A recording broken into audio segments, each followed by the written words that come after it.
ಓಂ ನಮೋ ಭಗವತೆ ವಾಸುದೇವಾಯ. ಓಂ ನಮೋ ಭಗವತೆ ವಾಸುದೇವಾಯ. ಓಂ ನಮೋ ಭಗವತೆ ವಾಸುದೇವಾಯ.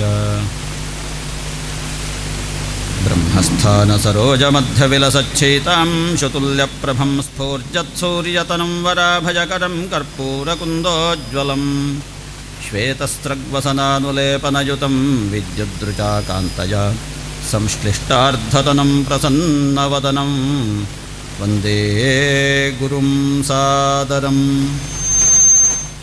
ಲಂಬೋದರಂ ಪರಮಸುಂದರಮೇಕದಂತಂ ರಕ್ತಾಂಬರಂ ತ್ರಿನಯನಂ ಪರಮಂ ಪವಿತ್ರಂ ಉದ್ಯದ್ದಿವಾಕರಕರೋಜ್ವಲಕಾಯಕಾಂತಂ ವಿಘ್ನೇಶ್ವರಂ ಸಕಲವಿಘ್ನಹರಂ ನಮಾಮಿ. ಸರಸ್ವತಿ ನಮಸ್ತುಭ್ಯಂ ವರದೆ ಕಾಮರೂಪಿಣಿ ವಿದ್ಯಾರಂಭಂ ಕರಿಷ್ಯಾಮಿ ಸಿದ್ಧಿರ್ಭವತು ಮೇ ಸದಾ. ನಾರಾಯಣಂ ನಮಸ್ಕೃತ್ಯ ನರಂ ಚೈವ ನರೋತ್ತಮಂ ದೇವೀಂ ಸರಸ್ವತೀಂ ವ್ಯಾಸಂ ತತೋ ಜಯಮುದೀರಯೇತ್. ವ್ಯಾಸಾಯ ವಿಷ್ಣುರೂಪಾಯ ವ್ಯಾಸರೂಪಾಯ ವಿಷ್ಣವೇ ನಮೋ ವೈ ಬ್ರಹ್ಮನಿಧಯೇ ವಾಸಿಷ್ಠಾಯ ನಮೋ ನಮಃ. ಯಂ ಪ್ರವ್ರಜಂತಮನುಪೇತಮಪೇತಕೃತ್ಯಂ ದ್ವೈಪಾಯನೋ ವಿರಹಕಾತರ ಆಜುಹಾವ. ಪುತ್ರೇತಿ ತನ್ಮಯತಯಾ ತರವೋಭಿನೇದುಸ್ತಂ ಸರ್ವಭೂತಹೃದಯಂ ಮುನಿಮಾನತೋಸ್ಮಿ. ಸಚ್ಚಿದಾನಂದರೂಪಾಯ ವಿಶ್ವೋತ್ಪತ್ಯಾದಿಹೇತವೇ ತಾಪತ್ರಯ ವಿನಾಶಾಯ ಶ್ರೀಕೃಷ್ಣಾಯ ವಯಂ ನಮಃ. ಜನ್ಮಾದ್ಯಸ್ಯ ಯತೋನ್ಮಯಾದಿತರತಶ್ಚಾರ್ಥೇಷ್ವಭಿಜ್ಞಸ್ವರಾಟ್ ತೇನೇ ಬ್ರಹ್ಮಹೃದಾಯ ಆದಿಕವಯೇ ಮುಹ್ಯಂತಿ ಯತ್ಸೂರಯಃ. ತೇಜೋ ವಾರಿಮೃದಾಂ ಯಥಾ ವಿನಿಮಯೋ ಯತ್ರ ತ್ರಿಸರ್ಗೋ ಮೃಷಾ ಧಾಮ್ನಾ ಸ್ವೇನ ಸದಾ ನಿರಸ್ತಕುಹಕಂ ಸತ್ಯಂ ಪರಂ ಧೀಮಹಿ. ಧರ್ಮಃ ಪ್ರೋಜ್झितकैतवोऽत्र परमो निर्मत्सराणां सतां वेद्यं वास्तवमत्र वस्तु शिवदन्तापत्रयोन्मूलनम्. श्रीमद्भागवते महामुनिकृते किं वा परैरीश्वरः सद्यो हृद्यवरुध्यतेऽत्र कृतिभिः शुश्रूषुभिस्तत्क्षणात्. निगमकल्पतरोर्गलितं फलं शुकमुखादमृतद्रवसंयुतं पिबत भागवतं रसमालयं मुहुरहो रसिका भुवि भावुकाः. पीताम्बरं करविराजितशङ्खचक्रं कौमोदकीं सरसिजं करुणासमुद्रं राधासहायमतिसुन्दरमन्दहासं वातालयेशमनिशं प्रतिभावयामि. जगद्रणाङ्गणे यस्य स्मरणं जयकारणं पार्थसारथये तस्मै श्रीकृष्णब्रह्मणे नमः.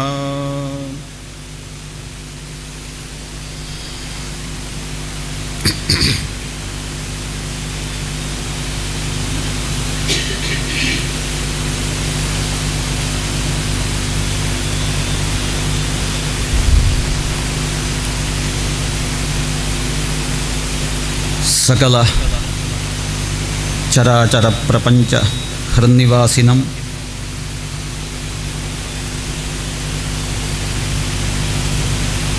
ಶ್ರೀಮದ್ಭಾಗವತ ಮಹಾಪುರಾಣ ವಾಂಗ್ಮಯ ರೂಪಂ ಸಕಲ ದೇವತಾತ್ಮಕ ಶ್ರೀ ಗೋಪಾಲಕೃಷ್ಣಂ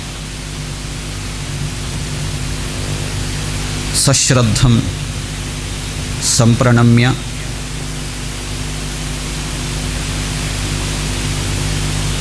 ಆಸಪ್ತಾಹಂ ಯಾವತ್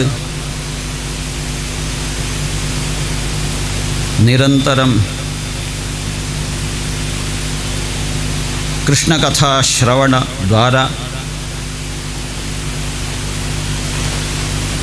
ಆತ್ಮಾನಂ ಕೃತಾತ್ಮಾನಂ ಮನ್ಯಮಾನಂ ಭವಂತಂ ಸರ್ವಾನಪಿ ಸಾನಂದಂ ಸಾದರಂಚ ಪ್ರಣಮ್ಯ ಷಷ್ಠದಿನಂ ಪ್ರವಿಶ್ಯ ಕೃಷ್ಣಕಥಾರಂಭಂ ನಿರ್ವರ್ತಯಿಷ್ಯೆ.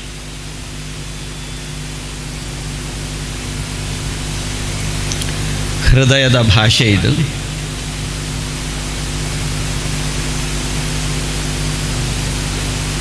ಹೃದಯ ನಿವಾಸಿಯಾದ ಕೃಷ್ಣನಿಗೆ ಅತ್ಯಂತ ಪ್ರಿಯವಾದಂತಹ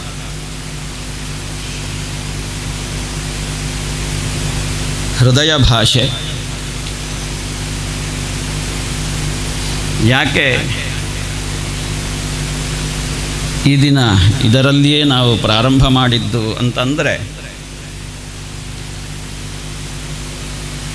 ಶ್ರೀಮದ್ ಭಾಗವತ ಮಹಾಪುರಾಣದ ಶೈಲಿ ಇದು ಸಾಧಾರಣವಾದ ಶೈಲಿಯಲ್ಲ, ಸಾಧಾರಣವಾದ ಭಾಷೆಯಲ್ಲ. ಇದನ್ನು ಪ್ರಾಜ್ಞರು ಸಮಾಧಿ ಭಾಷೆ ಅಂತ ಕರೆದರು ಭಾಗವತವನ್ನು. ಮೇಲ್ನೋಟಕ್ಕೆ ಯಾವುದೇ ಅರ್ಥವಾಗದೇ ಇರುವ, ಒಳನೋಟಕ್ಕೆ ಎಲ್ಲವನ್ನೂ ಕೊಡುವ ವಿಚಿತ್ರತಮವಾದಂತಹ ಒಂದು ಭಾಷೆಯೇ ಈ ಭಾಷೆ. ಇದನ್ನು ಭಾಗವತ ಭಾಷೆ ಅಂದರೂ ಏನೂ ಸಮಸ್ಯೆ ಇಲ್ಲ. ಅಂತೂ ಯಾವುದೇ ಒತ್ತಡ ಇಲ್ಲದೆ ಸಹಜವಾಗಿಯೇ ನಿರಾತಂಕವಾಗಿಯೇ ಕೃಷ್ಣ ಪ್ರೇರಣೆಯಿಂದ ಹೊರಹೊಮ್ಮಿದಂತಹ ವ್ಯಾಸರ ಭಾಷೆ ಇದು ಭಾಗವತ ಭಾಷೆ. ಹಾಗಾಗಿ ಪ್ರತಿಯೊಂದು ಪದವು, ಪ್ರತಿಯೊಂದು ವಾಕ್ಯವೂ, ಪ್ರತಿಯೊಂದು ಶ್ಲೋಕವೂ ಕೂಡ ಶೋಕ ನಿವಾರಕವಾದದ್ದು. ಆದ ಕಾರಣವೇ ಹೇಳಿದರು, ಶ್ರೀಮದ್ಭಾಗವತಂ ಶ್ರಾವ್ಯಂ ದುಃಖ ಶೋಕ ನಿವಾರಣಂ. ಈ ಹಿನ್ನೆಲೆಯಲ್ಲಿ ಇವತ್ತಿನ ಪುಣ್ಯಕಥೆಗಳನ್ನು ಪ್ರಾರಂಭ ಮಾಡ್ತಾ ಇದ್ದೇವೆ. ಅತ್ಯಂತ ಸಂಭ್ರಮದಿಂದ ರುಕ್ಮಿಣೀ ಕಲ್ಯಾಣ ಸಂಪನ್ನವಾಗಿದೆ. ಕಾಲಗಳು ಉರುಳಿವೆ. ಕೃಷ್ಣ ರುಕ್ಮಿಣಿಯರ ದಾಂಪತ್ಯದಲ್ಲಿ ಕೃಷ್ಣನಷ್ಟೇ ಸಾಮರ್ಥ್ಯವನ್ನು ಹೊಂದಿದ, ಏನೂ ಅವನಿಗೆ ಕಡಿಮೆಯಾಗದಂತಹ ಒಂದು ಅತ್ಯದ್ಭುತವಾದಂತಹ ಮಗು ಹುಟ್ಕೊಳ್ತದೆ. ಪ್ರದ್ಯುಮ್ನ ಅಂತ ಅವನಿಗೆ ಹೆಸರು. ಹುಟ್ಟಿ 10 ದಿನವಾಗಬೇಕಿದ್ದರೆ ಒಂದು ಸಣ್ಣ ಆಪತ್ತು ಅಲ್ಲಿ ಬಂತು. ಊರಲ್ಲೆಲ್ಲ ಕೃಷ್ಣನನ್ನು ಆಗದವರೇ ಇದ್ದದ್ದಲ್ವ, ಮತ್ತು ಕೃಷ್ಣನ ಸಂತತಿಯನ್ನು ಬಯಸ್ತದ, ವಿರೋಧಿಸುವವರೇ ಇರುವುದು.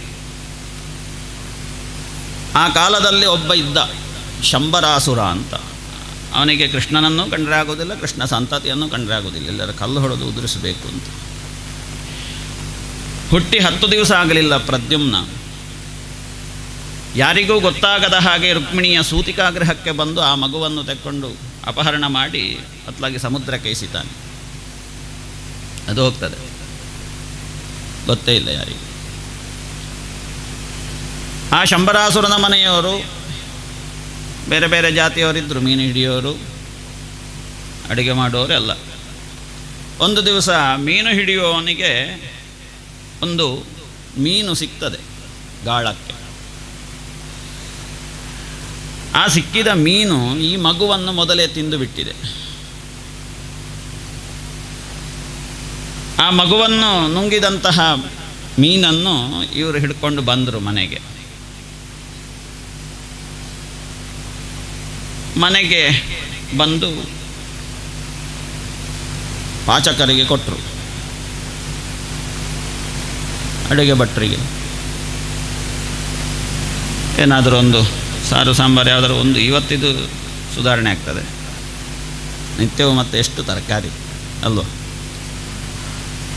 ಅದನ್ನು ಶಂಬರಾಸುರನಿಗೆ ಅತ್ಯಂತ ಪ್ರಿಯಳಾದಂತಹ ಒಬ್ಬಳು ದಾಸಿ ಇದ್ಲು, ಮಾಯಾವತಿ ಅಂತ. ಆ ಮಾಯಾವತಿಗೆ ಈ ಮೀನನ್ನು ಕೊಟ್ಟರು. ಅಡುಗೆ ಮಾಡುವವರೇ ತರಕಾರಿ ಹಚ್ಚುವುದಲ್ಲ, ತರಕಾರಿ ಹಚ್ಚುವವರು ಅಡುಗೆ ಮಾಡುವುದಿಲ್ಲ, ಇದಕ್ಕೆಲ್ಲ ವ್ಯವಸ್ಥೆಗಳಿರ್ತವೆ.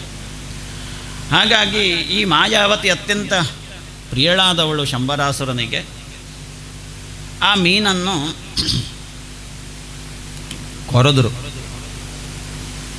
ಕೊರೆದವಾಗ ಆ ಮೀನಿನ ಹೊಟ್ಟೆ ಒಳಗಡೆ ಒಂದು ಮಗು ಕಾಣುತ್ತದೆ. ಮಗುವನ್ನು ನೋಡಿದಂತಹ ಮಾಯಾವತಿಗೆ ಅದು ಯಾವುದೋ ಒಂದು ಜನ್ಮಾಂತರೀಯವಾದ ಪ್ರೀತಿಯೋ ಎಂಬಂತೆ ಭಾರೀ ಪ್ರೀತಿ ಹುಟ್ಟಿತ ಮಗುವಿನ ಮೇಲೆ.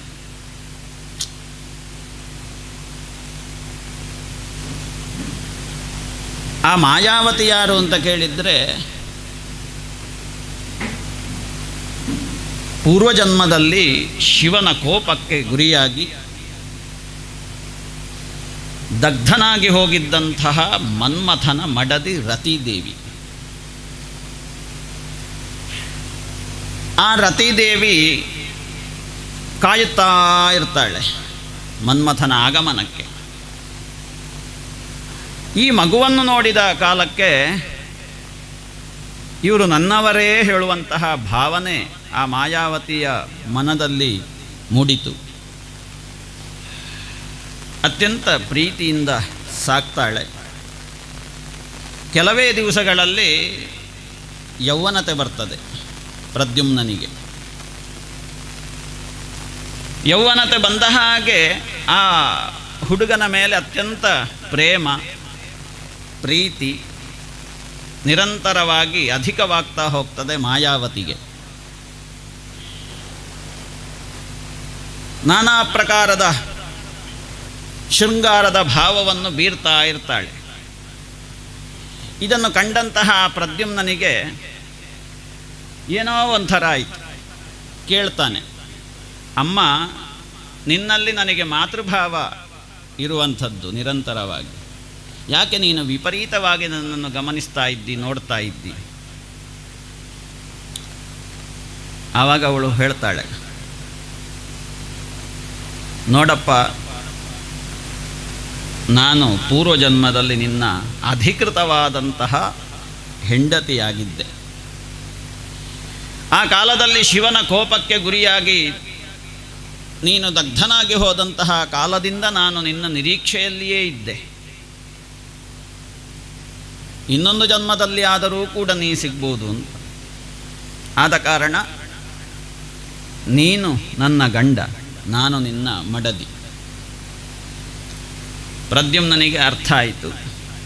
ಮಾಯಾವತಿ ಹೇಳ್ತಾಳೆ, ಈಗ ನಾವಿರುವಂತಹ ಈ ಸ್ಥಳ ಇದು ಮಹಾಮಾಯಾವಿ ಎನಿಸಿದಂತಹ ಶಂಬರಾಸುರನ ಜಾಗ. ಇದು ಮಹಾಪರಾಕ್ರಮಿ, ನಾನಾ ಪ್ರಕಾರದ ಮಾಯಗಳಿಂದ ಎಲ್ಲವನ್ನೂ ಕೂಡ ವಶಪಡಿಸಿಕೊಂಡಂತಹ ಒಬ್ಬ ದುಷ್ಟ. ನೀನೀಗ ಬೇರೆ ಬೇರೆ ಮಾಯಗಳನ್ನು ಪ್ರದರ್ಶಿಸುವುದರ ಮೂಲಕವಾಗಿ ಆ ಶಂಬರಾಸುರನನ್ನು ವಧಿಸಬೇಕು. ಮಾತ್ರ ಅಲ್ಲ, ನಿನ್ನ ಅಗಲುವಿಕೆಯಿಂದ ನಿನ್ನ ಮನೆಯಲ್ಲಿ ಎಲ್ಲರೂ ಕೂಡ ಕಣ್ಣೀರು ಹಾಕುತ್ತಾ ನಿರೀಕ್ಷೆಯಲ್ಲಿದ್ದಾರೆ, ಯಾವಾಗ ಆ ಮಗು ಬರ್ತದೆ ಅಂತ. ಹಾಗಾಗಿ ನಿನಗೆ ನಾನೊಂದು ವಿಶೇಷವಾದಂತಹ ವಿದ್ಯೆಯನ್ನು ಉಪದೇಶ ಮಾಡ್ತೇನೆ. ಮಹಾಮಾಯಾ ಹೇಳುವ ವಿದ್ಯೆ. ಆ ವಿದ್ಯೆಯನ್ನು ನೀನು ರಕ್ತಗತ ಮಾಡಿಕೊಂಡು ಆ ಮಾಯೆಯ ಬಲದಿಂದ ಶಂಬರಾಸುರನನ್ನು ವಧಿಸಬೇಕು. ಆಮೇಲೆ ನಾವು ಇಲ್ಲಿಂದ ಹೋಗುವ ಅಂತ ಹೇಳಿ ನಿಶ್ಚಯಿಸಿ ಮಾಯೋಪದೇಶವನ್ನು ಪಡ್ಕೊಳ್ತಾನೆ. ತದನಂತರ ಶಂಬರಾಸುರನ ಜೊತೆಗೆ ಯುದ್ಧವನ್ನು ಸಾರಿ ಅವನನ್ನು ವಿಶಿಷ್ಟತರವಾದಂತಹ ಮಾಯೆಗಳಿಂದ, ಮಾಯಾಯುದ್ಧಗಳಿಂದ ನಾಶ ಮಾಡ್ತಾನೆ ಸಪರಿವಾರನನ್ನು. ಇತ್ಲಾಗಿ ಕಾಯ್ತಾ ಇದ್ದಾರೆ, ಏನು ಮಾಡೋದು, ಮಗುವನ್ನು ಕಳ್ಕೊಂಡನಲ್ಲ ಅಂತ ರುಕ್ಮಿಣಿ ಹಲಬುತ್ತಾ ಇದ್ದಾಳೆ. ಆ ಕಾಲಕ್ಕೆ ದೈವಯೋಗವೋ ಎಂಬಂತೆ ಇಬ್ಬರು ಬಂದು ಬಿಟ್ಟರು ದ್ವಾರಕೆಗೆ. ನೋಡುವಾಗ ಒಂದು ಗಂಡು ಇನ್ನೊಂದು ಹೆಣ್ಣು ಮದುವೆಯಾಗಿ ದಂಪತಿಯಾಗಿ ಬರ್ತಾ ಇದೆ. ಆಶ್ಚರ್ಯ ಆಯಿತು. ಆದರೆ ರುಕ್ಮಿಣಿಗೆ ಇದ್ದಕ್ಕಿದ್ದಾಗ ಇವನೇ ನನ್ನ ಮಗ ಅಂತ ಪ್ರಜ್ಞೆ ಬಂತು. ತನ್ಮಧ್ಯೆ ನಾರದರು ಈ ವಿಚಾರವನ್ನು ಹೇಳಿದರು. ಕೃಷ್ಣನಿಗೆ ಎಲ್ಲ ಗೊತ್ತಿದ್ದಿದ್ದು, ಎಲ್ಲ ಹೀಗೀಗೆ ಆಗ್ತದೆ ಅಂತ ಮಾತಾಡಲಿಲ್ಲ. ಬಂದು ಸ್ವಾಗತ ಮಾಡ್ತಾರೆ. ಸಂಗತಿಗಳನ್ನೆಲ್ಲ ಹೇಳ್ತಾಳೆ ಇವಳು, ಮಾಯಾವತಿ ಆದವಳು. ಕೊನೆಗೆ ಅತ್ಯಂತ ಸಂತೋಷವಾಗ್ತದೆ. ಮತ್ತೆ ಕಳೆದು ಹೋದಂತಹ ವಸ್ತು ಸಿಕ್ಕಿದೆ ಅನ್ನುವಂತಹ ಸಂಭ್ರಮದಲ್ಲಿ ರುಕ್ಮಿಣಿ ಇರ್ತಾಳೆ. ಇದು ಒಂದು ವಿಚಿತ್ರತರವಾದಂತಹ ಕೃಷ್ಣನ ಲೀಲೆ. ಪ್ರದ್ಯುಮ್ನಾದರೂ ಯಾವುದೇ ರೀತಿಯಲ್ಲಿ ಕೃಷ್ಣನಿಗೆ ಕಡಿಮೆ ಇರಲಿಲ್ಲ. ಅದು ಯಾವುದೋ ಪ್ರಾಗ್ಜನ್ಮದ್ದು ಸ್ಮರಣೆ, ಅದರ ಫಲವಾಗಿ ಅಲ್ಲಿಂದ ಅಲ್ಲಿಗೆ ಅದು ಹೋಯ್ತದು. ಇದರ ತಾತ್ಪರ್ಯ ಏನು ಅಂತ ಕೇಳಿದರೆ, ನಮಗೆ ಯಾವುದೂ ಕೂಡ ಗೊತ್ತಿರುವುದಿಲ್ಲ. ಯಾವುದೋ ಒಂದು ಪ್ರಾಕ್ತನವಾದಂತಹ ಬಂಧ ನಮ್ಮನ್ನು ಒಟ್ಟು ಮಾಡ್ತದೆ ಅಂತ. ಇದು ಭಗವಂತನ ಲೀಲೆ. ಯಾರೂ ಯಾವುದೇ ಕಾರಣಕ್ಕೂ ಅಕಸ್ಮಾತ್ತಾಗಿ ಅಲ್ಲ. ಅಕಸ್ಮಾತ್ ಅಂದರೆ ಯಾವುದೇ ಕಾರಣ ಇಲ್ಲದೆ ಅಂತ. ಎಲ್ಲದಕ್ಕೂ ಒಂದು ಸಕಾರಣ ಇರ್ತದೆ. ನೀವಿಲ್ಲಿ ಬರಬೇಕಿದ್ರು, ನಾನಿಲ್ಲಿ ಬರಬೇಕಿದ್ರು, ನಾವು ಒಟ್ಟಾಗಬೇಕಿದ್ರು, ಯಾವುದೋ ಒಂದು ಅವ್ಯಕ್ತವಾದಂತಹ ಜನ್ಮಾಂತರೀಯವಾದ ಬಂಧ ಇದ್ದರೆ ಮಾತ್ರ ಅದು ಸೇರಿಕೊಳ್ಳುವುದು. ಕೆಲವರು ಸೇರಬೇಕು ಅಂತ ಹವಣಿಸ್ತಾರೆ, ಆದರೆ ಒಳಗೆ ಬರಲಿಕ್ಕೆ ಇಲ್ಲಿಯ ಹವ ಬಿಡುವುದಿಲ್ಲ.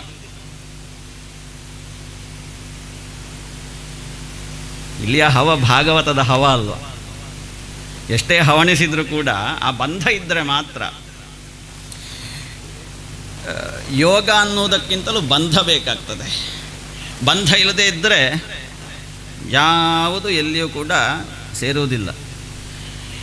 ಈ ಹಿನ್ನೆಲೆಯಲ್ಲಿ ಆ ಒಂದು ವಿಶಿಷ್ಟತಮವಾದ ಕಥೆಯನ್ನು ನಾವು ಕೇಳಿದೆವು. ಮುಂದೆ ಸ್ಯಮಂತಕೋಪಾಖ್ಯಾನ, ಕೃಷ್ಣನ ಲೀಲೆ ಒಂದೊಂದೇ ನಮ್ಮ ಕಣ್ಣಿಗೆ ಬರ್ತಾ ಇದೆ. ಸ್ಯಮಂತಕೋಪಾಖ್ಯಾನದಲ್ಲಿ ಕೃಷ್ಣ ಎಲ್ಲೆಲ್ಲಿ ಏನೆಲ್ಲ ಮಾಡಿ ತೋರಿಸಿದ ಅನ್ನುವುದನ್ನು ನೋಡುವ.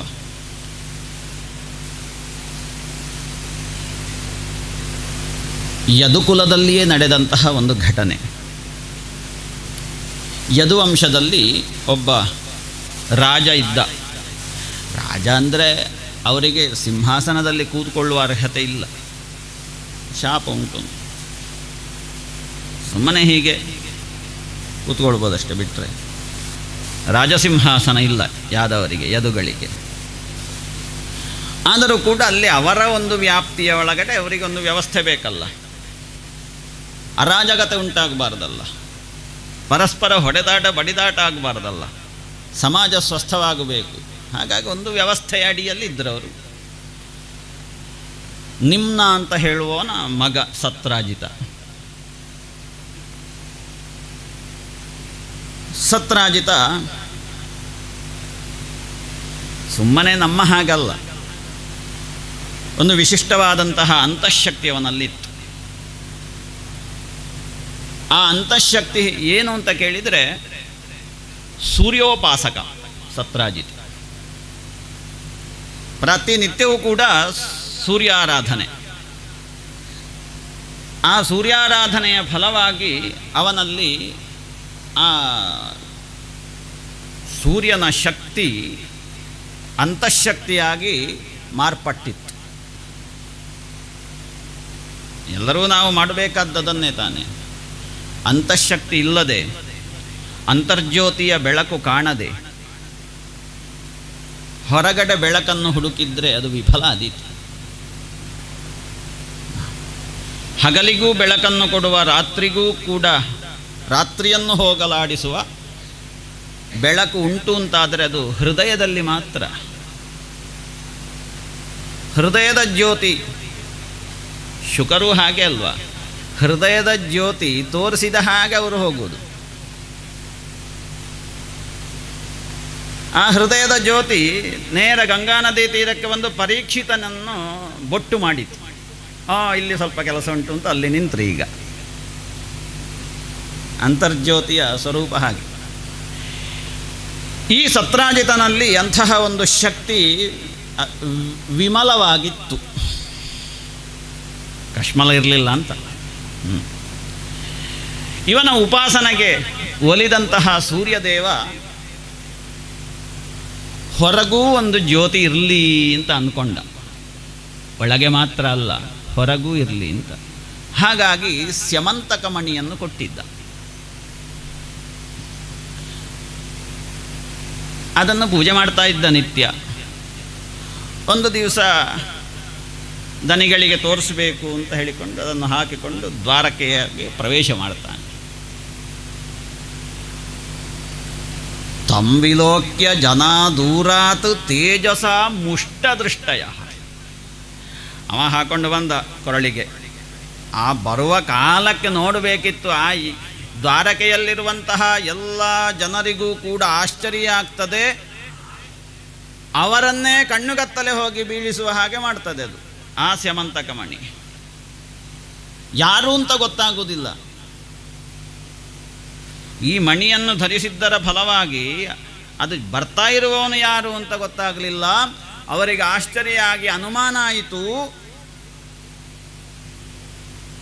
ಕೃಷ್ಣನ ಹತ್ರ ಹೋಗಿ ಹೇಳ್ತಾರೆ, ನಮ್ಮ ದೃಷ್ಟಿಯೆಲ್ಲ ಪ್ರಣಷ್ಟವಾಗಿ ಬಿಟ್ಟಿದೆ, ಯಾರೋ ಬರ್ತಾ ಇದ್ದಾರೆ, ಗೊತ್ತಾಗ್ತಾ ಇಲ್ಲ. ಪ್ರಾಯಶಃ ದಿಗಂತದಿಂದ ಸೂರ್ಯದೇವನೇ ನಿನ್ನನ್ನು ನೋಡುವುದಕ್ಕೆ ಬರ್ತಾ ಇದ್ದಾನೋ ಹಾಗೆ ಕಾಣ್ತಾ ಉಂಟು. ಪ್ರಾಯಶಃ ಅವನೇ ಇರಬೇಕು. ಇಲ್ಲದಿದ್ದರೆ ಯಾವುದೋ ಒಂದು ದೇವತಾ ಶಕ್ತಿ ಕೃಷ್ಣದ ಸಂದರ್ಶನಕ್ಕೆ ಅಂತ ಬರ್ತಾ ಇದೆ, ನಮಗೆ ನೋಡಲಿಕ್ಕೆ ಆಗ್ತಾ ಇಲ್ಲ ಅಂತ ಕೃಷ್ಣನಿಗೆ ಹೇಳಿದರು. ಕೃಷ್ಣ ಹೇಳಿದ, ನಿಮ್ಮ ಒಂದು ಸ್ವಸ್ವರೂಪ ಜ್ಞಾನ ಇಲ್ಲದ ದುಸ್ಥಿತಿಯನ್ನು ಕಂಡು ನನಗೆ ನಗು ಬರ್ತದೆ. ಅದು ನಮ್ಮವನೇ ಅಲ್ವಾ, ಸತ್ರಾಜಿತ ಬರ್ತಾ ಇರುವುದದು. ಇದು ಯಾವ ರವಿಯೂ ಅಲ್ಲ, ಕವಿಯೂ ಅಲ್ಲ. ಇದು ಪ್ರಾಹನಾಸೌರವಿರ್ದೇವ ಸತ್ರಾಜಿನ್ ಮಣಿನಾಜ್ವಲನ್ನ. ಅವನಿಗೆ ಮೊನ್ನೊಂದು ಸಿಕ್ಕಿದೆ ಮಣಿ, ಅದನ್ನು ಕಂಠದಲ್ಲಿ ಧರಿಸಿಕೊಂಡು ಬರ್ತಾ ಇದ್ದಾನೆ.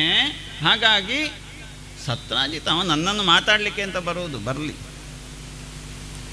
ಬಂದು ಮಾತಾಡಿ ಹೋದ. ಆ ಮಾತಾಡುವ ಮಧ್ಯದಲ್ಲಿ ಕೃಷ್ಣ ಈ ಮಣಿಯನ್ನು ನನಗೆ ಕೊಡು ಅಂತ ಕೇಳಿದ.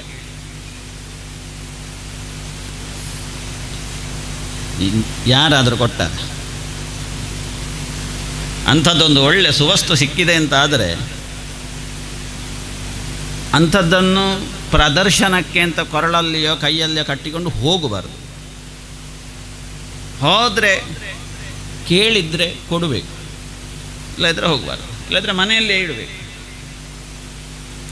ತೋರಿಸ್ಲಿಕ್ಕೆ ಅಂತ ಹೇಳಿಕೊಂಡು ಅದನ್ನು ಧರಿಸಿಕೊಂಡು ಹೋಗುವ ಅನಿವಾರ್ಯತೆ ಇಲ್ಲ. ಇವ ಅದನ್ನು ಒಂದು ಸಲ ಹೀಗೆ ನನಗೂ ಒಂದು ಅನುಗ್ರಹ ಆಗಿದೆ ಅಂತ ಹೇಳುವ ಒಂದು ದೃಷ್ಟಿಯಲ್ಲಿ ತೋರಿಸಿಕೊಂಡು ಹೋದ. ಇವ ಕೊಡಲಿಲ್ಲ. ಯಾಕೆ ಕೊಡಲಿಲ್ಲ? ಅದು ಸುಮ್ಮನೆ ಅಲ್ಲಿ ದೇವರ ಕೋಣೆಯಲ್ಲಿ ಇಟ್ಟು ಪೂಜೆ ಮಾಡುವುದು ಮಾತ್ರ ಅಲ್ಲ, ಪೂಜೆ ಮಾಡಿದ್ದರ ಫಲವಾಗಿ ನಿರಂತರ ಪೂಜೆ ಮಾಡಬೇಕು. ಆ ಮಾಡಿದ್ದರ ಫಲವಾಗಿ ಆ ಸ್ಯಮಂತಕ ಮಣಿಯಲ್ಲಿ ಏನೋ ಒಂದು ವಿಶಿಷ್ಟವಾದ ಶಕ್ತಿ ಇತ್ತು. ಆ ಶಕ್ತಿ ನಮ್ಮ ಅರಿವಿಗೆ ಬರಬೇಕು. ಏನಂತೆ ಅದು? ದಿನೇ ದಿನೇ ಸ್ವರ್ಣಭಾರ ನಷ್ಟೌ ಸ ಸೃಜತಿ ಪ್ರಭು ದುರ್ಭಿಕ್ಷ ಮಾರಿ ಅರಿಷ್ಟಾನಿ ಸರ್ಪಾಧಿ ವ್ಯಾಧಯೋ ಯಥ ಅಶುಭಾ ನ ಸಂತಿ ಮಾಜಿನಸ್ತತ್ರ. ಆ ಸ್ಯಮಂತಕ ಮಣಿ ಅದೊಂದು ವಿಚಿತ್ರ. ಪೂಜೆ ಮಾಡಿ ಮಾಡಿ ಮಾಡಿ ಆ ಸಂಪ್ರೀತವಾದಂತಹ ಸ್ಯಮಂತಕ ಮಣಿ ಪ್ರತಿನಿತ್ಯವೂ ಕೂಡ 8 ಭಾರ, ಒಂದಷ್ಟು ದೊಡ್ಡ ರಾಶಿ, ಅಷ್ಟು ಚಿನ್ನವನ್ನು ಕೊಡ್ತಾ ಇತ್ತು. ಸ್ಯಮಂತಕ ದಿನೇ ದಿನೇ ಸ್ವರ್ಣಭಾರ ನಷ್ಟವು. ಪೂಜೆ ಮಾಡಿದಾಗೆ ಆ ದಿವಸಕ್ಕೆ ಅಷ್ಟು ಚಿನ್ನ, ಕೆಲವು ಸೇರು ಚಿನ್ನ. ಎಷ್ಟು ಸುಲಭ ನೋಡಿ. ನಮಗೂ ಕೂಡ ಅಂಥದ್ದು ಸಿಗ್ತದೆ. ಯಾವಾಗ ಅಂತ ಕೇಳಿದರೆ, ಆ ಮಣಿಯನ್ನು ನಾವು ಹೃದಯದಲ್ಲಿ ಹುಡುಕಿದವಾಗ ಸಿಗುವಂಥದ್ದದು. ಆ 8 ಹೃದಯದೊಳಗೂ ಉಂಟು. ಇದರ ಒಳಗೆ ಅಲ್ವ ಸ್ವಾಮಿ ಇರುವುದು ಪುರಿ ಅಷ್ಟಕ ಅಂತ. ಆ ಅಷ್ಟಕದ ಪರಿಚಯ ಆಯಿತು ಅಂತಾದರೆ ಆ ಮಣಿಯ ಪ್ರಕಾಶ ನಮ್ಮ ಅನುಭವಕ್ಕೆ ಬರ್ತದೆ, ಆ ಜ್ಯೋತಿ ನಮ್ಮ ಗಮನಕ್ಕೆ ಬರ್ತದೆ. ಆವಾಗ ಸಿಗದೇನು. ಇಲ್ಲಿ ಹಾಗೆ ಇವನಿಗೆ ಅದು ಅರ್ಥ ಆಗಲಿಲ್ಲ, ಇಷ್ಟೆಲ್ಲ ಉಂಟಿದರಲ್ಲಿ ಬರ್ತದೆ ಅಂತ. ಇಷ್ಟೆಲ್ಲ ಫೀಚರ್ಗಳು ಉಂಟು ಅಂತ ಗೊತ್ತಾಗಲಿಲ್ಲ ಆ ಮಣಿಯಲ್ಲಿ. ಮಾತ್ರ ಅಲ್ಲ, ಅದು ಇರುವ ಜಾಗದಲ್ಲಿ ಯಾವುದೇ ದುರ್ಭಿಕ್ಷೆ ಇಲ್ಲ ಅಂತೆ ಮಾರ್ಯಾರೆ, ಯಾವುದೇ ಮಾರಿಗಳು ಬರುವುದಿಲ್ಲ. ನಮ್ಮ ವ್ಯಾವಹಾರಿಕ ಭಾಷೆಯಲ್ಲಿರುವ ಮಾರಿಯೂ ಅದಿತ್ತು, ಯಾವ ಮಾರಿಗಳು ಬರುವುದಿಲ್ಲ ಅಂತ. ಯಾವ ಅರಿಷ್ಟಗಳು ಇಲ್ಲ, ಮತ್ತು ಯಾವುದೇ ರೀತಿಯ ಸರ್ಪಾದಿ ದುಷ್ಟ ಪ್ರಾಣಿಗಳ ಭಯವೂ ಇಲ್ಲ, ಮಾನಸಿಕ ಆಧಿಯೂ ಇಲ್ಲ, ಶಾರೀರಿಕ ವ್ಯಾಧಿಯೂ ಇಲ್ಲ, ಯಾವ ಟೆನ್ಷನೂ ಇಲ್ಲ. ಟೆನ್ಷನು ಶುರುವಾಗುವುದೇ ಆ ಮಣಿಯ ಅಭಾವದಿಂದ ಅಲ್ವ. ಮನುಷ್ಯರಿಗೆ ಈ ಎಲ್ಲ ಸಮಸ್ಯೆಗಳು ಶುರುವಾಗುವುದೇ ಆ ಮಣಿಯ ಪೂಜೆ ಆಗದ ಕಾರಣ. ಮಣಿ ಪೂಜೆ ಆಗಬೇಕು ನಿರಂತರ. ಆ ಮಣಿ ಅಂತಂದರೆ ಅದು ಹೊಳೆಯುವಂಥದ್ದು, ಅದಿರುವಂಥದ್ದು ಅವು ಅಂತರ್ಯಾಮಿ ರೂಪವಾದಂತಹ ಸ್ವರೂಪದಲ್ಲಿ. ಆದಿವ್ಯಾಧಿ ಯಾವುದೂ ಇಲ್ಲ, ಅಶುಭವಾದ್ದು ಯಾವುದೂ ಇಲ್ಲ ಅಂತಂದರೆ ಏನು? ಅದು ಬೇರೆ ಎಂಥದ್ದು ಅಲ್ಲ, ಅದು ಅಂತರ್ಯಾಮಿ ಸ್ವರೂಪದ ಭಗವಂತನೇ ಸ್ಯಮಂತಕ ಮಣಿ ಅಂತಂದರೆ. ದೈವಾನುಗ್ರಹವಶಾತ್ ಸಿಕ್ಕಿದೆ ಅದು. ಸೂರ್ಯ ಅಂದರೆ ಯಾರಯ್ಯ? ಸೂರ್ಯ ಅಂದರೆ ಯಾರು? ಸೂರ್ಯ ಅಂದರೆ ಬೇರೆ ಯಾರೂ ಅಲ್ಲ, ಪ್ರಸವಾನಾಮಧಿಪತಿ. ಸವಿತಾ ಪ್ರಸವಾನಾಮಧಿಪತಿ ವೇದ.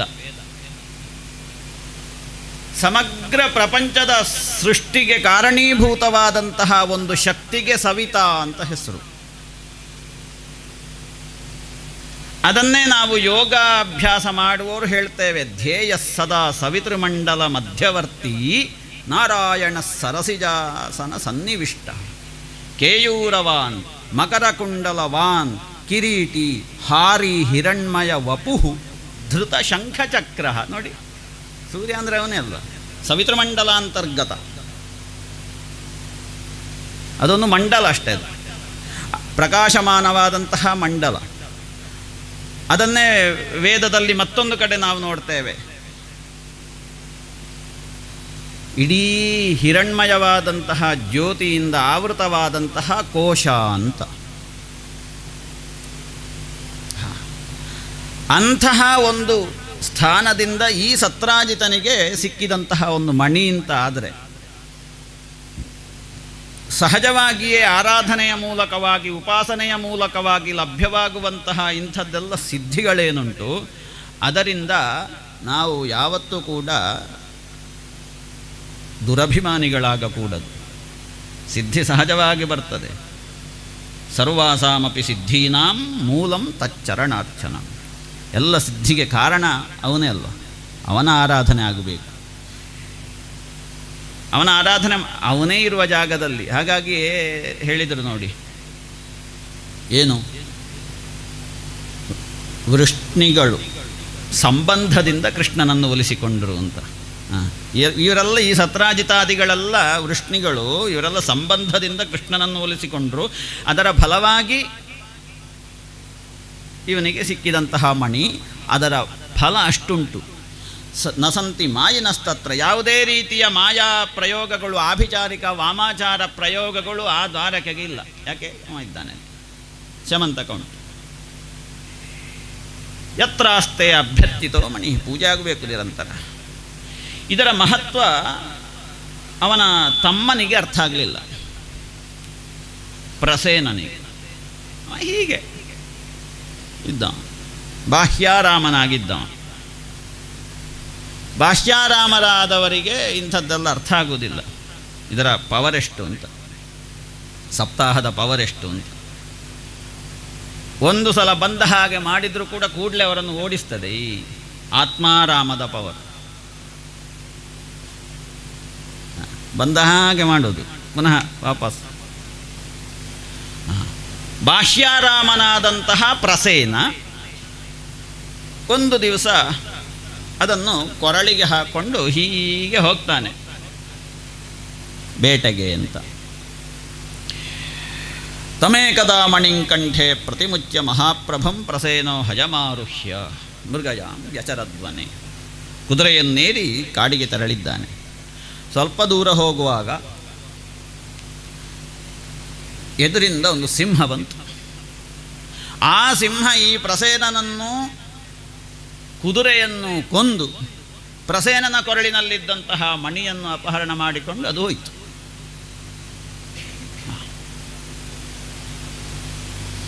ಕಟ್ಟಿಡಬಾರದು ಅಂತ ಹೇಳಿದ್ದದಕ್ಕೆ. ಹೇಗೆ ಕಟ್ಟಿ ಇಡಬಾರದು, ಹಾಗೆ ಇಟ್ಟರೆ ಎಂತಾಗುವುದಿಲ್ಲ. ಕಟ್ಟಿ ಇಟ್ಟ ಕೂಡಲೇ ಅದಕ್ಕೆ ಮತ್ತೆ ಬೇರೆ ಜನ ಇರ್ತದೆ ನೋಡಿ. ಆ ಕೇಸರಿ ಹೋಯಿತು. ಸಿಂಹ ಕೈಯಲ್ಲಿ ಹಿಡ್ಕೊಂಡು ಮುಂದೆ ಹೋಗ್ತಾ ಇರುವಾಗ ಎದುರಿಂದ ಒಂದು ಕರಡಿ ಬಂದು ಬಿಡ್ತು. ಸಿಂಹದ ಕೈಯಲ್ಲಿ ಎಂಥದ್ದೊಂದು ಹೊಳೆಯುವ ವಸ್ತು ಖಂಡಿತ ಕರಡಿಗೆ. ಇದೆಂಥದ್ದಿದು ಅಂತ ಹೇಳಿ ನೇರ ಮೇಲಕ್ಕೆ ಎರಗಿ ಆ ಸಿಂಹವನ್ನು ಕೊಂದು ಮಣಿಯನ್ನು ತೆಕ್ಕೊಂಡು ಹೋಯ್ತು. ಆ ಕರಡಿ ಹೋಗಿ ಈ ಮಣಿಯನ್ನು ಹಿಡ್ಕೊಂಡು ಹೋಗಿ ಅದರ ಗುಹೆ ಒಳಗಡೆ ಹೋಯ್ತು. ಅದಕ್ಕೊಂದು ಸಣ್ಣ ಒಂದು ಮಗು ಇತ್ತಲ್ಲಿ ಆ ಗುಹೆ ಒಳಗಡೆ ತೊಟ್ಟಿಲಿನಲ್ಲಿ. ಹಠ ಮಾಡುವುದಕ್ಕಾಗ್ತದೆ ಅಂತ ಹೇಳಿಕೊಂಡು ತೊಟ್ಟಿಲಿನ ಕಾಲಿಗೆ ಈ ಮಣಿಯನ್ನು ಕಟ್ಟಿ ಬಿಡ್ತದೆ. ಬೆಳಕು ಕಾಣುವಾಗ ಕೂಗುವುದನ್ನು ಅಳುವುದನ್ನು ನಿಲ್ಲಿಸ್ತದಲ್ಲ, ಅದಕ್ಕೋಸ್ಕರ. ಇಲ್ಲಿ ಸತ್ರಾಜಿತನಿಗೆ ತಲೆಬಿಸಿ ಆಯಿತು. ಪೂಜೆಗೆ ಮರುದಿವಸ ಎದ್ದು ನೋಡುವಾಗ ಮಣಿ ಇಲ್ಲ ಮಾರ್ರೆ, ಹೋದ ತಮ್ಮನೂ ಇಲ್ಲ. ಅಲ್ಲ, ಏನಾಯ್ತು ಇದು? ಪ್ರಾಯ ಕೃಷ್ಣೇನ ನಿಹತಃ ಮಣಿಗ್ರೀವೋ ವನಂಗತಃ. ಬೇಟೆಗೆ ಹೋದ್ದು ಗೊತ್ತು ತಮ್ಮ, ಮಣಿಯನ್ನು ಕೊರಳಿನಲ್ಲಿ ಹಾಕೊಂಡು ಹೋಗಿದ್ದ. ಈಗ ಎರಡೂ ಕಾಣೋದಿಲ್ಲ ಅಂತ ಆದರೆ ನಿನ್ನೆ ಕೃಷ್ಣ ಕೇಳಿದ್ದ ಆ ಮಣಿಯನ್ನು ನಂಗೆ ಕೊಡು ಅಂತ, ನಾನು ಕೊಡಲಿಲ್ಲ. ಹಾಗಾದರೆ ಇದು ಕೃಷ್ಣನದ್ದೇ ಕೆಲಸ. ಪ್ರಸೇನ ಕೊರಳಿಗೆ ಮಣಿಯನ್ನು ಧರಿಸಿಕೊಂಡು ಕಾಡಿಗೆ ಹೋದದ್ದು ಗೊತ್ತಾಗಿತ್ತು ಕೃಷ್ಣನಿಗೆ. ಅವನ ಹಿಂದಿನಿಂದಲೇ ಹೋಗಿ ಆ ಪ್ರಸೇನನನ್ನು ಕೊಂದು ಮಣಿಯನ್ನು ಅಪಹರಣ ಮಾಡಿದ್ದಾನೆ ಕೃಷ್ಣ ಅಂತ ನಿರ್ಣಯಕ್ಕೆ ಬಂದು ಊರಲ್ಲೆಲ್ಲ ಪ್ರಚಾರ ಮಾಡಿದ. ಸುದ್ದಿ ಗೊತ್ತಾದರೆ ಆಗಲ್ಲ, ಒಂದಕ್ಕೆ ಅದು ಇನ್ನು ಎರಡನೇವನಲ್ಲಿ ಸೇರುವಾಗ 2 ಸೇರ್ತದೆ ಅದಕ್ಕೆ, ಮೂರನೇವನಲ್ಲಿ ಕೇಳುವಾಗ ಅದು 3 ಸೇರ್ತದೆ ಅದಕ್ಕೆ. ಹೀಗೆ ಒಂದಕ್ಕೊಂದು ಜಾಸ್ತಿ ಆಗ್ತಾ ಹೋಗ್ತದೆ. ಜಾಸ್ತಿ ಆಗ್ತಾ ಹೋದಾಗೆ ಪೇಪರಿನವರಿಗೆ ದೊಡ್ಡ ಸುದ್ದಿ ಆಗೋದು ನೋಡಿ. ಅದು ಅಲ್ಲಿಯೇ ಇದ್ರೆ ಅಂತ ಆಗೋದಿಲ್ಲ ಅದು. ಹೀಗಾಯ್ತು. ಕೃಷ್ಣನಿಗೊಂದು ಅಪವಾದ ಬಂತು. ಕೃಷ್ಣನಿಗೆ ಗೊತ್ತಾಯ್ತದು, ಭಗವಾಂಸ್ ತದುಪಶ್ರುತ್ಯ, ನನ್ನ ಮೇಲೆ ಒಂದು ಅಪವಾದ ಬಂದಿದೆ, ಇದನ್ನು ನಾನು ಈಗ ನಿವಾರಣೆ ಮಾಡದೇ ಇದ್ದರೆ ಕಷ್ಟ ಅಂತ ಹೇಳಿ ಮಾರುಷ್ಟಂ ಪ್ರಸೇನ ಪದವೀಂ, ಎಲ್ಲ ಊರಿನವರನ್ನೆಲ್ಲ ಸೇರ್ತಾನೆ. ಬಂದ್ರಪ್ಪ, ನಮಗೆ ಹೀಗೀಗೆ ಆಗಿದೆ ಈಗ ಸಂಗತಿ, ಊರಿನಲ್ಲಿ ಪ್ರಸೇನನೂ ಇಲ್ಲ. ಆ ಮೊನ್ನೆ ನೀವು ಬರುವಾಗ ಹೆದರಿದ್ರಲ್ಲ, ಆ ಮಣಿ ಸತ್ರಾಜಿತನ ಕೈಯಲ್ಲಿದ್ದದ್ದು ಅದೂ ಇಲ್ಲ. ಹಾಗಾಗಿ ನಾವೀಗ ಪ್ರಸೇನ ಎಲ್ಲಿದ್ದಾನೆ ಅಂತ ಹುಡ್ಕೊಂಡು ಹೋಗಬೇಕು ಅಂತ ಹೇಳಿ ಹೋಗಿ ಸ್ವಲ್ಪ ಮುಂದೆ ಹೋಗುವಾಗ ಪ್ರಸೇನ ಅಲ್ವ ಅದು? ಹೌದು. ಇಲ್ಲಿ ಬಿದ್ದಿದ್ದಾನೆ ಪ್ರಸೇನ, ಸತ್ತು ಬಿದ್ದಿದ್ದಾನೆ. ಬಿದ್ದದ್ದು ಮಾತ್ರ ಅಲ್ಲ, ಕುದುರೆಯೂ ಬಿದ್ದಿದೆ ಆ ಬದಿಯಲ್ಲಿ. ಹಾಗೆಂದು ಮಣಿ ಕಾಣೋದಿಲ್ಲ. ಮಣಿಯಲ್ಲಿ ಪ್ರಾಯಶಃ ಯಾವುದೋ ಪ್ರಾಣಿ ಈ ಪ್ರಸೇನನನ್ನು ಕುದುರೆಯನ್ನು ಕೊಂದು ಮಣಿಯನ್ನು ಅಪಹರಣ ಮಾಡಿಕೊಂಡು ಮುಂದೆ ಹೋಗಿರಬೇಕು ಅಂತ ಅತ್ಲಾಗಿತ್ಲಾಗಿ ನೋಡುವಾಗ ಅಲ್ಲಿ ಸಿಂಹದ ಹೆಜ್ಜೆ ಕಾಣ್ತದೆ, ಹೋದದ್ದು ಕಾಲಿನ ಹೆಜ್ಜೆ. ಇರಬೇಕು, ಸಿಂಹ ಕೊಂಡೋಗಿರ್ಬೇಕು, ಇದನ್ನು ನೋಡುವ, ಅದು ಹೋದಲ್ಲಿ ಆ ಹೆಜ್ಜೆಯನ್ನು ಅನುಸರಿಸ್ಕೊಂಡು ಹೋಗುವ ಅಂತ ಹೇಳಿ ಇವರು ಹೋದರು. ಸಿಂಹದ ಹೆಜ್ಜೆಯನ್ನೇ ಅನುಸರಿಸಿಕೊಂಡು ಸ್ವಲ್ಪ ದೂರ ಹೋಗುವಾಗ ಸಿಂಹ ಅಲ್ಲಿ ಬಿದ್ದು ಬಿಟ್ಟಿದೆ. ರಕ್ತ ಎಲ್ಲ ಇಡೀ ಛಲ್ಲಾಪಿಲ್ಲಿಯಾಗಿ ಹೋಗಿದೆ. ಸಿಂಹವೂ ಸತ್ತೋಗಿದೆ. ಮಣಿ ಉಂಟ? ಇಲ್ಲ, ಮಣಿ ಇಲ್ಲ. ಹಾಗಾದರೆ ಈ ಮಣಿಯ ಗತಿ ಏನಪ್ಪ ಅಂತ ಒಂದು ಸಲ ಅತ್ಲಾಗಿ ನೋಡುವಾಗ ಕರಡಿಯ ಹೆಜ್ಜೆ ಕಾಣ್ತದೆ. ಓ, ಕರಡಿ ತೆಕ್ಕೊಂಡು ಹೋಗಿರಬೇಕು. ಹಾಗಾದರೆ ಸಿಂಹವನ್ನು ಕೊಂದು ಕರಡಿ ತೆಕ್ಕೊಂಡು ಹೋಗಿದೆ. ಇದ್ದು ಹಾಗಾದರೆ ಆ ಕರಡಿಯನ್ನೇ ನಾವೀಗ ಅನ್ವೇಷಣೆ ಮಾಡಬೇಕು ಅಂತ ಹೇಳಿ ಆ ಹೆಜ್ಜೆಯನ್ನೇ ಅನುಸರಿಸಿಕೊಂಡು ಮುಂದೆ ಹೋಗ್ತಾರೆ. ಹೋಗುವಾಗ ಅದು ಹೋಗಿ ಹೋಗಿ ಹೋಗಿ ಆ ಹೆಜ್ಜೆ ಹೋದದ್ದು ಒಂದು ಗುಹೆಯ ಒಳಗಡೆ ಆಗಿ ಹೋಗಿದೆ. ಸರಿ, ಗೊತ್ತಾಯಿತು, ನೀವೆಲ್ಲ ಇಲ್ಲಿ ನಿಲ್ಲಿ, ಒಳಗೆ ಬರಬೇಕು, ನಾನೊಬ್ಬ ಹೋಗಿ ಬರ್ತೇನೆ ಅಂತ ಕೃಷ್ಣ ಇವರನ್ನೆಲ್ಲ ಇಲ್ಲಿ ನಿಲ್ಲಿಸಿದ. ನೀವಿಲ್ಲಿ ನಿಂತ್ಕೊಂಡಿರಿ ಅಂತ. ನೇರ ವೃಕ್ಷರಾಜ ಬಿಲಂಭೀಮಂ ಅಂಧೇನ ತಮಸಾವೃತಂ. ಕತ್ತಲು ಅಂತಂದರೆ ಬೆಳಕು ಕೊಟ್ಟರೂ ಕೂಡ ಬೆಳಕಾಗಲಿಕ್ಕಿಲ್ಲ ಅಲ್ಲಿ, ಅಂತಹ ಕತ್ತಲು, ಭಯಾನಕವಾದ ಕತ್ತಲು. ಏಕೋ ವಿವೇಶ ಭಗವಾನ್ ಅವಸ್ಥಾಪ್ಯ ಬಹಿಷ್ಪ್ರಜಾ. ಒಬ್ಬನೇ ಆ ಕತ್ತಲಾದಂತಹ ಗುಹೆಯ ಒಳಗಡೆ ಪ್ರವೇಶ ಮಾಡ್ತಾನೆ. ಮುಂದೆ ಹೋಗುವಾಗ ಬೆಳಕುಂಟು. ಇದೆಂಥದ್ದಿದು ಅಂತ ನೋಡುವ ಅಂತ ಹತ್ತಿರ ಹೋದಾಗ ತೊಟ್ಟಿಲು ಕಾಣ್ತದೆ. ತೊಟ್ಟಿಲಿನಲ್ಲಿ ಬೆಳಕೆಲ್ಲಿ ಅಂತ ಗಮನಿಸುವಾಗ ತೊಟ್ಟಿಲಿನ ಕಾಲಿನಲ್ಲಿ ಒಂದು ಮಣಿ ಕಾಣ್ತದೆ. ತತ್ರ ದೃಷ್ಟ ಮಣಿಶ್ರೇಷ್ಠಂ ಬಾಲಕ್ರೀಡನ ಕಂಕೃತಂ. ಈ ಮಗುವಿಗೆ ಆಟ ಆಡಲಿಕ್ಕೆ ಅಂತ ಇದನ್ನು ಕಟ್ಟಿದ್ದಾರೆ ಯಾರು ಅಂತ ಹೇಳಿ, ಇಲ್ಲಿ ನಮಗೆ ಮಣಿಯಲ್ವ ಬೇಕಾದ್ದು ಅಂತ ಹೇಳಿ ಹರ್ತುಂಕೃತ ಮತಿಸ್ತಸ್ಮಿನ್. ಆ ತೊಟ್ಟಿಲಿನ ಹತ್ತಿರ ಹೋಗ್ತಾನೆ. ತೊಟ್ಟಿಲಲ್ಲಿ ಮಗು ಉಂಟು. ಆ ತೊಟ್ಟಿಲಿನ ಕಾಲಿನಲ್ಲಿದ್ದಂತಹ ಮಣಿಯನ್ನು ತೆಕ್ಕೊಳ್ಬೇಕು ಅಂತ ಹೋಗ್ತಾನೆ ಕೃಷ್ಣ. ಆ ಕೃಷ್ಣನನ್ನು ನೋಡಿ ಆಗುವಾಗಲೇ ಈವರೆಗೆ ನೋಡಲಿಲ್ಲ ಅದು ಆ ಮಗು. ಯಾಕೆ? ಅದು ಜಾತಿ ಬೇರೆ ಅಲ್ವಾ, ಆ ಜಾತಿಗೆ ನಮ್ಮವರು ಸೆಟ್ ಆಗುವುದಿಲ್ಲ. ಅದು ಕರಡಿ. ಯಾರದು ಕರಡಿ? ಏನನ್ನು ಕರಡಿ? ಅದು ಕರಡಿ ಕರಡಿ ಕರಡಿ ಕರಡಿ ಇವತ್ತು ಕೂಡ ಇದ್ದಾನೆ. ಕರಡಲಿಕ್ಕೆ ಶುರು ಮಾಡಿ ಏನು ಸಣ್ಣ ಸಮಯ ಅಲ್ಲ. ಬ್ರಹ್ಮನ ಆಕಳಿಕೆಯಿಂದ ಒಂದ್ಸಲ ಬ್ರಹ್ಮನಿಗೆ ಆಕಳಿಕೆ ಬಂತಂತೆ, ಯಾವಾಗಲೋ ಸೃಷ್ಟಿಯ ಪೂರ್ವದಲ್ಲಿ. ಆವಾಗ ಬಾಯಿಂದ ಬಿದ್ದದ್ದು ಜಾಂಬವಂತ. ಅಲ್ಲಿಂದ ಕರಡಲಿಕ್ಕೆ ಶುರು ಮಾಡಿದ್ದಾನೆ. ಆಲೋಡ್ಯ ಸರ್ವಶಾಸ್ತ್ರಾಣಿ, ಎಲ್ಲ ಇಡೀ ಶಾಸ್ತ್ರವನ್ನು ತಿರುಗಿ ಪೇಜೆಲ್ಲ ತಿರುಗಿಸಿ ಗಾಳಿಗೆಲ್ಲ ತಿರುಗಿ ಆಗುವಾಗ ಆಲೋಡ್ಯ ಅಧ್ಯಯನ ಮಾಡಿ ಆಗುವಾಗ ಒಂದೇ ನಿಶ್ಚಯಕ್ಕೆ ಬರುವುದು, ಹರಿ ಮಾತ್ರ ಒಬ್ಬನೇ ಅಂತ. ಅವ ಅಲ್ಲಿಂದ ಕರಡುವುದಕ್ಕೆ ಶುರು ಮಾಡಿದ್ದಾನೆ. ಎಲ್ಲಿಂದ? ಆಕಳಿಕೆಯಿಂದ. ನೋಡಿ, ಆಕಳಿಕೆಯಿಂದ ಕರಡಿ ಕರಡಿ ಕರಡಿ ಕರಡಿ ಅವನಿಗೆ ತ್ರೇತಾಯುಗಾಂತ್ಯದಲ್ಲಿ ದರ್ಶನ ಆಯಿತು.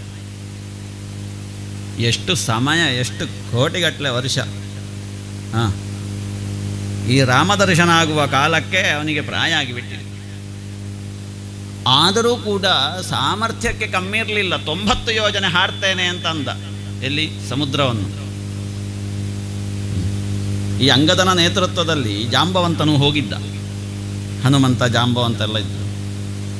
ನೀವು ಎಷ್ಟು ಹಾರ್ತೀರಿ ಅಜ್ಜಯ್ಯ ಅಂತ ಕೇಳಿದವಾಗ, ಈಗ ಮೊದಲಿನಾಗೆಲ್ಲ ಆಗುವುದಿಲ್ಲ ನಮಗೆ,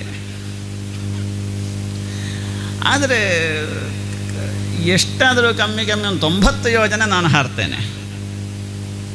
ಮತ್ತೆ ಇರೋದು 10 ಯೋಜನೆ ಲಂಕೆಗೆ, 90 ಯೋಜನೆ ಹಾರ್ತೇನೆ, ಅಷ್ಟು ತಾಕತ್ತುಂಟು ಅಂತ ಹೇಳಿದವ. ರಾಮ ಸೇವೆಯನ್ನು ಮಾಡಿದ ನಿರಂತರವಾಗಿ. ಕೊನೆಗೆ ರಾಮ ಹೇಳಿದ್ದ, ಮುಂದಿನ ಯುಗದಲ್ಲಿ ನಿನಗೆ ದರ್ಶನ ಕೊಡ್ತೇನೆ ಕೃಷ್ಣ ರೂಪದಲ್ಲಿ ಅಂತ. ಹಾಗಾಗಿ ಮತ್ತೂ ರಾಮ ದರ್ಶನ ಆದರೂ ಅವನಿಗೆ ಸಾಕಾಗಲಿಲ್ಲ. ಮತ್ತೆ ಮತ್ತೆ ಏಕಾಂತದಲ್ಲಿ ಹುಡುಕುವುದಕ್ಕೆ ತೊಡಗಿದ. ಮತ್ತೆ ಆಲೋಟನೆ ಶುರುವಾಯಿತು. ಈ ಆಲೋಟನೆ ಶುರುವಾದಾಗ ಒಬ್ಬನೇ ಇರಬೇಕು ಅಂತ ಎಲ್ಲ. ಧ್ಯಾನಕ್ಕೆ ಗುಂಪಲ್ಲ, ಏಕಸ್ತಪ. ಧ್ಯಾನಕ್ಕೆ ತಪಸ್ಸಿಗೆ ಒಬ್ಬನೇ ಬೇಕು. ಅಧ್ಯಯನ ಮಾಡುವುದಿದ್ರೆ ಇಬ್ಬರು ಬೇಕಂತೆ. ಏಕಸ್ತಪೋ ದ್ವಿರಧ್ಯಾಯಿ ಅಂತ. ತಪಸ್ಸಿಗೆ ಧ್ಯಾನಕ್ಕೆ ಜಪಕ್ಕೆ ನೀವು ಇನ್ನೊಬ್ಬರನ್ನು ಕೂರಿಸಿದ್ರಿ ಒಟ್ಟಿಗೆ, ನೀವು ಹಾಳಾದ್ರಿ ಅಂತ ಅರ್ಥ. ಹಾಗಾಗಿ ನೋಡಿ, ಕತ್ತಲು ಏನು, ಹೇಗಿರುವ ಕತ್ತಲು? ಅಂಧೇನ ತಮಸಾವೃತ. ಕತ್ತಲಿನಲ್ಲಿಯೇ ಹುಡುಕುವುದು. ಕತ್ತಲಿನಲ್ಲಿ ಇದ್ದ ಕಾರಣ ಅಲ್ವ ಬೆಳಕು ಬೇಕು ಅಂತ ಅನಿಸುವುದು. ಆ ಬೆಳಕನ್ನು ಹುಡುಕುತ್ತಾ ಇರುವುದು, ಅದಕ್ಕೆ ಆಲೋಟನೆ ಅಂತ. ಕರಡಿ ಏನು ಸಾಮಾನ್ಯನೇ ಜಾಂಬವಂತ. ಈ ಕೃಷ್ಣ ಒಳಗೆ ಹೋದ ಕಾಲಕ್ಕೆ ಈವರೆಗೆ ನೋಡದೇ ಇರುವಂತಹ ಒಂದು ಮನುಷ್ಯನನ್ನು ಆ ಮಗು ನೋಡ್ತದೆ. ಹೆದರಿಕೊಂಡಿತು, ಕಿಟಾರನ ಕಿರಿಚಿ ಬಿಡ್ತು. ಹೆದರಿ ಆ ಕಿರುಚುವಿಕೆ ಒಳಗಡೆ ಎಲ್ಲಿಯೋ ಗುಹೆಯಲ್ಲಿದ್ದ ಈ ಜಾಂಬವಂತ ಕರಡಿ. ಅವನಿಗೆ ಕೇಳಿತು ತಚ್ಛೃತ್ವ. ಕೇಳಿದ ಅಲ್ಲಿಗೆ ಉಗ್ರವಾದ ಕೋಪ ಬಂತು. ಈವರೆಗೆ ನಮ್ಮ ಈ ಗುಹೆಗೆ ಯಾವ ಒಂದು ಕೀಟವೂ ಬರಲಿಲ್ಲ, ಅಂಥದ್ದರಲ್ಲಿ ಆ ಮಗು ಕಿರುಚಬೇಕು ಅಂತಾದರೆ ಏನು ಕಾರಣ ಅಂತ ಹೇಳಿಕೊಂಡು ಅಭ್ಯದ್ರವತ್ ಕ್ರುದ್ಧ ಜಾಂಬವಾನ್ ಬಲಿನಾಂವರ. ಇಡೀ ಬಲಿಷ್ಠರಾದವರಲ್ಲಿ ಅಗ್ರಗಣ್ಯ. ಅವನ ಬಲ ಅಂತಂದರೆ ಅಸಾಮಾನ್ಯವಾದ ಬಲ.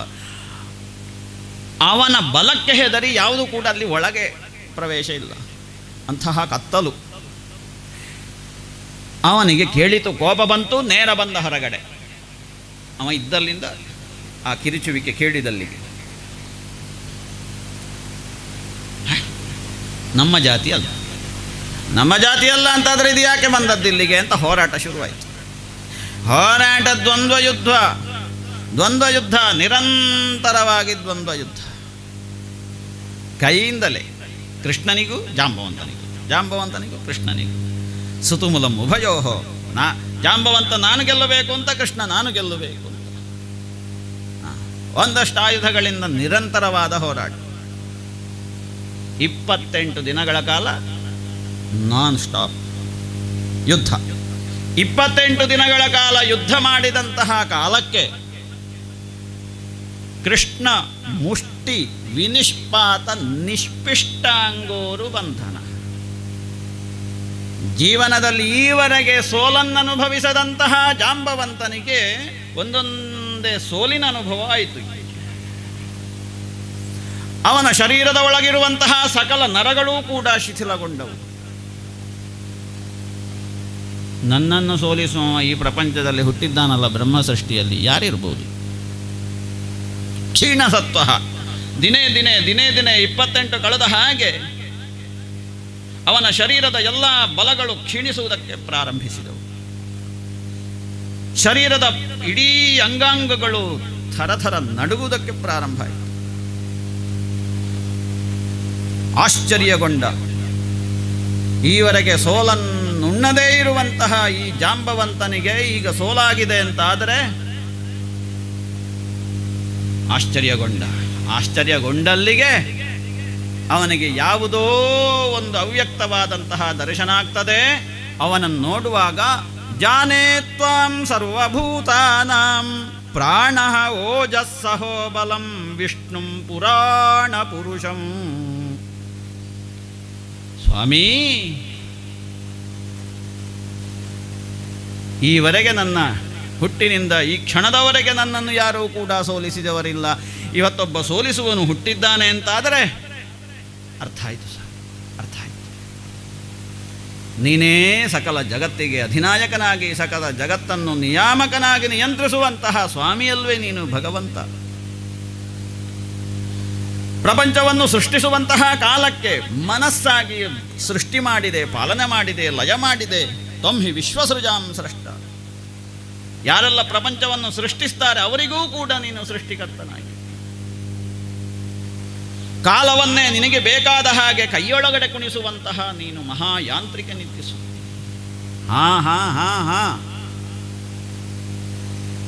ನೆನಪಾಗ್ತಾ ಉಂಟು ಸ್ವಾಮಿ.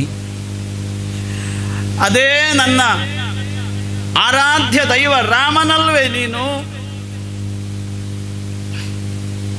ಸಮುದ್ರದ ಬದಿಗೆ ಬಂದಂತಹ ಕಾಲದಲ್ಲಿ ಕೇವಲ ನಿನ್ನ ನೋಟದಲ್ಲಿಯೇ ಸಮುದ್ರದ ಸಮಸ್ತ ಜಲಚರ ಪ್ರಾಣಿಗಳು ವಿಲವಿಲನೆ ಒದ್ದಾಡುವುದಕ್ಕೆ, ಜೀವದಾಶೆಯಿಂದ ಮೇಲೆ ಬರುವುದಕ್ಕೆ ಯತ್ನಿಸಿದಂತಹ ನೆನಪು ನನ್ನ ಮನಸ್ಸಿಗೆ ಬರ್ತಾ ಉಂಟು ಸ್ವಾಮಿ. ಆ ಕಾಲಕ್ಕೆ ಒಂದು ಬಾಣ ಪ್ರಯೋಗ ಮಾಡುವುದಕ್ಕೆ ಹೊರಟಂತಹ ನಿನ್ನ ಈ ವಿಪರೀತವಾದಂತಹ ಪ್ರಪಂಚವೇ ಸುಟ್ಟುರುಹುವಂತಹ ಕೋಪಕ್ಕೆ ವರುಣ ಸಮಾಹಿತನಾಗಿ ಸಮುದ್ರದಲ್ಲಿ ದಾರಿಯನ್ನು ಬಿಟ್ಟದ್ದು ನೆನಪಿಗೆ ಬರ್ತದೆ ಸ್ವಾಮಿ. ತನ್ಮೂಲಕವಾಗಿ ನಿನ್ನ ಅನುಗ್ರಹದಿಂದ ನಾವೆಲ್ಲ ಸೇರಿ ಸಮುದ್ರಕ್ಕೆ ಸೇತುವನ್ನು ಬಲಿದು ನೇರವಾಗಿ ಲಂಕೆಗೆ ಅಭಿಯೋಗವನ್ನು ಮಾಡಿ ಅಲ್ಲಿದ್ದಂತಹ ನಿನ್ನ ಬಾಣ ಪ್ರಯೋಗದಿಂದ ಸಕಲ ರಾಕ್ಷಸರ ತಲೆಗಳೆಲ್ಲ ಥರ ಅಂತ ಕೆಳಗಡೆ ಬಿದ್ದದ್ದನ್ನು ನಾನು ಕಣ್ಣಾರೆ ಕಂಡವನಲ್ಲಿ ಸ್ವಾಮಿ ರಾಮ. ಅದನ್ನೆಲ್ಲ ಕಂಡಂತಹ ಕಾಲಕ್ಕೆ ನಾವೆಲ್ಲ ವಿಸ್ಮಿತಗೊಂಡಿದ್ದೆವು. ರಕ್ಷ ಶಿರಾಂಸಿ ಭುವಿ ಪೇತು ಇಶುಕ್ಷತಾನಿ. ನಿನ್ನ ಒಂದೊಂದು ಬಾಣದಿಂದ ಸಹಸ್ರ ಸಂಖ್ಯೆಯ ರಾಕ್ಷಸರೆಲ್ಲರೂ ಕೂಡ ಪಟನೆ ಬಿದ್ದಂತಹ ದೃಶ್ಯ ನನಗೆ ಇವತ್ತು ಕೂಡ ಮರೆಯುತ್ತಾ ಇಲ್ಲ ಸ್ವಾಮಿ. ನನ್ನನ್ನು ಕ್ಷಮಿಸಬೇಕು. ನೀನೇ ರಾಮ ಅಂತ ಗೊತ್ತಾಗದೆ ನಿನಗೆ ನಾನು ಆಘಾತವನ್ನು ಕೊಟ್ಟನಲ್ಲ. ದಯವಿಟ್ಟು ನನ್ನ ಈ ಸಕಲ ಪಾಪಗಳನ್ನು ನೀನು ನಿವೃತ್ತಿ ಮಾಡಬೇಕು. ಈಗ ನೆನಪಾಗ್ತದೆ ಸ್ವಾಮಿ, ಆ ಕಾಲಕ್ಕೆ ಮುಂದಿನ ಯುಗದಲ್ಲಿ ಕೃಷ್ಣ ರೂಪನಾಗಿ ನಾನು ದರ್ಶನವನ್ನು ಕೊಡ್ತೇನೆ ಅಂತ ಹೇಳಿದೆಯಲ್ಲ ಸ್ವಾಮಿ. ಅದೇ ನೀನು ಅಂತಾದಾಗ ಸ್ವಾಮಿ, ನನ್ನನ್ನು ಸರ್ವ ರೀತಿಯಲ್ಲಿ ಶರಣಾಗತನಾಗಿ ನಿನ್ನ ಶ್ರೀಪಾದಕ್ಕೆ ನನ್ನನ್ನು ಸಮರ್ಪಣೆ ಮಾಡಿ ಬಿಡ್ತೇನೆ ನಾನು. ಅಂತ ಶರಣಾಗತ ಭಾವದಲ್ಲಿ ಕೃಷ್ಣನ ಶ್ರೀಪಾದಕ್ಕೆ ಬಿದ್ದು ಬಿಡ್ತಾನೆ ಜಾಂಬವಂತ. ಇತಿ ವಿಜ್ಞಾತ ವಿಜ್ಞಾನಂ ವೃಕ್ಷರಾಜಾನಮಚ್ಯುತ. ಜಾಂಬವಂತ ಏಳು ಅಂತ ಅವನ ತಲೆಯನ್ನು ಈ ಕೃಷ್ಣ ನೇವರಿಸ್ತಾನೆ. ಎಂತಹ ಕರಡಿ ಕರಡಿ ಕರಡಿ ದಿವ್ಯ ದರ್ಶನ ಮತ್ತೆ ಮತ್ತೆ ಕಾಣುವಂತಹ ಭಾಗ್ಯ ಕೇವಲ ಒಬ್ಬ ತಿರಿಯ ಜಂತು ಕರಡಿಗೆ ಪ್ರಾಪ್ತವಾಯಿತಲ್ವೇ.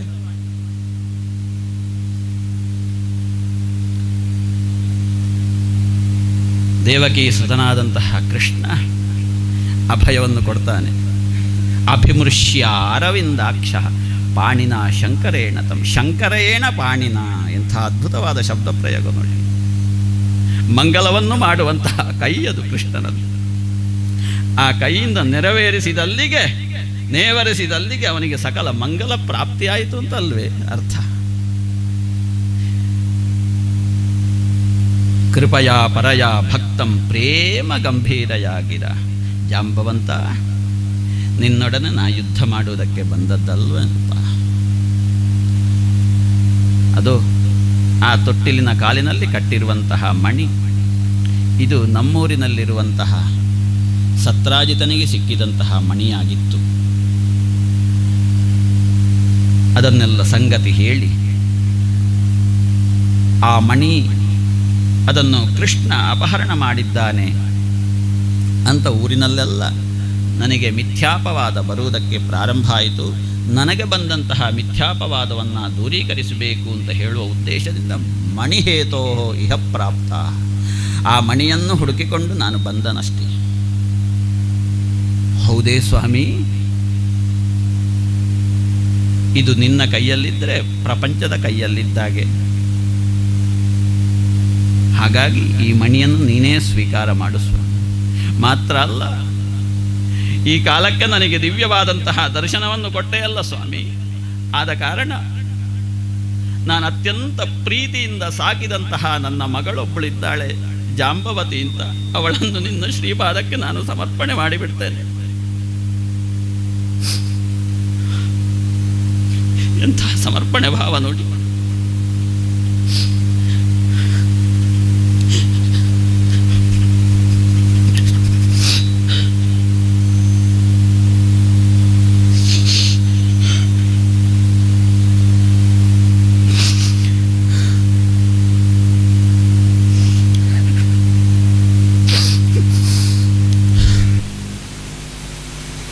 ಇತ್ಯುಕ್ತಃ ಸ್ವಾಂ ದುಹಿತರಂ ಕನ್ಯಾಂಜಾಂಬವತೀಂ ಮುದ ಅರ್ಹಣಾರ್ಥಂ ಸ ಮಣಿನ ಕೃಷ್ಣಾಯ ಉಪಜಹಾರ.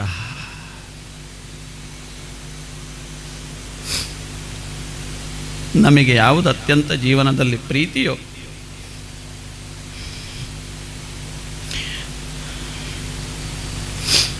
ಅದನ್ನು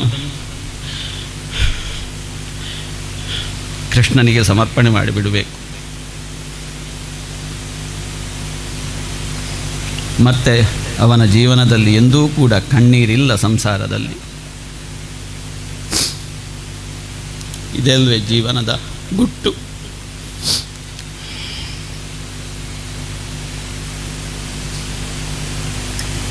ಕೆಲವು ದಿನ ಆಯಿತು ಇಲ್ಲಿ ಇವರು ಕಾಯುವುದು, ಕೆಲವು ದಿನ ಆಯಿತು. ಕೃಷ್ಣ ಈಗ ಬರ್ತಾನೆ. 12 ದಿವಸಕ್ಕಾದರೂ 12 ದಿವಸ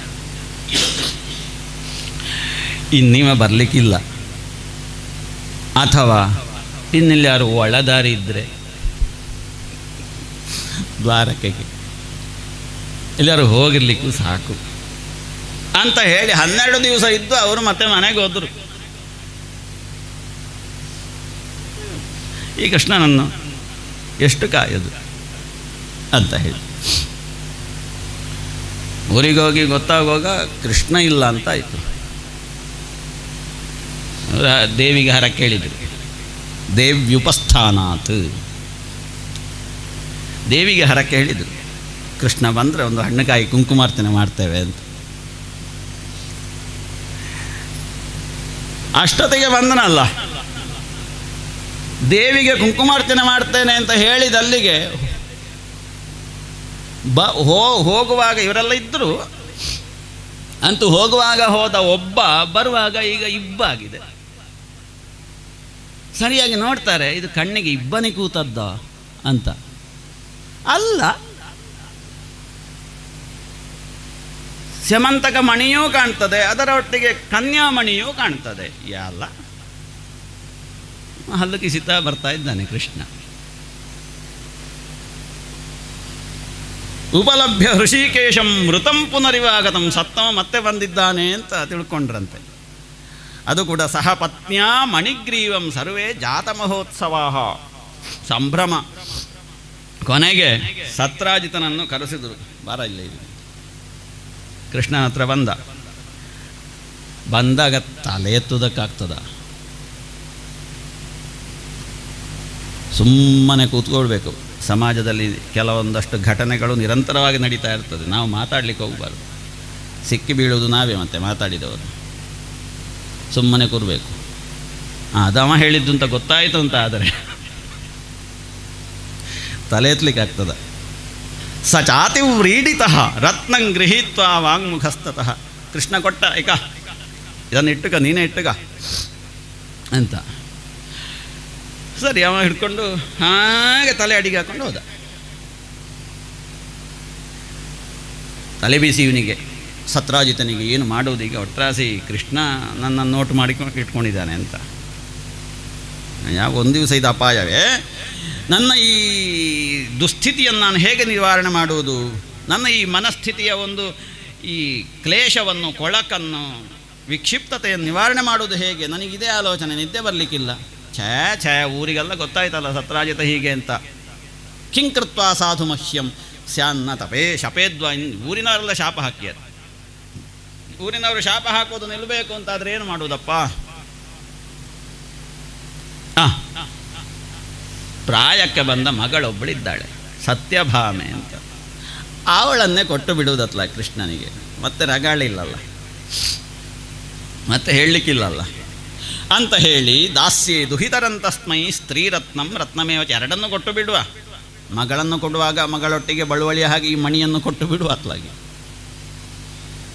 ಅಂತ ಹೇಳಿ, ಇದೇ ಸರಿಯಾದ ಮಾರ್ಗ ಅಂತ ಹೇಳಿ ಮಣಿಯನ್ನು ಈ ಮಗಳನ್ನು ಹೊತ್ಕೊಂಡು ಬರ್ತಾನೆ. ಕೃಷ್ಣಾಯ ಉಪಜಹಾರ, ಕೃಷ್ಣನಿಗೆ ಕೊಟ್ಟು ಮದುವೆ ಮಾಡಿಸಿದ.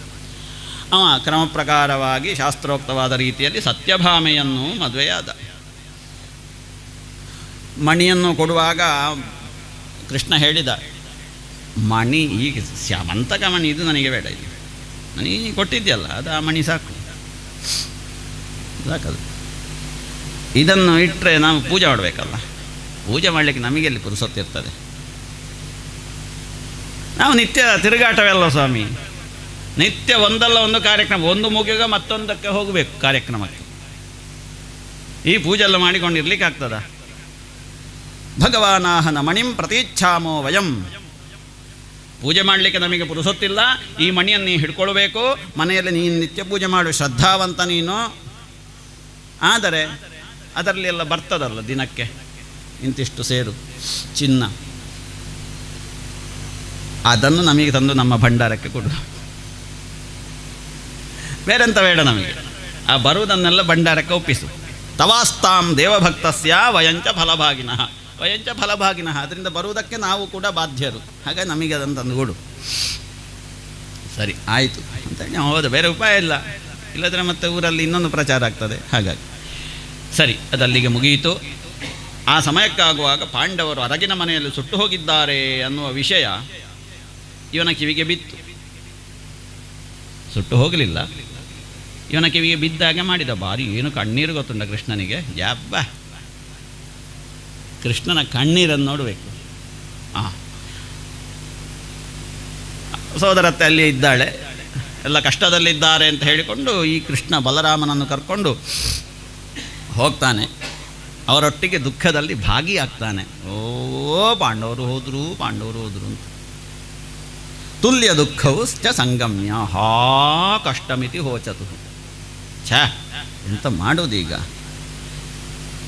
ಇದರ ಮಧ್ಯದಲ್ಲಿ ಕೃಷ್ಣ ಊರಲ್ಲಿಲ್ಲ ಅಂತ ಎಲ್ಲ ಪ್ರಚಾರ ಆಯಿತು. ದ್ವಾರಕೆಯಲ್ಲಿ ಹೋಗಿದ್ದಾನೆ. ಅಕ್ರೂರ ಮತ್ತು ಕೃತವರ್ಮ ಇಬ್ಬರು ಸ್ಕೆಚ್ ಹಾಕಿದರು. ಅಲ್ಲೊಬ್ಬ ಶತಧನ್ವ ಅಂತ ಒಬ್ಬ ಇದ್ದ, ದುಷ್ಟಾವ. ಆ ಯದುವಂಶದಲ್ಲಿ ಒಬ್ಬ ಹೃದೀಕ ಅಂತ ಹೇಳುವವ ಮಗ ಇವ ಶತಧನ್ವ ಅಂತ. ಸ್ವಲ್ಪ ಅಗ್ರೆಸಿವ್ ಮೆಂಟಾಲಿಟಿ ಅವ ಸತ್ರಾಜಿತ ಯಾವಾಗಳೋ ನನ್ನ ಮಗಳನ್ನು ನಿನಗೆ ಕೊಡ್ತೇನೆ ಅಂತ ಏನೋ ಮಾತು ಕೊಟ್ಟಿದ್ದ ಅಂತ ಕಾಣ್ತದೆ. ಇದೀಗ ಗೊತ್ತಿಲ್ಲದೆ, ಅವನಿಗೆ ಗೊತ್ತಾಗದೆ ಸತ್ಯಭಾಮೆಯನ್ನು ಕೃಷ್ಣನಿಗೆ ಕೊಟ್ಟು ಮದುವೆ ಮಾಡಿದ್ನಲ್ಲ, ಅದು ಗಜ ಗಜ ಗಜ ಅಂತ ಕುದಿಲಿಕ್ಕೆ ಶುರುವಾಯಿತು ಶತಧನ್ವನಿಗೆ. ಅದನ್ನೇ ಅವರು ಹಿಡ್ಕೊಂಡ್ರು, ಇವನ ವೀಕ್ನೆಸ್ಸನ್ನು. ಅಕ್ರೂರ ಮತ್ತು ಕೃತವರ್ಮ ನೋಡಿ ಅಂತ ವಿಚಿತ್ರ ನೋಡಿ. ನೋಡಪ್ಪ ಶತಧನ್ವ, ಈಗ ಮಣಿ ಸತ್ರಾಜಿತನಲ್ಲಿ ಉಂಟು, ನಿನಗೆ ಅಲ್ವ ಮಾತು ಕೊಟ್ಟದ್ದು ಆ ಮಗಳನ್ನು ಮದುವೆ ಮಾಡಿಕೊಡುವುದು ಅಂತ. ಈಗ ಕೃಷ್ಣ ನಿನಗೆ ಗೊತ್ತಾಗದ ಹಾಗೆ ಮದುವೆ ಮಾಡಿದ್ದಾನೆ, ಕೃಷ್ಣನಿಗೆ ಕೊಟ್ಟಿದ್ದಾನೆ ಸತ್ರಾಜಿತ. ಯೋಸ್ಮಭ್ಯಂ ಸಂಪ್ರತಿಶ್ರುತ್ಯ ಕನ್ಯಾಗರ್ಹಂ ಕನ್ಯಾರತ್ನಂ ವಿಗರ್ಹ್ಯನಃ ಕೃಷ್ಣಾಯಾದಾತ್ ನ ಸತ್ರಾಜಿತ್. ಈಗ ನೀನಲ್ಲಿ ಹೋಗಿ ಮಣಿಯನ್ನು ಅಪಹರಣ ಮಾಡಿದರೆ ನಿನಗೆ ಲಾಭ ಅಲ್ಲ ಅಂತ ಇವರು ಪ್ರೇರಣೆ ಕೊಟ್ಟರು. ಅವನನ್ನು ತಲೆ ತಿರುಗಿಸಿದರು. ಹೌದೌದು ಹೌದು ಹೌದು ಹೌದು, ಈಗ ಹೌದು ನನಗೆ ಅವ ಮಾತು ಕೊಟ್ಟಿದ್ದಾನೆ, ಮಗಳನ್ನು ಮದುವೆ ಮಾಡಿ ಕೊಡ್ತೇನೆ ಅಂತ ಹೇಳಿಕೊಂಡು ಸುದ್ದಿ ಇಲ್ಲದೆ ಕೃಷ್ಣನಿಗೆ ಕೊಟ್ಟಿದ್ದಾನೆ ಅಂತ ಆಗುವಾಗ ನಾವು ತಕ್ಕ ಶಾಸ್ತಿ ಮಾಡಬೇಕು. ಅಂತ ಹೇಳಿರು. ನೇರವಾಗಿ ರಾತ್ರಿ ಹೋದ ಕತ್ತಿ ಹಿಡ್ಕೊಂಡು ಹೋಗಿ ನೇರವಾಗಿ ಅವರೆಲ್ಲ ನೋಡ್ತಾ ಇದ್ರು ಹೆಂಗಸರೆಲ್ಲ. ಇವ ಹೋಗಿ ಸತ್ರಾಜಿತ ಮಲಗಿದ್ದ ಅಲ್ಲಿ, ಎಲ್ಲ ಪೂಜೆ ಎಲ್ಲ ಆಗಿ ಹೋದವನೇ ನೇರ ಇವನ ಅಂತಃಪುರಕ್ಕೆ ಹೋಗಿ ಮಲಗಿದ್ದಂತಹ ಸತ್ರಾಜಿತನ್ನು ಕೊಚ್ಚಿ ಕೊಚ್ಚಿ ಕೊಚ್ಚಿ ಕೊಂದು ಹಾಕಿದ ಅತ್ಲಾಗಿ. ಸತ್ರಾಜಿತ 32 ತುಂಡು.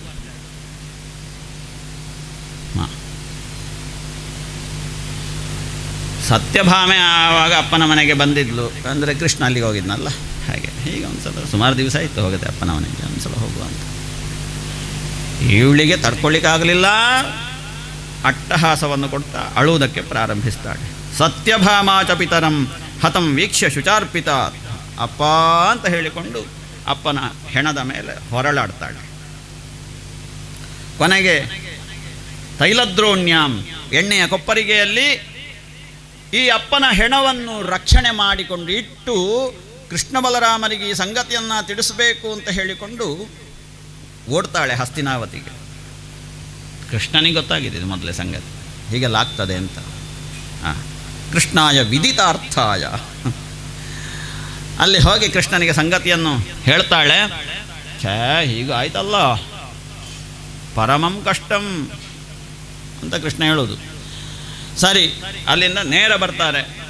ಮಾವನನ್ನು ಕೊಂದವನು ಯಾರು ನೋಡ್ತೇನೆ ಅಂತ ಹೇಳಿಕೊಂಡು ಹೋಗಿ ಸೋಪಿ ಕೃಷ್ಣೋದ್ಯಮಂ, ಕೃಷ್ಣ ನನ್ನನ್ನು ಕೊಲ್ತಾನೆ ಅಂತ ಸುದ್ದಿ ಸಿಕ್ತಿದೆ. ಅಲ್ಲಿ ಯಾರು ಮೆಸೇಜ್ ಹಾಕಿದ್ರು ಬರುವಾಗ.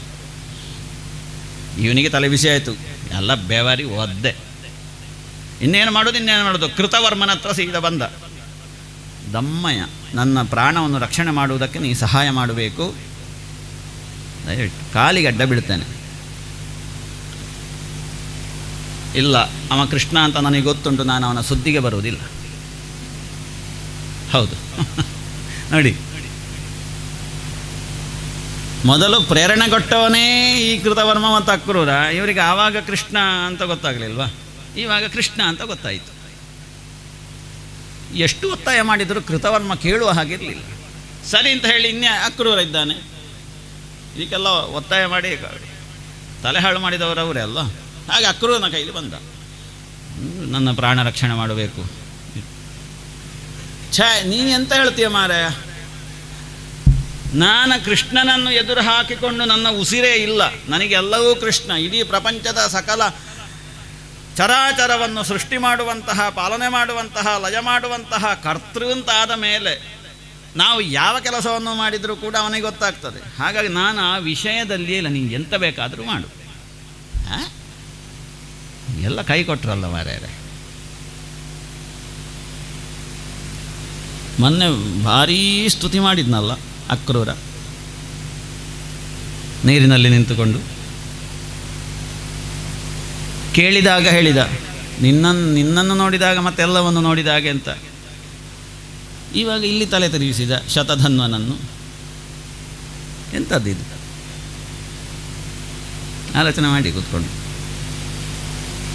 ಒಬ್ಬ ವಿಶ್ವರೂಪ ದರ್ಶನವನ್ನು ಮಾಡಿದವನಿಗೆ ಹೀಗೊಂದು ಮನಸ್ಸು ಬರ್ತದಲ್ಲ ಅಂತ. ಪರಮ ಭಕ್ತ ಅಕ್ರೂರ, ಅವನಿಗೆ ಹೀಗಾಯಿತು. ಮತ್ತು ಈವಾಗ ತಪ್ಪಿಸಿಕೊಳ್ತಾನೆ, ಕೃಷ್ಣನ ವಿಷಯದಲ್ಲಿ ನಾನಿಲ್ಲ ಅಂತ. ನಿನ್ನನ್ನು ರಕ್ಷಣೆ ಮಾಡುವ, ಕಾಪಾಡುವ ವಿಷಯದಲ್ಲಿ ನಾನಿಲ್ಲ.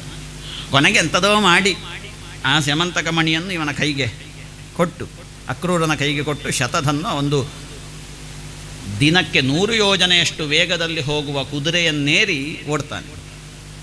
ಕೃಷ್ಣ ಬಲರಾಮನಿಗೆ ಗೊತ್ತಾಯಿತು, ಅವರು ಕೂಡ ವೇಗವಾಗಿ ಹೋಗುವಂತಹ ಕುದುರೆಯನ್ನೇರಿಕೊಂಡು ಶತಧನ್ವನನ್ನು ಓಡಿಸಿಕೊಂಡು ಹೋದರು. ಅದು ಅಲ್ಲಿ ವಿದೇಹ ನಗರದಲ್ಲಿ ಮಿಥಿಲಾ ನಗರಕ್ಕೆ ಎತ್ತುವಾಗ ಕುದುರೆ ಬಿದ್ದು ಬಿಡ್ತು. ಕುದುರೆ ಬಿದ್ದಲ್ಲಿಗೆ ನಡಿಗೆಯಿಂದ ಓಡುವುದಕ್ಕೆ ಶುರು ಮಾಡಿದ, ಪದ್ಭ್ಯಾಂ. ಆವಾಗ ಕೃಷ್ಣನಿಗೆ ಗೊತ್ತಾಯಿತು, ಅವನು ಕೂಡ ಬಲರಾಮನ ಜೊತೆಗೆ ಕುದುರೆಯಿಂದ ಹಿಡಿದು ಅವನನ್ನು ಓಡಿಸಿಕೊಂಡು ಹೋಗಿ ಸುದರ್ಶನ ಚಕ್ರದಿಂದ ಅವನ ತಲೆಯನ್ನು ತುಂಡು ಮಾಡಿದೆ. ಅಲ್ಲಿಗೆ ಬಿದ್ದ. ಮಣಿಯಲ್ಲಿದೆ ಅಂತ ನೋಡಿದೆ ಅಲ್ಲ, ಸುತ್ತ ಮಣಿ ಇಲ್ಲ. ಸುಮ್ಮನೆ ಕೊಂದನಲ್ಲ ಇವನನ್ನು, ಮಣಿ ಇಲ್ಲ. ಇನ್ನು ಉದ್ದಕ್ಕೆ ಎಲ್ಲಿಗೆ ಹೋಗೋದು, ಪುನಃ ದ್ವಾರಕೆಗೆ ಬರುವುದು ಅಂತ ಬಲರಾಮ ಅಷ್ಟೊತ್ತಿಗೆ ಹೇಳೋದು, ನೀವು ಹೋಗೋಣ, ಅಲ್ಲೆಲ್ಲರೂ ಇರ್ಬೋದು, ಯಾರಾದರ ಕೈಯಲ್ಲಿ ಇರ್ತದೆ ಅದು ಮಣಿ. ನಾನು ಸ್ವಲ್ಪ, ನನ್ನ ಒಬ್ಬ ಆತ್ಮೀಯ ಸ್ನೇಹಿತ ಇದ್ದಾನೆ, ವಿದೇಹನಗರದಲ್ಲಿ ಜನಕ. ಅಲ್ಲಿಗೆ ಹೋಗ್ತೇನೆ, ನಾನು ಸ್ವಲ್ಪ ದಿವಸ ಅಲ್ಲಿ ಇದ್ದು ಬರ್ತೇನೆ ಅಂತೇಳಿ ಅವ ಅಲ್ಲಿಗೆ ಹೋದ. ಆ ಹೊತ್ತಿಗೆ ಆಗುವಾಗ ಈ ಧೃತರಾಷ್ಟ್ರನ ಮಗ ದುರ್ಯೋಧನ ಅಲ್ಲಿಗೆ ಹೋಗಿದ್ದ. ಹೋಗಿ ಬಲರಾಮನ ಕೈಯಲ್ಲಿ ಗದಾಯುದ್ಧವನ್ನು ಕಲಿತಾನೆ. ಶಿಕ್ಷಣ ಹೇಗೆಲ್ಲ ಬಿಡಬೇಕು. ಇವ ಇಲ್ಲಿಗೆ ಬಂದಾಗುವಾಗ ಸಂಗತಿ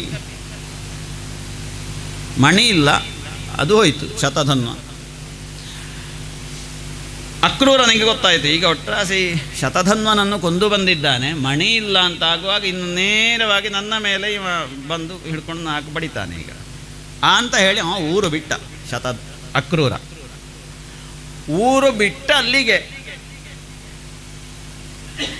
ಎಲ್ಲ ಇಡೀ ಆ ಊರೇ ಹಾಳಾಯಿತು.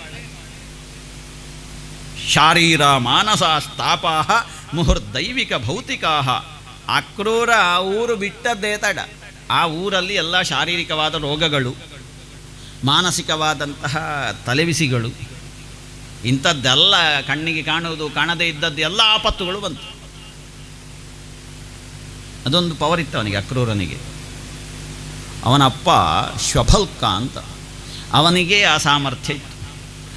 ಆ ಶ್ವಫಲ್ಕನ ಮಗ ಇವ. ಹಾಗಾಗಿ ಇವನು ಕೂಡ ಹಾಗೆ ಹೋದಲ್ಲಿ. ಅದು ಹೇಗೆ ಅಂತ ಕೇಳಿದರೆ, ಕಾಶಿರಾಜನಿಗೆ ಒಂದು ಸಲ ಆ ಊರಲ್ಲಿ ಮಳೆ ಬೆಳೆ ಎಲ್ಲವೂ ಕೂಡ ನಿಂತು ವಿಚಿತ್ರವಾದಂತಹ ಅನಾವೃಷ್ಟಿಯಾಯಿತಂತೆ. ಆ ಕಾಲಕ್ಕೆ ಶ್ವಫಲ್ಕ ಕಾಶಿನಗರಕ್ಕೆ ಕಾಲಿಟ್ಟನಂತೆ. ಕಾಲಿಟ್ಟಲ್ಲಿಗೆ ಮತ್ತೆ ಸಮೃದ್ಧ ಆಯ್ತಂತೆ ಕಾಶಿನಗರ. ಹಾಗೆ ತನ್ನ ಮಗಳಾದಂತಹ ಗಾಂಧಿನಿಯನ್ನು ಶ್ವಫಲ್ಕನಿಗೆ ಮದುವೆ ಮಾಡಿಕೊಟ್ಟದ್ದು ಈ ಒಂದು ಅದ್ಭುತವಾದ ಪವಾಡದಿಂದಾಗಿ. ಈ ಶ್ವಫಲ್ಕ ಗಾಂಧಿನಿಯರ ಮಗನೇ ಅಕ್ರೂರ. ಆ ಅಕ್ರೂರನಿಗೆ ಅದೇ ಸಾಮರ್ಥ್ಯ ಇತ್ತು. ಹಾಗಾಗಿ ಅವ ಹೋದಲ್ಲಿ ಬಂದಲ್ಲೆಲ್ಲ ಸಮೃದ್ಧತೆ ಆಗುವುದು. ಹಾಗೆ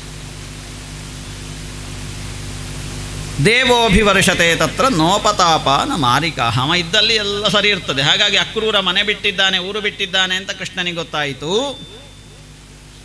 ಕರ್ಕೊಂಡು ಬನ್ನಿ ಅವನನ್ನು ಅಂತ ಹೇಳಿದ ಕೃಷ್ಣ. ಸರಿ, ಬಂದ ಅಕ್ರೂರ. ಬಂದಾಗುವಾಗ ಕೃಷ್ಣನೆದುರು ನಿಂತಿದ್ದಾನೆ. ಕೃಷ್ಣ ಇವನನ್ನು ನೋಡಿ ಇವನಿಗೆ ನಗು ಬಂತಂತೆ. ಸ್ಮಯಮಾನ ಉವಾಚ ವಿಜ್ಞಾತ ಅಖಿಲ ತತ್ವಜ್ಞ. ಏನಪ್ಪ ಹೆದರಿದೆಯಾ? ನನಗೆ ಮಾತೇ ಬರುವುದಿಲ್ಲ. ನಾನು ದಾನಪತೆನ್ಯಸ್ತಃ ತಯ್ಯಾಸ್ತೆ ಶತಧನ್ವನಃ. ಸರಿ, ನನಗೆಲ್ಲ ಗೊತ್ತಿತ್ತದು ಮೊದಲೇ. ಹಾಗಾಗಿ ಈ ಮಣಿ ಹೇಳುವಂಥದ್ದು ಇದು ನನ್ನ ಮಕ್ಕಳಿಗೆ ಬರಬೇಕಾದ್ದು. ಇದು ನನ್ನ ಹೆಂಡತಿ ಅಪ್ಪನ ಮನೆಯದು ನೋಡಿ, ಸಂಪತ್ತದು. ಅದು ಹಾಗೆ ನನ್ನ ಸತ್ಯಭಾಮೆಯ ಮಕ್ಕಳಿಗೆ ಸಲ್ಲಬೇಕಾದ್ದು. ಆದರೂ ಕೂಡ ನೀನೊಬ್ಬ ಧರ್ಮಾತ್ಮನಿದ್ದಿ, ನಿನ್ನ ಬಗ್ಗೆ ನನಗೆ ಪೂರ್ಣ ವಿಶ್ವಾಸ ಉಂಟಯ್ಯ. ಹಾಗಾಗಿ ಈ ಮಣಿ ನಿನ್ನ ಹತ್ರ ಇರಲಿ. ನೀನು ದೇವಭಕ್ತನಿದ್ದಿ, ನಿರಂತರವಾಗಿ ಆರಾಧನೆ ಮಾಡುವಂತಹ ಸಾಮರ್ಥ್ಯತೆಯೂ ನಿನ್ನಲ್ಲಿದೆ. ಆದ ಕಾರಣ ಇದು ನಿನ್ನಲ್ಲಿಯೇ ಇರಲಿ, ನೀ ಪೂಜೆ ಮಾಡು. ಹಾಗೆಂತ ಈಗ ಊರಲ್ಲೆಲ್ಲ ಪ್ರಚಾರ ಆಗಿದೆ ಅಲ್ಲ ಕೃಷ್ಣ ಕದ್ದದ್ದು ಅಂತ. ಇದನ್ನು ನಾವೊಂದು ಸಲ ತೋರಿಸಬೇಕು, ಬಂದಿದೆ ಎಲ್ಲ ಸರಿ ಉಂಟು ಅಂತ ಹೇಳಿ. ದರ್ಶಯಸ್ವ ಮಹಾಭಾಗ.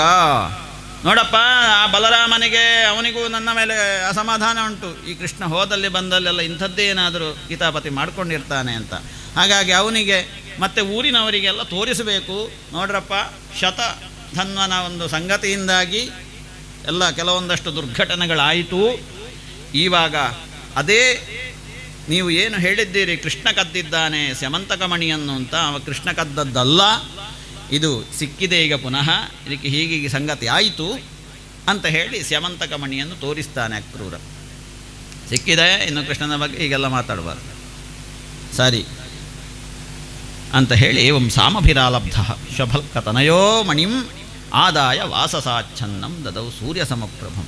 ಸರಿ, ಎಲ್ಲ ಕೃಷ್ಣನಿಗೆ ಬಂದಂತಹ ಅಪವಾದ ನಿವೃತ್ತಿಯಾಯಿತು. ಕೃಷ್ಣ ಸಂತುಷ್ಟನಾದ, ಅಕ್ರೂರನನ್ನು ಅನುಗ್ರಹಿಸಿದ. ವಿಮೃಜ್ಯ ಮಣಿನಾ ಭೂಯ ತಸ್ಮೈ ಪ್ರತ್ಯರ್ಪಯತ್. ಮತ್ತೆ ಆ ಮಣಿಯನ್ನು ಅಕ್ರೂರನಿಗೆ ಕೊಟ್ಟು ಅವನನ್ನು ಕಳಿಸ್ತಾನೆ.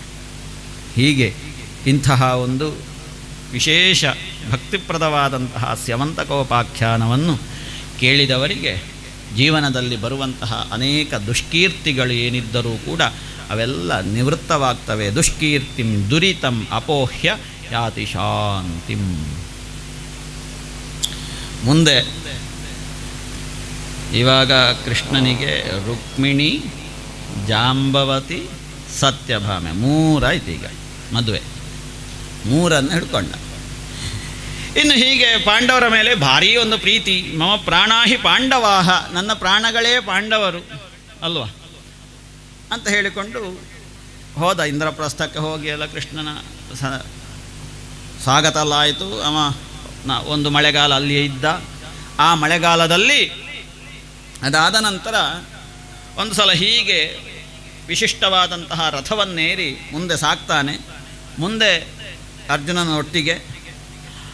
ಆವಾಗ ಯಮುನಾ ನದಿ ತೀರಕ್ಕೆ ಬರುವಾಗ ಅರ್ಜುನನಿಗೆ ಕಂಡಿತು ಯಾವುದೋ ಅಲ್ಲೊಂದು ಒಂದು ಹುಡುಗಿ ಕೂತ್ಕೊಂಡು ಉಂಟು. ಅದು ಯಾವುದದು? ಕನ್ಯೆ ಅಂತ ಹೋಗಿ ಮಾತಾಡುವಾಗ ಆ ಕನ್ಯೆ ಹೇಳ್ತಾಳೆ, ನಾನು ಕಾಳಿಂದಿ ಅಂತ ಹೆಸರಿನವಳು, ಸೂರ್ಯನ ಮಗಳು. ಸುಮಾರು ಸಮಯ ಆಯಿತು. ಇಲ್ಲಿ ನನಗೆ ಸೂರ್ಯ ಒಂದು ಮನೆಯನ್ನೇ ಕಟ್ಟಿಕೊಟ್ಟಿದ್ದಾನೆ. ಆ ಮನೆಯಲ್ಲಿ ನಾನು ಇಷ್ಟರವರೆಗೆ ಇದ್ದೇನೆ. ಅಂದಿನಿಂದ ಇಂದಿನವರೆಗೆ ಕೃಷ್ಣಾರಾಧನೆಯನ್ನು ಮಾಡಿಕೊಂಡೇ ನಾನಿದ್ದೇನೆ ಇಲ್ಲಿ. ಅವನೇ ನನ್ನ ಪತಿಯಾಗಿ ಬರಬೇಕು ಅಂತ ನಿರಂತರವಾದಂತಹ ನಿರೀಕ್ಷೆಗಳಲ್ಲಿ ನಾನಿದ್ದೇನೆ. ಸರ್ವ ಸಮರ್ಪಣೆ ಭಾವದಿಂದ ಈ ಯಮುನಾ ತೀರದಲ್ಲಿ ಆರಾಧನೆ ಮಾಡ್ತಾ ಇದ್ದೇನೆ.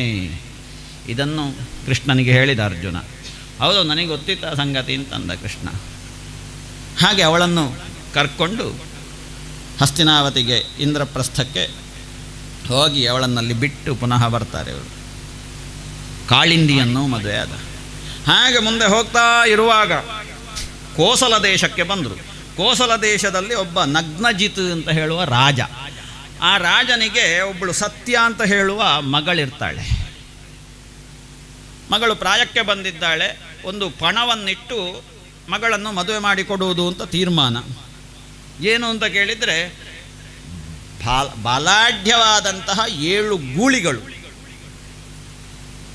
7 ಗೂಳಿಗಳನ್ನು ಯಾರು ಸೋಲಿಸ್ತಾರೆ ಅಂಥವರಿಗೆ ನನ್ನ ಮಗಳನ್ನು ನಾ ಕೊಡುವುದು ಅಂತ ಒಂದು ಪಣ, ಮದುವೆಯ ಪಣ. ಕೊನೆಗೆ ಕೃಷ್ಣ ಅಲ್ಲಿಗೆ ಹೋಗ್ತಾನೆ. ಹೋಗುವಾಗ ಕೃಷ್ಣನ ಈ ಅದ್ಭುತವಾದಂತಹ ಒಂದು ಸ್ವರೂಪದ ಅರಿವಾಗ್ತದೆ ಆ ನಗ್ನಜಿತ್ತಿನಿಗೆ. ನನ್ನ ಮಗಳಿಗೆ ನೀನಲ್ಲದೆ ಬೇರೆ ಯಾರೂ ಇಲ್ಲ. ಅವಳು ಹಾಗೆ ನಿನ್ನನ್ನೇ ಸದಾ ಬಯಸುತ್ತಾ ಇದ್ದವಳು. ಹಾಗೆಂತ ಪಣವನ್ನು ಮುರಿಲಿಕ್ಕೆ ಆಗ್ತದಾ? ಇಲ್ಲಿ ಹೀಗೆ ಒಂದು ಇಟ್ಟಿದ್ದೇನೆ, ನಾಳೆ ಮತ್ತು ಊರಿನವರು ನನ್ನ ಮೇಲೆ ಬೀಳಬಾರ್ದಲ್ಲ ಅಂತ ಹೇಳಿ ಕೃಷ್ಣ ಸಿದ್ಧನಾದ. ಮತ್ತು ತನ್ನ ಉತ್ತರೀಯವನ್ನು ಸೊಂಟಕ್ಕೆ ಕಟ್ಟಿ ಆ 7 ಗೂಳಿಗಳ ಜೊತೆಗೆ ಹೋರಾಟ ಮಾಡ್ತಾನೆ. ಹೋರಾಟ ಮಾಡಿ ಎಂಥದ್ದು ಇಲ್ಲ, ಇದ್ದಕ್ಕಿದ್ದಾಗೆ ಬದ್ಧ್ವಾ ತಾನ್ ದಾಮಭಿಶೌರಿ ಭಗ್ನದರ್ಪಾನ್ ಹತೌಜಸ ವ್ಯಕರ್ಷಲ್ ಲೀಲಯ. ಒಂದು ಮರದ ಗೂಳಿಗಳನ್ನು ಮಕ್ಕಳು ಹೇಗೆ ಹುಡಿ ಮಾಡಿ ಹಾಕ್ತಾರೆ, ಹಾಗೆ ಇದ್ದಕ್ಕಿದ್ದಾಗೆ ಅಂತಹ ಮಹಾಬಲಾಢ್ಯರೆನಿಸಿದಂತಹ 7 ಎತ್ತುಗಳನ್ನು ನಾಶ ಮಾಡಿಬಿಡ್ತಾರೆ. ಶುತ್ವೈತತ್. ಇದನ್ನು ನೋಡಿ ಬಹಳ ಸಂತೋಷ ಆಯಿತು ಆ ನಗ್ನಜಿತ್ ರಾಜನಿಗೆ. ತನ್ನ ಮಗಳನ್ನು ಸತ್ಯೆಯನ್ನು ಮದುವೆ ಮಾಡಿಕೊಡ್ತಾರೆ. ಸತ್ಯೆಯನ್ನು ಸ್ವೀಕಾರ ಮಾಡಿದ. ಆಮೇಲೆ ಮುಂದೆ ಬರ್ತಾ ಇರುವ ಕಾಲಕ್ಕೆ ಕೃಷ್ಣನ ಸೋದರತ್ತೆ ಒಬ್ಬಳು ರಾಜಾಧಿದೇವಿ ಅಂತ ಅವಳ ಹೆಸರು. ಅವಳಿಗೆ ವಿಂದಾನುವಿಂದರು ಅಂತ 2 ಮಕ್ಕಳು, ಮಿತ್ರವಿಂದ್ಯೆ ಅಂತ ಒಬ್ಬಳು ಮಗಳು.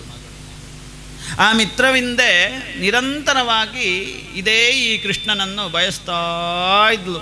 ನನಗೆ ಆ ಕೃಷ್ಣನೇ ಬೇಕು ಅಂತ, ಕೃಷ್ಣನೇ ಬೇಕು ಅಂತ ಸರ್ವಸಮರ್ಪಣೆ ಭಾವದಿಂದ ಚಿಂತಿಸ್ತಾ ಇದ್ದಾಗ ಕೃಷ್ಣ ಬಾರದಿರ್ತಾನೆ ಹೇಳಿ? ಕೃಷ್ಣ ಬಾರದಿರ್ತಾನೆ? ಇರೋದಿಲ್ಲ.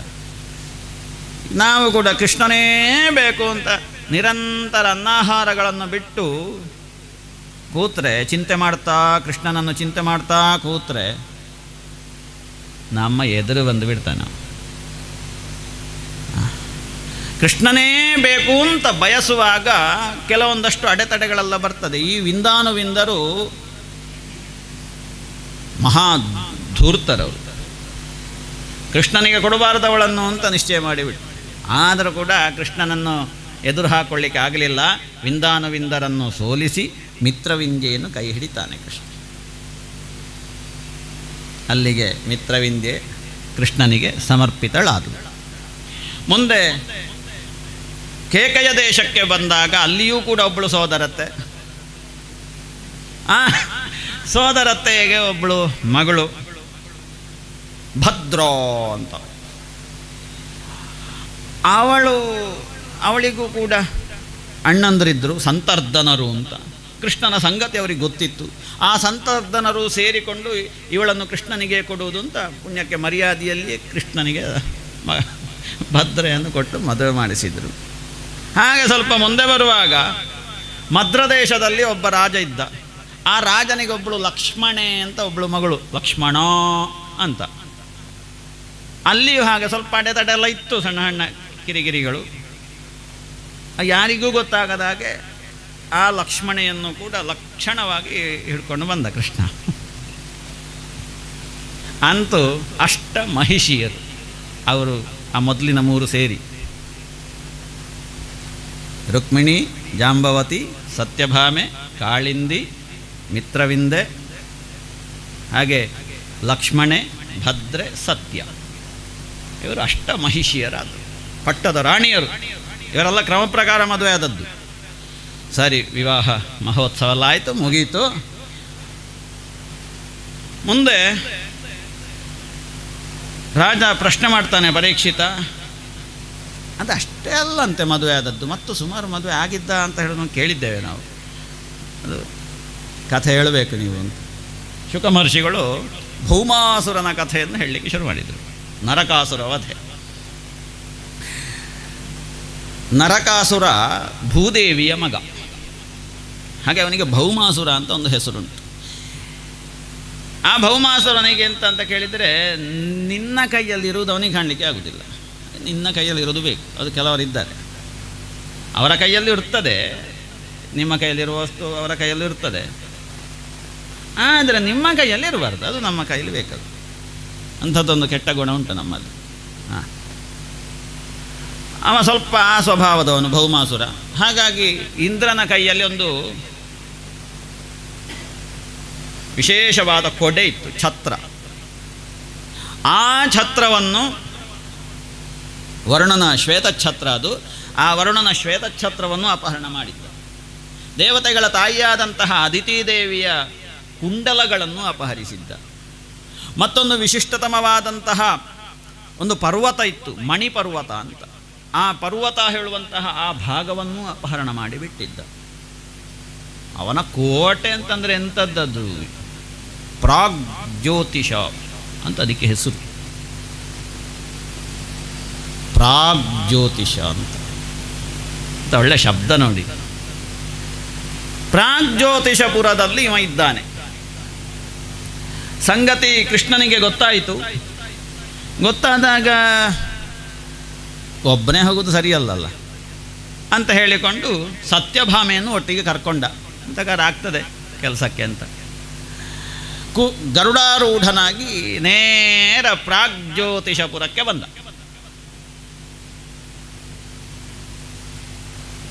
ಹೊರಗಡೆ ಮಾತ್ರ ಬೆಳಕು ನೋಡಿ, ಅದು ಪ್ರಾಗ್ಜ್ಯೋತಿಷ, ಹೊರಗಡೆ ಮಾತ್ರ ಬೆಳಕು. ಎಷ್ಟು ಕಷ್ಟ ನೋಡಿ. ನಾವು ಹೊರಗಡೆ ಬೆಳಕನ್ನು ಕಾಣ್ತಾ ಇದ್ದರೆ, ಹೊರಗಡೆ ಇರುವ ಬೆಳಕು ಅದು ಎಷ್ಟು ದಿವಸ, ಎಣ್ಣೆ ಇರುವಲ್ಲಿವರೆಗೆ ಇದ್ದೀತಷ್ಟೇ. ಎಣ್ಣೆ ಮುಗ್ದ ಮೇಲೆ ಆರುವುದೇ. ಈ ಪ್ರಾಗ್ಜ್ಯೋತಿಷ ಅದು ಹೆಚ್ಚು ಸಮಯ ಹೋಗುವುದಿಲ್ಲ ಯಾವತ್ತೂ ಕೂಡ. ಉರಿಯುವಷ್ಟು ಉರಿದಿತ್ತು, ಮತ್ತೆ ಅದು ನಂದಿ ಹೋಗ್ತದೆ. ಅದು ನಂದಿ ಹೋದಾಗ ನಮ್ಮ ಆನಂದವೂ ಹೋಗ್ತದೆ. ಕತ್ತಲಾಯಿತು ಅಂತ ಪ್ರಾಗ್ಜ್ಯೋತಿಷ. ನಾವು ಏನನ್ನು ಬಯಸಬೇಕು ಅಂತ ಕೇಳಿದರೆ, ಏನನ್ನು ಬಯಸಬೇಕು? ಮತ್ತೆ ಅದನ್ನೇ ಹೇಳುವುದು, ಒಳಗಿಳಿ ಅಂತ. ಪ್ರತ್ಯಗ್ಜ್ಯೋತಿಯನ್ನು ನಾವು ಬಯಸಬೇಕು. ಪ್ರತ್ಯಗ್ಜ್ಯೋತಿ, ಒಳಜ್ಯೋತಿಯನ್ನು ಬಯಸಬೇಕು. ಪ್ರಾಗ್ಜ್ಯೋತಿ, ಪ್ರತ್ಯಗ್ಜ್ಯೋತಿ. ಉಪನಿಷತ್ತುಗಳೆಲ್ಲ ಸಾರುವುದು ಇದನ್ನೇ. ಪ್ರಾಗ್ಜ್ಯೋತಿಷರಾಗಬೇಡಿ, ಪ್ರತ್ಯಗ್ಜ್ಯೋತಿಷರಾಗಿ ಅಂತ ಉಪನಿಷತ್ತು. ಅಲ್ಲಿ ಮಂತ್ರಗಳು ಬೇರೆ ಬೇರೆ ಉಂಟು ಆ ವಿಷಯಕ್ಕೆ. ಎಲ್ಲ ದಶೋಪನಿಷತ್ತುಗಳನ್ನು ನಾವು ನೋಡ್ತೇವೆ. ಅದನ್ನು ಇರಲಿ. ಅದನ್ನು ಪಡೆಯುವುದು ಹೇಗೆ ಅಂತ. ಈ ಹೊರಗಡೆ ಜ್ಯೋತಿ ಕಂಡವರಿಗೆ ಒಳಗಡೆಯ ಜ್ಯೋತಿ ಅರಿವಾಗುವುದಿಲ್ಲ. ಶಬರಿಮಲೆಯಲ್ಲಿ ಜ್ಯೋತಿಯನ್ನು ನೋಡಬೇಕು ಅಂತ ಹೊರಟರು, 48 ದಿನ ವ್ರತ ಮಾಡಿ. ಭಾರೀ ವ್ರತ. ಅಲ್ಲಿಯ ಜ್ಯೋತಿಯನ್ನು ನೋಡಿ ಬಂದರು. ಮರುದಿವಸದಿಂದ ಮತ್ತೆ ಪ್ರಾಗ್ಜ್ಯೋತಿಷರೇ ಅವರು. ಅವರಿಗೆ ಹೊರಗಡೆ ಇರುವುದೇ ಕಾಣುವುದು ಜ್ಯೋತಿ. ಅಲ್ಲಿಂದ ಬರುವಾಗಲೇ ಪ್ರಾಗ್ಜ್ಯೋತಿಷರು. ಅದಷ್ಟೇ, ಇದು ಹೆಚ್ಚು ವಿವರಿಸಲಿಕ್ಕಿಲ್ಲ. ಅದು ಅಲ್ಲಿಂದ ಬರುವಾಗಲೇ ಪ್ರಾಗ್ಜ್ಯೋತಿಷರು. ಅಲ್ಲಿ ಹೋಗುವಾಗ ಎಂಥದ್ದೊಂದು ಕಂಡಾಗ ಆಗ್ತದೆ.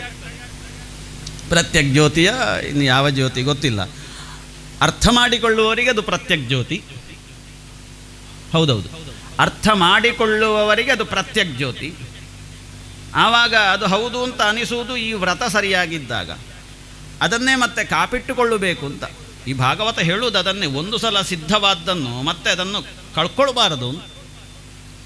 ಮತ್ತೆ ಸಹಜವಾಗಿಯೇ ಪ್ರತ್ಯಗ್ಜ್ಯೋತಿಷರಾಗಿ ಬಾಳಬೇಕು ಅಂತ. ಇರಲಿ, ನಾವೀಗ ಪ್ರಾಗ್ಜ್ಯೋತಿಷಕ್ಕೆ ಬಂದಿದ್ದೇವೆ. ಎಂಥ ಭವನ ಮಾರಾಯರೆ! ನರಕಾಸುರನ ಒಂದು ಜಾಗ ಅಂತಂದರೆ ಪ್ರಾಗ್ಜ್ಯೋತಿಷಪುರ. ಪ್ರಾಗ್ಜ್ಯೋತಿಷಪುರ ಛೇ, ಎಂಥ ಇದರಲ್ಲಿಯೇ ಇರಬೇಕು ಅಂತ ಕಾಣ್ತದೆ ಕೆಲವು ವರ್ಷ ಅಲ್ವಾ? ಪ್ರಾಗ್ಜ್ಯೋತಿಷದಲ್ಲಿ ಇದುವೇ ನಮಗೆ ಸುಖ ಅಂತ. ಈ ಪ್ರಾಗ್ಜ್ಯೋತಿಷದಲ್ಲಿರುವುದು ಎಷ್ಟು ಸುಖ ಗೊತ್ತುಂಟ? ಎಲ್ಲವೂ ಸಿಗ್ತದೆ, ಬೇಕಾದ್ದೆಲ್ಲವೂ ಕೂಡ. ಆದರೆ ಇದಲ್ಲಿಯೇ ಇರುವಾಗ ಆ ಒಳಗಡೆದು ಸಿಗಬೇಕು ಅಂತಾದರೆ ಹೇಗೆ ದಾರಿ? ಉಪನಿಷತ್ತು ದಾರಿಯನ್ನು ಹೇಳಿದೆ. ಪ್ರಾಗ್ಜ್ಯೋತಿಷದಿಂದ ಪ್ರತ್ಯಗ್ಜ್ಯೋತಿಷಕ್ಕೆ ಬರುವುದು ಹೇಗೆ ದಾರಿ ಉಂಟು. ಆದರೆ ಅಲ್ಲಿ ಹೇಳಿದ ದಾರಿ ನಮಗೆ ಅರ್ಥ ಆಗುವುದಿಲ್ಲ. ಅದಕ್ಕೋಸ್ಕರ ನರಕಾಸುರ ವಧೆ ಕಥೆ. ಇದನ್ನು ಕಥೆಯಾಗಿ ತೆಕ್ಕೊಂಡರೂ ಸಂತೋಷ, ತಥ್ಯವನ್ನಾಗಿ ಸ್ವೀಕಾರ ಮಾಡಿದರೂ ಸಂತೋಷವೇ. ನೋಡಿ, ಬಂದರು ಕೃಷ್ಣ ಸತ್ಯಭಾಮೆಯರು, ತಲುಪಿದರು. ತಲುಪಿ ನೋಡುವಾಗ ಎಂಥದ್ದು ಮಾರ್ಯಾರೆ, ಪ್ರಾಗ್ಜ್ಯೋತಿಷ ಅಂದರೆ ಭೀಕರ ಉಂಟದು. ಒಳಗಡೆ ಪ್ರವೇಶ ಮಾಡುವುದೇ ಕಷ್ಟ. 5 ಕೋಟೆಗಳು.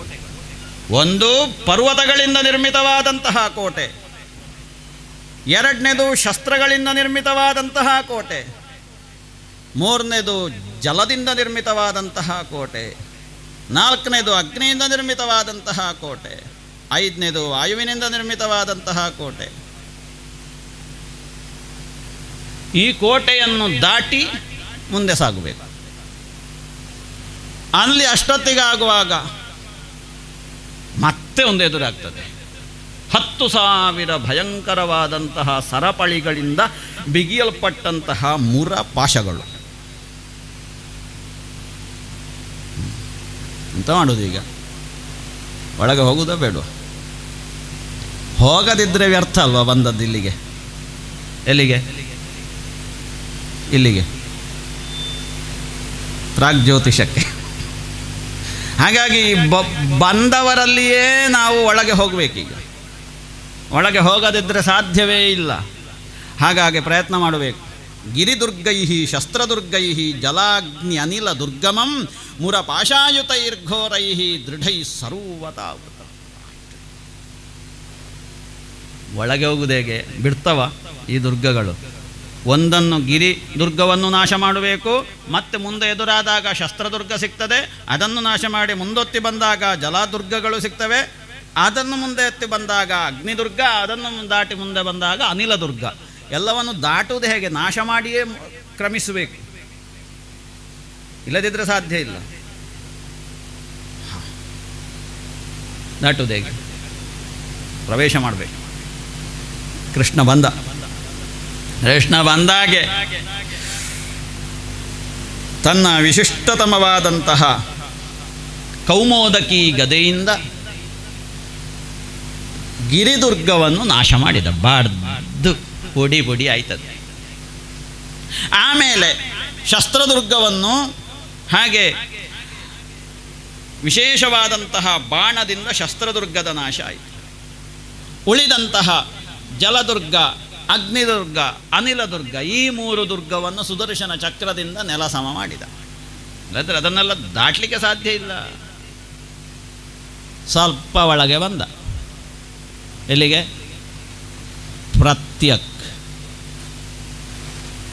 ಪ್ರತ್ಯಕ್ಕಿನ ಒಳಗೆ ಹೋಗಬೇಕು ಅಂತಾದರೆ ಈ ಹೊರಗಿನ ಕರ್ಮೇಂದ್ರಿಯಗಳನ್ನು ಮುಚ್ಚಬೇಕು. ಹೊರಗಿನ ಕರ್ಮೇಂದ್ರಿಯ ಮಾತು, ನಾಲಿಗೆ, 2 ಕಣ್ಣು, 2 ಮೂಗು, 2 ಕಿವಿ, 5 ಕರ್ಮೇಂದ್ರಿಯಗಳು. ಈ ಕರ್ಮೇಂದ್ರಿಯಗಳನ್ನು ಹೊಡೆದುರುಳಿಸಬೇಕು. ಅಷ್ಟೊತ್ತಿಗೆ ಆ ಕರ್ಮೇಂದ್ರಿಯಗಳು ಬಾಲ ಮುದುಕಿ ಕೊಡ್ತವೆ, ಒಳಮುಖವಾಗ್ತವೆ. ಆಮೆಯ ಹಾಗೆ ಮುಂದೆ ಅದು ನಾಶ ಆಯಿತು. ಸಾಧನೆಯಿಂದ ನಾಶ ಆಯಿತು. ಎಲ್ಲ ಏನು, ಕೌಮೋದಕಿ ಗದೆಯಿಂದ ಒಂದು ಹೋಯಿತು, ಬಾಣಗಳಿಂದ ಒಂದು ಹೋಯಿತು, ಮತ್ತು ಚಕ್ರದಿಂದ ಹೋಯಿತು. ಇಷ್ಟು ಬೇಕಾಗ್ತದೆ. ಆದಷ್ಟು ಮುಂದೆ ಹೋಗಿ ಆದಾಗ ಮತ್ತೆ 10,000 ಪಾಶಗಳು ಮಾರ್ಯಾರೆ. ಅದನ್ನು ಸಂಕೋಲೆ ಏನು ಮಾಡೋದು? ಅಷ್ಟು ಸುಲಭ ಉಂಟದು. ವಿಷಯಗಳು ಇಂದ್ರಿಯಾರ್ಥ ಸನ್ನಿಕರ್ಷ. ಕಣ್ಣಿಗೆ ರೂಪ ಅಲ್ವ ವಿಷಯ, ಕಿವಿಗೆ ಶಬ್ದ ವಿಷಯ, ಮೂಗಿಗೆ ವಾಸನೆ ವಿಷಯ, ನಾಲಿಗೆಗೆ ರುಚಿ ವಿಷಯ. ಈ ವಿಷಯಗಳು ಬಿಡ್ತಾವ. ಅದೆಂತ ಒಂದೊಂದೇಯ? ಪ್ರವಚನ ಮುಗಿಸಿ ಮುಂದೆ ಹೋಗುವಾಗ ಯಾವುದೋ ಒಂದು ಕಾಣ್ತದೆ ಕಣ್ಣಿಗೆ, ಕಿವಿಗೆ ಇನ್ನೊಂದು ಕೇಳ್ತದೆ ಅಲ್ವಾ? ಹಾಗೆ ಮೂಗಿಗೆ ಇನ್ನೊಂದೆಂಥದೋ ಬರ್ತದೆ ವಾಸನೆ, ನಾಲಿಗೆಗೆ ಎಂಥದೋ ಅಲ್ಲಿ ರಸ್ತೆ ಬದಿಯಲ್ಲಿ ಹೋಗುವಾಗ ಎಡ್ಡೆ ಉಂಟು, ತಿನ್ನಬೇಕು ಅಂತ ಅನಿಸ್ತದೆ. ಇಂಥದ್ದು ನೂರಾರು, ಸಾವಿರಾರು, 10,000 ಅಂತಂದರೆ ಎಂಥದ್ದು? 10,000ವೇ ಅಲ್ಲ, ಅದು ಅಸಂಖ್ಯ ಹೇಳುವ ಇದನ್ನು ಸೂಚಿಸುವುದಕ್ಕೆ ಸಹಸ್ರಶೀರ್ಷ ಪುರುಷ ಸಹಸ್ರಾಕ್ಷ ಸಹಸ್ರಪಾತ್ ಅಂತ 1000ವೇ ತಲೆ ಇರುವುದಾ? ನಮಗೆ ಆಲೋಚನೆ ಮಾಡಲಿಕ್ಕೆ ಅಷ್ಟೇ ತಲೆ ನಮ್ಮ ತಲೆಯಲ್ಲಿ ಇರುವುದು. ಸಹಸ್ರಶೀರ್ಷ, ಸಹಸ್ರ ಅಂತ ಹೇಳುವುದಕ್ಕೆ ಸಾಯಣ ಭಾಷ್ಯರು ಅಸಂಖ್ಯ ಅಂತ ಹೇಳುವ ಅರ್ಥವನ್ನು ಮಾಡಿದ್ದಾರೆ. ಹಾಗೆ ಇಲ್ಲಿ 10,000 ಅಂದರೆ 10,000 ಅಲ್ಲ, 9,999 ಅಲ್ಲ, 10,001 ಅಂತನೂ ಅಲ್ಲ, ಅಸಂಖ್ಯ ಅಂತ ಹೇಳುವ ಅರ್ಥ. ಈ ಅಸಂಖ್ಯವಾದಂತಹ ಮುರಪಾಶಗಳು, ವಿಷಯಗಳು ಹಾಗೆ ಅಲ್ವಾ? ಒಂದು ಮುಗಿದಾಗ ಮತ್ತೊಂದು ಸಿದ್ಧ ಆಗ್ತದೆ. ಇದನ್ನು ಬಿಡುವುದೇಕೆ? ಇಂದ್ರಿಯಗಳು ಒಂದು ಸಲ ಬಾಲ ಮಡಚಿ ಕೂತರು ಕೂಡ ಮತ್ತೆ ಬಾಲ ಬಿಚ್ಚಬಾರ್ದು ಅಂತ ಏನಿಲ್ವಲ್ಲ. ಹಾಗಾಗಿ ಆ ವಿಷಯಗಳನ್ನು ನಾಶ ಮಾಡಬೇಕು. ಅದಕ್ಕೋಸ್ಕರ ಏನು ಮಾಡಿದ ಕೃಷ್ಣ? ಈ ಮುರಪಾಶವನ್ನು ತನ್ನ ಖಡ್ಗದಿಂದ ನಾಶ ಮಾಡಿದ, ತುಂಡು ತುಂಡು ತುಂಡು ತುಂಡು ಮಾಡಿದ. ಈ 10,000 ಭಯಂಕರವಾದಂತಹ ಕಬ್ಬಿಣದ ಸರಪಳಿಯನ್ನು ಸರಸರ ಅಂತ ತುಂಡು ಮಾಡಿದ. ಮತ್ತೆ ಅಲ್ಲಿಗಾಗುವಾಗ ಒಂದು ಶಂಖನಾದ, ಪಾಂಚಜನ್ಯ ಧ್ವನಿಂ ಶ್ರುತ್ವ, ಒಂದು ಪಾಂಚಜನ್ಯ. ಅಷ್ಟಾಗುವಾಗ ಒಂದು ಸಣ್ಣ ಎಂಥದೋ ಒಂದು ಹೊಳಕಾಗ್ತದೆ. ಅಷ್ಟೊತ್ತಿಗೆ ಎಲ್ಲ ಹೋದಾಗ ಇದೆಲ್ಲ ಒಳಮುಖ ಆಯಿತು, ವಿಷಯಗಳು ನಿವೃತ್ತವಾದವು. ಆವಾಗಲ್ಲ ಅಂಥದ್ದೊಂದು ಸ್ವಲ್ಪ ಕಂಡಾಗ ಆಗೋದು, ಜಸ್ಟ್ ಪ್ರತ್ಯಕ್ಷ ಆಗೋದು.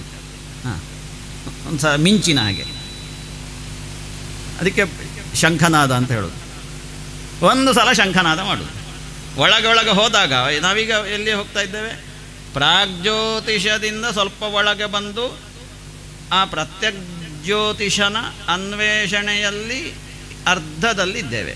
ಸ್ವಲ್ಪ ಎಂಥದ್ದೋ ಒಂದು ಜಸ್ಟ್ ಮಿಂಚಿದಾಗ ಆಯಿತು. ಪಾಂಚಜನ್ಯ ಧ್ವನಿಂ ಶ್ರುತ್ವ.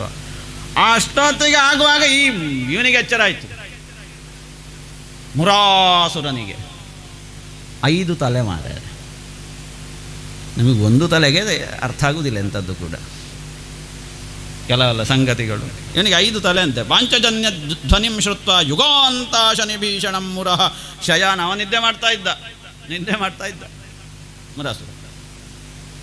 ನಿದ್ದೆ ಮಾಡ್ತಾ ಇದ್ದಾಗೆ ಎದ್ದ. ಪಂಚಶಿರ ಜಲಾತು, ಅವನು ನೀರಿನ ಒಳಗಡೆ ಇದ್ದದ್ದು. ಒಳಗಡೆದು ಹೊರಗಡೆಯನ್ನು ಮುಚ್ಚಿ ಒಳಗಡೆಗೆ ಪ್ರವೇಶ ಆದಾಗ, ಒಳಗಿಳಿದಾಗ ಅವು ಮತ್ತೆ ಎದ್ದುಕೊಳ್ತಾವಲ್ಲ. ಇದೇನು ಸುಲಭದ ವಿಷಯ ಅಲ್ಲ ಇದು. ಒಳಗೋಗುವುದು ಅಷ್ಟು ಸುಲಭ ಇಲ್ಲ. ಕುಚೇಲೋಪಾಖ್ಯಾನದಲ್ಲಿ ಗೊತ್ತಾಗ್ತದೆ ಹೇಗೆ ಒಳಗೋಗಬೇಕು ಅಂತ. ಈ ಒಳಗೆ ಹೋದಾಗ ಮತ್ತೆ ಅದು ಎದ್ದು ನಿಲ್ಲುವುದಲ್ಲ ಅಂತ. ಎದ್ದು ನಿಂತಾಗ ಅದನ್ನು ಕಂಟ್ರೋಲ್ ಮಾಡುವುದು ಹೇಗೆ? 5 ತಲೆಯ ಮುರಾಸುರ. ಪಂಚಜ್ಞಾನೇಂದ್ರಿಯಗಳು. ಪಂಚಜ್ಞಾನೇಂದ್ರಿಯ ಹೊರಗಿನ 5 ಆಯ್ತಲ್ಲ, ಕೈ ಕಾಲು ಕಿವಿ, ಕೈ ಕಾಲು ಪಾಣಿ ಪಾದ ಉಪಸ್ಥ ಇತ್ಯಾದಿಗಳು. ಅದನ್ನು ಬಡದಾಯಿತು. ಅದನ್ನು ಬಡದಾವಾಗ ಹಂತವಾಗಿ ಹೋಗಬೇಕು ನೋಡಿ. ವಾಕ್ ಪಾಣಿ ಪಾದ 2 ಉಪಸ್ಥ, ಹಿಂದಿದು ಮುಂದಿದು. ಅದನ್ನು ಬಡದಾಯಿತು. ಅದನ್ನು ಬಡದ ಒಳಗೆ ಹೋದಾಗ ವಿಷಯಗಳನ್ನೂ ಬಡದು ಸಮ ಮಾಡಿ ಆಯಿತು. ವಿಷಯಗಳನ್ನೂ ಬಡದೊತ್ತಿದಾಗ ಆ ಜ್ಞಾನೇಂದ್ರಿಯಗಳನ್ನು ಮಲಗಿಸಬೇಕಲ್ಲ. ಜ್ಞಾನೇಂದ್ರಿಯ ಒಳಗಿನ ಜ್ಞಾನೇಂದ್ರಿಯ, ಇದು ಹೊರ ಕಾಣುವುದಷ್ಟೇ. ಇದರ ಇಂದ್ರಿಯ ಶಕ್ತಿ ಒಳಗಿರುವುದು. ಕಿವಿಯ ಇಂದ್ರಿಯ ಒಳಗಿರುವುದು. ಇದು ಇಂದ್ರಿಯ ಅಲ್ಲ, ಇದು ಕಿವಿಯ ಇಂದ್ರಿಯ ಒಳಗಿರುವುದು, ಕಣ್ಣಿನ ಇಂದ್ರಿಯ ಒಳಗಿರುವುದು. ಇದು ಕೇವಲ ಆ ಇಂದ್ರಿಯದ ರೂಪ ಅಷ್ಟೇ. ಇದು ಶ್ರೋತ್ರೇಂದ್ರಿಯದ ರೂಪ, ಇದು ಚಕ್ಷುರಿಂದ್ರಿಯದ ರೂಪ, ಇದು ನಾಸೇಂದ್ರಿಯದ ರೂಪ, ಇದು ಘ್ರಾಣೇಂದ್ರಿಯದ ರೂಪ, ಇದು ಹಾಗೆ ಜಿಹ್ವ ರಸನೇಂದ್ರಿಯದ ರೂಪ, ಇದು ಹಾಗೆ ಚರ್ಮ ಅದು ಹಾಗೆ. ಇದು ಹೊರಗಿನ ರೂಪ ಅಷ್ಟೇ. ಇದು ತ್ವಕ್ ಹೇಳುವಂಥದ್ದು ರೂಪ. ಅದರ ಇಂದ್ರಿಯ ಇರುವುದು ಒಳಗಡೆ. ಹಾಗಾಗಿ ಏನು, ಆ ಒಳಗಿರುವಂತಹ ಇಂದ್ರಿಯಗಳಿಗೆ ಶಕ್ತಿ ಕೊಟ್ಟಾಗಲ್ಲ ಹೊರಗಡೆ ಕಾಣುವುದು. ನಿಮ್ಮ ಗಾಡಿ ಚಲಿಸಬೇಕು ಅಂತಾದರೆ ಆ ಒಳಗಿರುವ ಯಂತ್ರಕ್ಕೆ ನಾವು ಕೀ ಕೊಡಬೇಕು. ಆ ಒಳಗಿರುವ ಯಂತ್ರಕ್ಕೆ ಕೀ ಕೊಟ್ಟಾಗ ಅದು ಹೊರಗಡೆ ಕಾಣ್ತದೆ ಚಲಿಸುವುದು. ಒಂದು ಸ್ಕೂಟರ್ ನೀವು ತುಳಿಬೇಕಿಲ್ಲದ್ರೆ ಆಟೋ ಸ್ಟಾರ್ಟ್ ಮಾಡಬೇಕು. ಆವಾಗ ಒಳಗಿನ ಇಂಜಿನು ತಿರುಗುವುದಕ್ಕೆ ಶುರು ಆಗ್ತದೆ. ಅದು ತಿರುಗಾಡಿದ ಹಾಗೆ ನಿಮ್ಮ ವಾಹನ ಮುಂದುವರಿತದೆ. ಈ ಒಳಗಿನ ಏನು ಇಂದ್ರಿಯಗಳು, ಆ ಇಂದ್ರಿಯಗಳಿಗೆ ಕಾಣುವಂತಹ ಸನ್ನಿಕರ್ಷ ರೂಪ, ಕಣ್ಣು ರೂಪದೊಂದಿಗೆ ಸಂಬಂಧ, ಕಿವಿ ಶಬ್ದದೊಂದಿಗೆ ಸಂಬಂಧ. ಈ ಸಂಬಂಧ ಉಂಟಾದಾಗ ನಾವು ಆಯಾಯ ವಿಷಯಗಳಲ್ಲಿ ಪ್ರವೃತ್ತರಾಗುವುದು. ಕೈ ಇದರಿಂದಲೂ ಹಾಗೆ. ಇದು ಪಾಣಿ, 2 ಕಾಲು ಪಾದ, ಮಾತು, ಹಾಗೆಯೇ ಉಪಸ್ಥ ಗುಹ್ಯೇಂದ್ರಿಯ ವಿಸರ್ಜನೇಂದ್ರಿಯ. ಇದು 5 ಕೂಡ ಹೊರಗಿನ ಜ್ಞಾನೇಂದ್ರಿಯಗಳು, ಒಳಗಿನ ಜ್ಞಾನ. ಇದು ಹೊರಗಿನ ಜ್ಞಾನವೂ ಹೌದು, ಕಾಣಬೇಕಲ್ಲ. ಅರ್ಚನೆ ಮಾಡಬೇಕು ಅಂತ ಈ ಇಂದ್ರಿಯಕ್ಕೆ ಅನಿಸಬೇಕು. ಹಾಗಾಗಿ ಇದು ಜ್ಞಾನವೂ ಹೌದು, ಕರ್ಮವೂ ಹೌದು. ಮಾಡುವ ಕರ್ಮ ಜ್ಞಾನವೂ ಹೌದು. ಇಚ್ಛಾಶಕ್ತಿ ಬರಬೇಕಲ್ಲ ಅಂತರ. ಒಳಗಡೆ ಇಚ್ಛಾಶಕ್ತಿ ಇಲ್ಲದಿದ್ದರೆ ತುಳಸಿ ಅರ್ಚನೆ ಮಾಡಬೇಕು ಅಂತ ಕಾಣ್ತದ. ಹಾಗಾಗಿ ಇಚ್ಛಾಶಕ್ತಿ, ಜ್ಞಾನಶಕ್ತಿ, ಕ್ರಿಯಾಶಕ್ತಿ ಅದು ಹೊರಗಡೆ ಕ್ರಿಯೆ ರೂಪದಲ್ಲಿ ಪ್ರವರ್ತಿಸುವ ಕಾರಣ ಅದಕ್ಕೆ ನಾವು ಕರ್ಮೇಂದ್ರಿಯ ಅಂತ ಹೇಳೋದು. ಈ ಇಲ್ಲಿರುವಂತಹ ಮೇಲಿನ ಇದನ್ನೇ ಪುರಂಜನೋಪಾಖ್ಯಾನದಲ್ಲಿ 9 ದ್ವಾರಗಳು ಅಂತಂದರು ನೋಡಿ. ಅದು ಒಳಗಡೆ ಪ್ರವರ್ತಿಸುವಂತೆ ಚೋದನೆ ಕೊಡುವುದು, ದೂಡುವುದು. ಅಷ್ಟೊತ್ತಿಗೆ ನಾವು ಒಂದೊಂದು ವಿಷಯಗಳಲ್ಲಿ ಪ್ರವರ್ತಿಸ್ತೇವೆ. ಈ ಮುರಾಸುರ 5 ತಲೆ, ಆ ಜ್ಞಾನೇಂದ್ರಿಯ ವಿಷಯಗಳ ನಾಶ ಆದ ಮೇಲೆ ಮತ್ತೆ ಜ್ಞಾನೇಂದ್ರಿಯಗಳು ಕೂಡ ಒಳಗಡೆ ಮುಸುಕು ಹಾಕಿ ಕೂತ್ಕೊಳ್ಬೇಕಲ್ವ. ಅದಕ್ಕೋಸ್ಕರ ಶ್ರವಣೇಂದ್ರಿಯ, ಚಕ್ಷುರೇಂದ್ರಿಯ, ಘ್ರಾಣೇಂದ್ರಿಯ, ರಸನೇಂದ್ರಿಯ, ಸ್ಪರ್ಶೇಂದ್ರಿಯ ಎಲ್ಲವನ್ನೂ ಕೂಡ ಮುಚ್ಚಬೇಕು. ಆ ಹೊತ್ತಿಗಾಗುವಾಗ ಈ 5 ತಲೆಯನ್ನು ಮಲಗಿಸಿದ ಹಾಗಾಗ್ತದೆ. ಹಾಗಾಗಿ ಮುರಾಸುರನೆಂಬಂತಹ ಈ ದುಷ್ಟನನ್ನು ತ್ರಿಶೂಲವನ್ನು ಹಿಡ್ಕೊಂಡು ನಾಶ ಮಾಡ್ತಾನೆ. ಮತ್ತೂ ಒಂದಷ್ಟು ಒಳಗಡೆ ಬಂದಾಯಿತು ಪ್ರತ್ಯಕ್ ಜ್ಯೋತಿಷನ ಸಮೀಪಕ್ಕೆ. ಆದರೂ ಕೂಡ ಉಪದ್ರ ಅಂತ. ಆದರೂ ಅವನ ಅನುಯಾಯಿಗಳು ಉಪದ್ರ ಕೊಡ್ತಾರೆ. ಯಾರೆಲ್ಲ? ತಾಮ್ರ, ಅಂತರಿಕ್ಷ, ಶ್ರವಣ. ನೋಡಿ, ಹೆಸರೆಲ್ಲ ಹೀಗೆ ಸುಮ್ಮನೆ ಹೆಸರಲ್ಲ, ಇದು ನಮಗೆ ಹೆಸರಿಟ್ಟಾಗೆ. ಶ್ರವಣ, ವಿಭಾವಸು, ವಸು, ನಭಸ್ವಾನ್, ಅರುಣ, ಇದಕ್ಕೆಲ್ಲ ಒಂದು ವಿಚಿತ್ರವಾದ ಅರ್ಥ ಉಂಟು. ಆ ಮುರನ ಒಟ್ಟಿಗೆ ಇರುವವರು ಅಂತ, ಆ ಜ್ಞಾನೇಂದ್ರಿಯಗಳ ಒಟ್ಟಿಗೆ ಇರುವವರು ಅವರು ಮತ್ತೆ ಉಪದ್ರ ಕೊಡ್ತಾರೆ.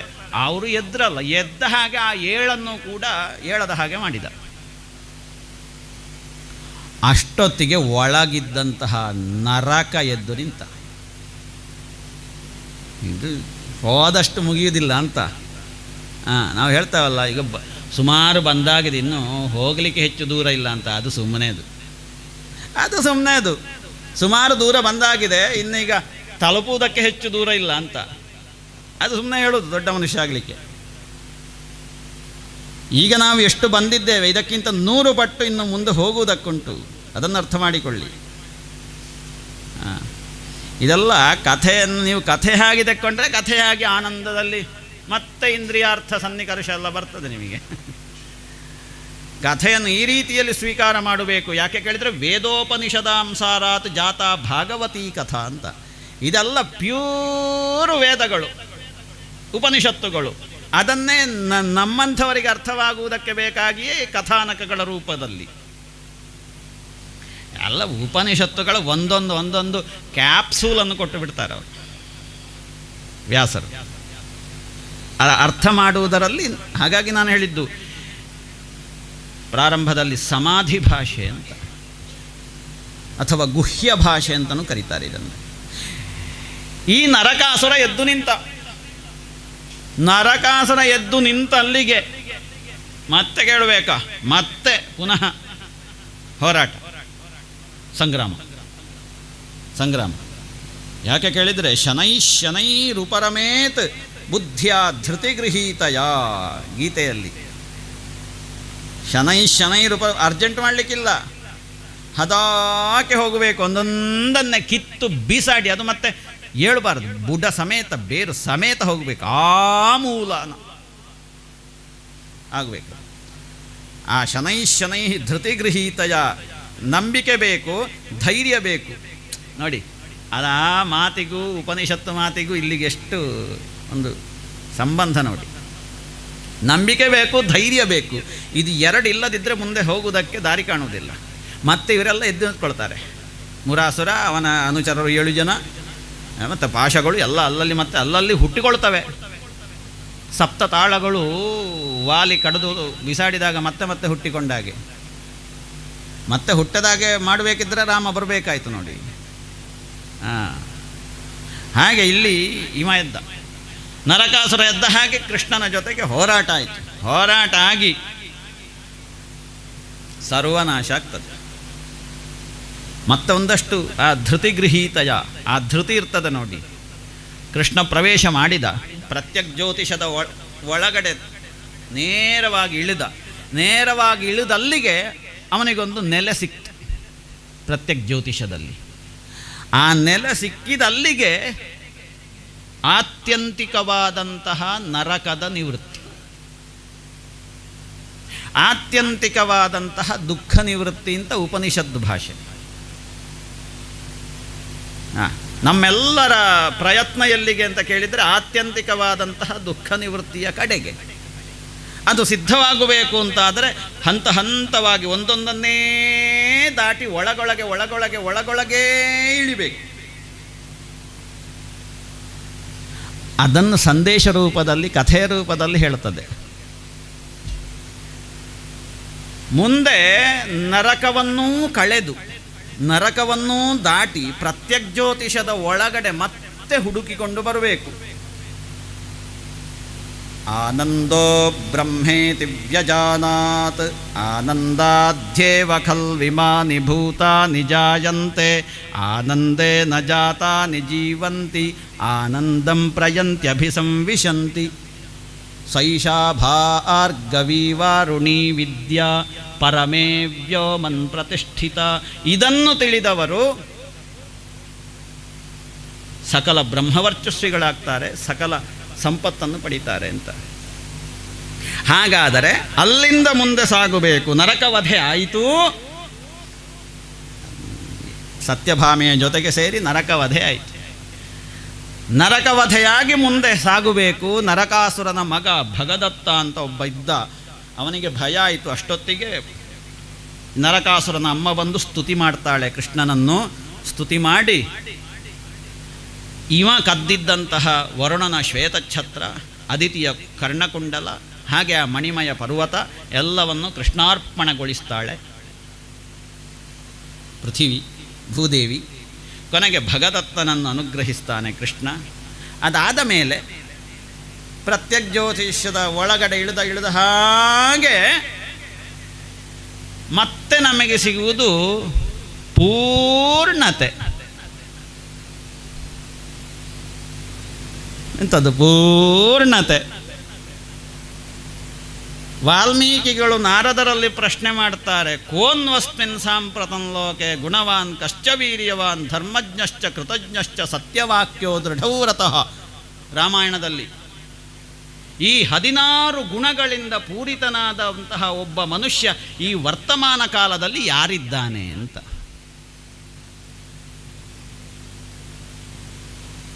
ಹದಿನೈದರಲ್ಲಿಯೇ ನಿಲ್ಲಿಸಬೇಕಿತ್ತು, 17ಕ್ಕೆ ಮುಂದೊತ್ತಿ ಹೋಗಬೇಕಿತ್ತು, ಅಷ್ಟರಲ್ಲಿಯೇ ನಿವೃತ್ತಿ ಮಾಡಿ ಇದು ಯಾರಿದ್ದ? ಆವಾಗ ನಾರದರು ಹೇಳಿದರು, ಹೀಗೆ ಸುಮ್ಮನೆ ಪಟಾಕಿ ಬಿಡಲಿಕ್ಕೆ ಆಗುವುದಿಲ್ಲ, ಆಲೋಚನೆ ಮಾಡ್ತೇನೆ ಅಂತ, ಒಳಗಿಳಿತೇನೆ ಅಂತ. ಆ ಮಾತುಂಟಲ್ಲಿ ಬಾಲಕಾಂಡದ ಪ್ರಥಮ ಸರ್ಗದ 7-8ನೇ ಶ್ಲೋಕದಲ್ಲಿ.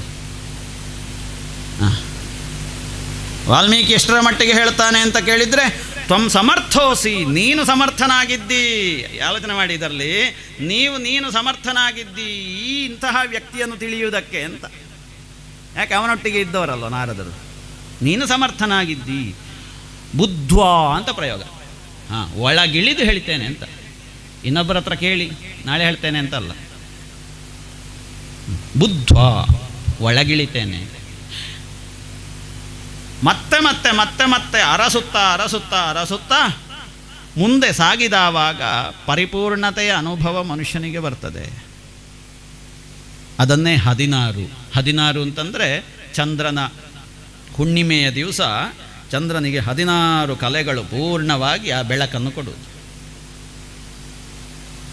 ವಾಲ್ಮೀಕಿಗಳು ಕೇಳಿದಂತಹ ಈ ಗುಣಗಳು 16 ಅಂತಂದರೆ ಪೂರ್ಣತೆಯ ಸಂಕೇತ, ಅಪೂರ್ಣ ಅಲ್ಲ. ಉಪನಿಷತ್ತುಗಳಲ್ಲಿಯೂ ಕೂಡ ಹಾಗೆ ಷೋಡಶ ಕಲಹ ಪುರುಷ, 16 ಕಲೆಗಳಿಂದ ಪೂರ್ಣನಾದ ಪುರುಷ ಅಂದರೆ ಕೃಷ್ಣ. ಹಾಗಾಗಿ 16 ಅನ್ನುವಂಥದ್ದು ಪೂರ್ಣತೆಯ ಸಂಕೇತ. ಮುಂದೆ ಮುಂದೆ ಮುಂದೆ ಮುಂದೆ ಹೋದಾಗ 16,000 ಕನ್ಯೆಯರಿದ್ದಾರೆ ಸೆರೆಯಲ್ಲಿ. ಕೃಷ್ಣ ಅವರು ಬಯಸ್ತಾ ಇದ್ದರು. ಆ ಕನ್ಯೆಯರು 16,000 ಕನ್ಯೆಯರು ಕೃಷ್ಣನನ್ನು ಬಯಸ್ತಾ ಇದ್ದರು. ಈ ನರಕಾಸುರ ಅವರನ್ನು ಸೆರೆಮನೆಯಲ್ಲಿಟ್ಟಿದ್ದ. ಕೃಷ್ಣನಿಗೆ ಗೊತ್ತಾಯ್ತದು, ನನ್ನನ್ನು ಬಯಸ್ತಾ ಇದ್ದಾರೆ ಇವರು ಅಂತ ಹೇಳಿಕೊಂಡು ಆವಾಗ ತನ್ನನ್ನು ತಾನು ತೋರಿಸ್ತಾನೆ ಕೃಷ್ಣ. ಅಲ್ಲಿ ಹೋಗಿ ನಾನಿಲ್ಲಿದ್ದೇನೆ ಅಂತ. ತಂ ಪ್ರವಿಷ್ಟಂ ಸ್ತ್ರೀಯೋ ವೀಕ್ಷ್ಯ ನರವೀರಂ ವಿಮೋಹಿತ. ಕೃಷ್ಣನನ್ನು ಕಂಡ ಕಾಲಕ್ಕೆ ಅದೆಂತಹ ಒಂದು ಮೋಹ ಕೃಷ್ಣನ ಮೇಲೆ. ಒಬ್ಬೊಬ್ಬರು ಕೂಡ ನಾನು ಕೃಷ್ಣನನ್ನು ಹೊಂದಬೇಕು, ನನಗೆ ಕೃಷ್ಣ ಬೇಕು ಅಂತ ಬಯಸುವಂತೆ. ಭೂಯಾತ್ ಪತಿರಯಂ ಮಹ್ಯಂ ಧಾತ ತದನುಮೋದತಾಂ. ಆ ಬ್ರಹ್ಮ ನಮಗೆ ಅನುಗ್ರಹ ಮಾಡಲಿ ಅಂತ ಈ ಎಲ್ಲರೂ ಬಯಸಿದರೆ ಕೃಷ್ಣ ಎಲ್ಲಿಗೆ ಹೋಗುದು ಮಾರ್ಯಾರೆ? 16,000 ಕನ್ಯೆಯರು, ಇವರಿಗೆಲ್ಲ ಒಂದು ವ್ಯವಸ್ಥೆ ಆಗಬೇಕಲ್ಲ. ಇವರೆಲ್ಲ ಬಯಸ್ತಾರೆ ಅಂತ ಹೇಳಿ ಆದರೆ ಈಗ ಶುರುವಿಗೆ ಬಯಸಿದ್ದು ನೀನಲ್ವ, ಹಾಗೆ ನಿನ್ನನ್ನು ಹಿಡ್ಕೊಳ್ತಾನೆ, ಅವರು ಮತ್ತೆ ಬಯಸಿದ್ದು ಅವರಿಗೆ ಮತ್ತೆ. ಹಾಗೆಲ್ಲ ಮಾಡಲಿಕ್ಕೆ ಆಗ್ತದೆ ದೇವರು? ಇಲ್ಲ. ಕೊಡೋದಿದ್ದರೆ ಒಂದೇ ಸಲ ಎಲ್ಲರಿಗೂ ಕೊಡಬೇಕು. ಎಂಥದ್ದನ್ನು? ಸಮಾನವಾಗಿ ಕೊಡಬೇಕು. ಅದಕ್ಕೋಸ್ಕರ ಇತಿ ಸರ್ವಾಹ ಪೃಥಕ್ ಕೃಷ್ಣೇ ಭಾವೇನ ಹೃದಯ ಅನ್ನೋದು. ಬೇರೆ ಬೇರೆಯಾಗಿ ಆ ಕನ್ಯೆಯರೆಲ್ಲ ಕೃಷ್ಣನನ್ನು ಸೇರಿ ಹೋದರು ಮಾನಸವಾಗಿ. ಹೃದಯಂದಧು ಕೊಟ್ಟ ಬಿಟ್ರು. ಕೊಟ್ಟ ಮೇಲೆ ಕೃಷ್ಣನಿಗೆ ಬಿಡ್ಲಿಕ್ಕಾಗ್ತದ? ಇಲ್ಲ. ಹಾಗಾಗಿ ತಾಹ ಪ್ರಾಹಿಣೋ ದ್ವಾರವತಿ, ಅವರನ್ನೆಲ್ಲ ಕರ್ಕೊಂಡು ದ್ವಾರವತಿಗೆ ಹೋದ. ನಿಮಗೆಲ್ಲ ವ್ಯವಸ್ಥೆ ಮಾಡ್ತೇನೆ ನಾನು ಅಂತ ಹೋಗಿ ಅಲ್ಲಿ ಅವರನ್ನಿಟ್ಟ. ಬರ್ತೇನೆ ಅಂತ ಹೇಳಿ ಪುನಃ ಇಲ್ಲಿ ಭೂದೇವಿ ಕೊಟ್ಟಿದ್ಲಲ್ವ, ಅದನ್ನೆಲ್ಲ ಅಲ್ಲಿಗೆ ಒಪ್ಪಿಸಬೇಕು ಅಂತ ಹೇಳಿ ಮೇಲೆ ಸತ್ಯಭಾಮೆಯನ್ನು ಒಟ್ಟಿಗೆ ಕರ್ಕೊಂಡು ಹೋದ. ಅವಳನ್ನು ಮತ್ತೆ ನಡುವಿನಲ್ಲಿ ಬಿಡ್ಲಿಕ್ಕಾಗ್ತದೆ? ಬಿಟ್ಟರೆ ಅವಳು ಕೇಳ್ತಾಳ? ಸ್ವಲ್ಪ ಹಠಮಾರಿ ಅದು ಸತ್ಯಭಾಮೆ. ಹೀಗೆ ಆಗಬೇಕು ಅಂತ. ಹಾಗಾಗಿ ಸರಿ, ಎಲ್ಲ ಕೊಟ್ಟಾಯಿತು, ಅಲ್ಲಿ ಕೊಡುವವರಿಗೆಲ್ಲ ಕೊಟ್ಟಾಯಿತು. ಕೊಟ್ಟಾಗಿ ವಾಪಸ್ ಇತ್ತಲಾಗಿ ಬರುವಾಗ ರೀ ಸ್ವಲ್ಪ ನಿಲ್ಲಿ, ಅದೊಂದು ಗಿಡ ನಮ್ಮ ಮನೆಯಲ್ಲಿಲ್ಲ. ಆಯ್ತಲ್ಲ, ಈ ಕೃಷ್ಣನಿಗೆ ಎಷ್ಟು ಕೆಲಸ ಆದರೂ ಕೂಡ ಈ ಇವಳನ್ನು ಕರ್ಕೊಂಡು ದೊಡ್ಡ ಈಗ ಕುತ್ತಿಗೆಗೆ ಬಂತು ಅಂತ ಅನಿಸಿರ್ಬೋದ ಏನೋ. ಅನಿಸಿದೆ ಚೋದಿತೋ ಭಾರ್ಯಯ. ಅದನ್ನು ಕಂಡಾಗ ಇವಳಿಗೆ ಬೇಕು ಅಂತ ಅನಿಸಿತು. ಬೇಕು ಅಂತ ಅನಿಸಿದರೆ ಮತ್ತೆ ಮುಗಿಯಿತು. ಮತ್ತೆ ಶತಯ ಗತಯ ಅವರು ಅಲ್ಲಿಂದ ಹೆಣ್ಣು ಮಕ್ಕಳು ಹೊರಡಲಿಕ್ಕಿಲ್ಲ. ಹಾಗೆ ಅಲ್ವಾ? ಈಗ ಎಂತಾರೆ ಮದುವೆ ಉಪನಯನ ಕಾರ್ಯಕ್ರಮಕ್ಕೆ ಹೋಗುವುದು, ಹೆಣ್ಣು ಮಕ್ಕಳು ಎಲ್ಲ ಎದ್ದು ಹೋಗುದು. ಅವರು ಅಲ್ಲಿಗೆ ತಲುಪಾಗಲೇ ಕಮಲದ ಹಾಗೆ ಸುತ್ತ ಕಣ್ಣು ಹೋಗ್ತದೆ. ಹೀಗೆ ಕಣ್ಣಲ್ಲಿ ಬಂದವರ ಮೇಲೆಲ್ಲ ಹೋದವರ ಮೇಲೆಲ್ಲ, ಅಲ್ಲಿದ್ದ ಹೂ ಗಿಡಗಳ ಮೇಲೆ. ಕೆಲವರು ಹೂವಿನ ಮೇಲೆ ಪ್ರೀತಿ ಇರುವವರು, ಹೂ ಗಿಡಗಳ ಮೇಲೆ ಪ್ರೀತಿ ಇರುವವರು, ಅವರನ್ನು ಬೇಕಾದ್ರೆ ನೀವು ಟೆಸ್ಟ್ ಮಾಡಿ, ಕಣ್ಣು ಬೀಳ್ತದೆ ಎಲ್ಲ. ಅದನ್ನೆಲ್ಲ ನೋಟ್ ಮಾಡಿ ಇಟ್ಕೊಳ್ತಾರೆ. ನಮಗಾದರೂ ಮರೀತದೆ, ಅವರಿಗೆ ಅದು ಯಾವ ಗಿಡ ಅಂತ ಮತ್ತೆ ಹೊರಡುವಾಗಲೂ ನೆನಪಿರ್ತದೆ. ಅದನ್ನು ಮತ್ತೆ ಅವರು ಮತ್ತೆ ಲೇಟ್ ಮಾಡೋದು ಹೊರಡುವಾಗ. ಈ ಗಂಡನಿಗೆ ಅರ್ಜೆಂಟು, 2:30 ಆಫೀಸಿಗೆ ತಲುಪಬೇಕು ಅಂತ. ಎಲ್ಲ ಹೋದ ಮೇಲೆ ಅದು ಬಾಕಿದ್ದವರಿಗೆ ಮತ್ತೆ ಕೊಡುವುದಕ್ಕೂ ಬಿಡುವುದಿಲ್ಲ. ಹಾಗಾಗಿ ಎಲ್ಲರೂ ಹೋದ ಮೇಲೆ ಇವಳು ಮತ್ತೆ ಮೆಲ್ಲ ಅಲ್ಲಿಯೇ ಆ ಹೂವಿನ ಸಾಲಿನಲ್ಲಿ ಇರ್ತಾಳೆ ಅವಳು ಮುಟ್ಟಿಕೊಂಡು. ಅದನ್ನು ಕೊಯ್ಲಿಕ್ಕೂ ಅಥವಾ ತುಂಡು ಮಾಡಲಿಕ್ಕೆ ಅಷ್ಟು ಧೈರ್ಯ ಇರೋದಿಲ್ಲ. ಯಾಕೆ? ಆ ಮನೆ ಹೆಂಡತಿಯ ಒಂದು ಕಣ್ಣು ಇವಳ ಮೇಲೆ ಇರ್ತದೆ ಅಲ್ಲಿ. ಅದು ಹೋದ ಕೂಡಲೇ ಗೊತ್ತಾಗ್ತದೆ. ಯಾಕೆ? ಆ ಮನೆಯೊಡತಿಗೂ ಕೂಡ ಹೂವಿನ ಗಿಡಗಳ ಮೇಲೆ, ಹೂವಿನ ಮೇಲೆ ಅತ್ಯಂತ ಪ್ರೀತಿ. ಹಾಗಾಗಿ ಅವಳು ಆ ಹೂವಿನ ಸಾಲಿಗೆ ಹೋದ ಕೂಡಲೇ ಇಲ್ಲಿ ಸ್ವಲ್ಪ ಕೆಲಸ ಸ್ಲೋ ಆಗ್ತದೆ, ಒತ್ತಾರೆ ಮಾಡೋದು. ಒಂದು ಕಣ್ಣಲ್ಲಿ ಇರ್ತದೆ, ಅದಿನ್ನು ಯಾವ ಹೂವಿನ ಗಿಡಕ್ಕೆ ಕೈ ಹಾಕ್ತದೆ ಅಂತ. ಕೊನೆಗೆ ಬಾಯಿ ಬರ್ತದೆ ಕೇಳಬೇಕು ಅಂತ, ಆದರೆ ಒಟ್ಟು ಇಡೀ ಆವಾಗ ದಾಕ್ಷಾಯಣಿಯಾಗೆ ಮನಸ್ಸು ಒಳಗೆ ಹೋಗೋದು ಹೊರಗೆ ಬರೋದು, ಒಳಗೆ ಹೋಗೋದು ಹೊರಗೆ ಬರೋದು, ಹೀಗೆ ಆಗ್ತಾ ಇರ್ತದೆ. ಕೊನೆಗೆ ಅಕ್ಕ ಒಂದು ಗೆಲ್ಲು ಕೊಡ್ತೀರಾ? ಒಂದು ಗೆಲ್ಲು. ಇದು ಇದು ಎಷ್ಟು ಸಮಯ ಆಯಿತು? ಇದು ಚೆಂದ ಉಂಟಿದು. ಹೇಗೆ ಇದು ಚೆಂದ ಬರ್ತದೆ ಕಲರು? ಬೆಳಿಗ್ಗೆ ಒಂದು, ಮಧ್ಯಾಹ್ನ ಒಂದು, ಸಂಜೆ ಒಂದು ಅಲ್ವಾ? ಹೌದು. ಒಂದು ಗೆಲ್ಲು. ಇವಳ ಒತ್ತಾಯಕ್ಕೆ ಅವಳಿಗೆ ತಲೆ ಬಿಸಿ ಆಗ್ತದೆ. ಒಟ್ಟು ಇವಳಿಗೆ ಹೇಳಿ ನಾನು ಸೋತ್ನಲ್ಲ ಅಂತ. ಕೊನೆಗೆ ಒತ್ತಾಯಕ್ಕೆ ಮಾಡಿದ ಒಂದು ಗೆಲ್ಲನ್ನು, ಅದು ಹೇಗೆ ಒಂದು ಸಪೂರ ಗೆಲ್ಲು ಅಂತ. ಈಗ ಆಟಿ ತಿಂಗಳಿನಲ್ಲಿ ಬಂದು ಕಡಿದ್ರೆ ಸುಲಭ ಆಗ್ತಿತ್ತು. ಆಟಿ ತಿಂಗಳಿನಲ್ಲಿ ಕಡಿಯುವ ಕ್ರಮ ಉಂಟು. ತುಂಬ ಬೆಳೆದವಾಗ ಅಷ್ಟೊತ್ತಿಗೆ ಬಂದರೆ ಕೇಳಿದರೆ ನಮಗೆಲ್ಲರಿಗೂ ಸಿಗ್ತದೆ. ಇದು ಯಾವ ಸಮಯದಲ್ಲಿ ಹೋಗಿ ಕೇಳಿದಾಗ ಮತ್ತೆಂಥದ್ದು, ಮತ್ತೆ ಸಪೂರ ಕಮಲದ ದಂಟಿನಾಗಿರೋದು, ಅದನ್ನು ಗೆಲ್ಲು ಕಡಿದು ಕೊಡುವುದು. ಅದು ಮತ್ತೆ ಅಲ್ಲಿ ಮನೆಯಲ್ಲಿ ಬದುಕಲಿಕ್ಕೂ ಇಲ್ಲ ಅದು ಅಂತ ಇವಳಿಗೆ ತಗೊಳ್ಬೇಕು. ಇದು ಸಾಮಾನ್ಯವಾಗಿ ಇರುವಂಥದ್ದು ಹೆಣ್ಣು ಮಕ್ಕಳ ಹೃದಯ. ಅದು ತಪ್ಪಲ್ಲ. ಯಾಕೆ? ಅವರ ಹೃದಯ ಹೂವಿನ ಹಾಗೆ ಅಲ್ವಾ? ಹೃದಯ ಹೂವಿನ ಹಾಗೆ. ಹಾಗಾಗಿ ಹೂವನ್ನೇ ಬಯಸೋದು. ಗಂಡಸರದ್ದು ಹಾಗಲ್ಲ, ಸ್ವಲ್ಪ ಅದು. ಹಾಗಾಗಿ ಅವರಿಗೆ ದೊಡ್ಡ ಹೂವಿನ ಮೇಲೆ ಅಷ್ಟು ಆಸೆ ಇರುವುದಿಲ್ಲ. ಕೆಲವರಿಗೆ ಇರ್ತದೆ ಅಪರೂಪದಲ್ಲಿ ಹೂವಿನ ಹಾಗೆ ಮನಸ್ಸಿರುವ ಗಂಡಸರಿಗೆ. ಹಾಗಾಗಿ ಅಷ್ಟು ಅವರಿಗೆ ಅದರಲ್ಲಿ ಅಟ್ಯಾಚ್ಮೆಂಟ್. ಈ ಸತ್ಯಭಾಮೆಗೆ ಅದನ್ನು ಕಂಡು ಬೇಕು ಅಂತಾಯಿತು. ಚೋದಿತೋ ಭಾರ್ಯಯ, ಆಗಲೇ ಅತ್ಲಾಗಿ ಅಂತ ಹೇಳಿಕೊಂಡು ಉತ್ಪಾಟ್ಯ ಎಂಥದ್ದು ಪಾರಿಜಾತ ಗಿಡವನ್ನೇ ಹಿಡ್ಕೊಂಡ ಅಲ್ಲಿಂದ ಇಲ್ಲಿಗೆ ಬೇಡ ಈ ಸ್ವರ್ಗಕ್ಕೆ ಅಂತ. ಸರಿ, ಅಷ್ಟೊತ್ತಿಗೆ ಅವ್ರಿಗೆ ಗೊತ್ತಾಯಿತು ದೇವೇಂದ್ರಾದಿಗಳಿಗೆ. ಅವರು ಎದುರು ಬಂದರು, ಹೋರಾಟ, ಯುದ್ಧ ಆಯಿತು. ಅವರನ್ನು ಯುದ್ಧದಲ್ಲಿ ಸೋಲಿಸಿ ಕೊನೆಗೆ ಇಂದ್ರ ಸುಮ್ಮನೆ ಕೂತ. ಮತ್ತು ನಾಳೆ ನಮ್ಮನ್ನು ಬುಡ ಸಮೇತ ಕಿತ್ತರೆ ಕಷ್ಟ ಅಂತ ಹೋಗಲಿ ಅತ್ಲಾಗಿ ಅಂತ ಹಾಗೆ ಹಿಡ್ಕೊಂಡು ಬಂದ. ಸ್ಥಾಪಿತ ಸತ್ಯಭಾಮಾಯ ಗೃಹೋದ್ಯಾನೋಪಶೋಭನ. ಅದನ್ನು ಅವಳು ಸತ್ಯಭಾಮಯ್ಯ ಅದು ಮತ್ತು ರುಕ್ಮಿಣಿಯ ತೋಟದಲ್ಲಿ ನೆಡಲಿಕ್ಕಿಲ್ಲ. ಇನ್ನೊಬ್ಬಳ ಕಾಲಿಂದಿಯ ಸತ್ಯ, ಇನ್ನು ಲಕ್ಷ್ಮಣ ಯಾರಲ್ಲಿಲ್ಲ, ಇವಳ ತೋಟದಲ್ಲಿರಬೇಕದು. ಇವಳ ಪಾರ್ಕಲ್ಲಿ ಅದನ್ನು ನೆಟ್ಲು. ಈ ಪಾರಿಜಾತವನ್ನು ತರುವಾಗ ಅದು ಎಂಥ ಒಂದು ಅದ್ಭುತವಾಗಿತ್ತು ಅಂತ ಕೇಳಿದರೆ, ಈ ಪಾರಿಜಾತದ ಸುತ್ತೆಲ್ಲ ಒಂಥ ಪರಿಮಳ ಅಲ್ವಾ ಅದು. ಹಾಗಾಗಿ ಈ ಭ್ರಮರಗಳೆಲ್ಲ ಸುತ್ತಾಡ್ತಾ ಅಲ್ಲಿ ಗುಯ್ ಗುಯ್ ಗುಯ್ ಗುಯ್ ಗುಯ್ ಅಂತ ಹೇಳ್ತಾ ಇದ್ದು. ಈ ಕೃಷ್ಣ ಪಾರಿಜಾತ ಗಿಡವನ್ನು ಅಲ್ಲಿಂದ ಕಿತ್ತು ಕೆಳಗೆ ತಂದಾಗ ಅದರ ಸುತ್ತ ಇದ್ದಂತಹ ಭ್ರಮರಗಳೆಲ್ಲ ಸುಯ್ ಅಂತ ಬಂದು ಸತ್ಯಭಾಮೆಯ ತೋಟದಲ್ಲಿ.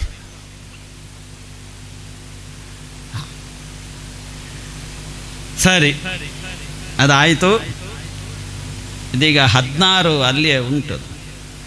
16,000 ಹೆಣ್ಣು ಮಕ್ಕಳಿದ್ದಾರೆ, ಕಾಯ್ತಾ ಇದ್ದಾರೆ ಕೃಷ್ಣ ಯಾವಾಗ ಬರ್ತಾನೆ ಅಂತ. ಬಂದವನೇ ಒಂದು ಮುಹೂರ್ತ ನೋಡಿದ.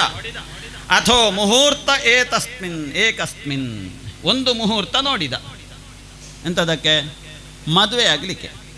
ಅವರಿಗೊಂದು ವ್ಯವಸ್ಥೆ ಆಗಬೇಕಲ್ಲ, ಅವರನ್ನು ಕೈ ಹಿಡಿಬೇಕಲ್ಲ. 16,000 ಕನ್ಯೆಯರನ್ನು ಕೈ ಹಿಡಿಯುವುದು ಅಂತಂದರೆ 16,000 ಮುಹೂರ್ತ ಬೇಕಲ್ವೇ? 16,000 ಕಲ್ಯಾಣ ಮಂಟಪವೋ ಅಥವಾ ಒಂದೇ ಕಲ್ಯಾಣ ಮಂಟಪ ಆದರೂ ಕೂಡ 16,000 ದಿನಗಳೋ, ಅಥವಾ ಈ ಒಂದೇ ಸಲಕ್ಕೆ ಮದುವೆ ಆಗುವುದು ಹೇಗೆ? 16,000 ಬೇರೆ ಬೇರೆ ಆಗಬೇಕಂತ ಮಾಡುವುದೀಗ ಏನಿಲ್ಲ, ಅದೆಲ್ಲ ಅವನಿಗೆ ಹೇಳಬೇಕಾ?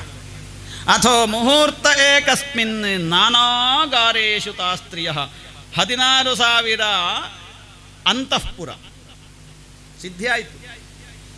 ಅಂತಃಪುರ 16,000 ಇದ್ದಕ್ಕಿದ್ದಾಗೆ ಅವನ ಸಂಕಲ್ಪದಿಂದ.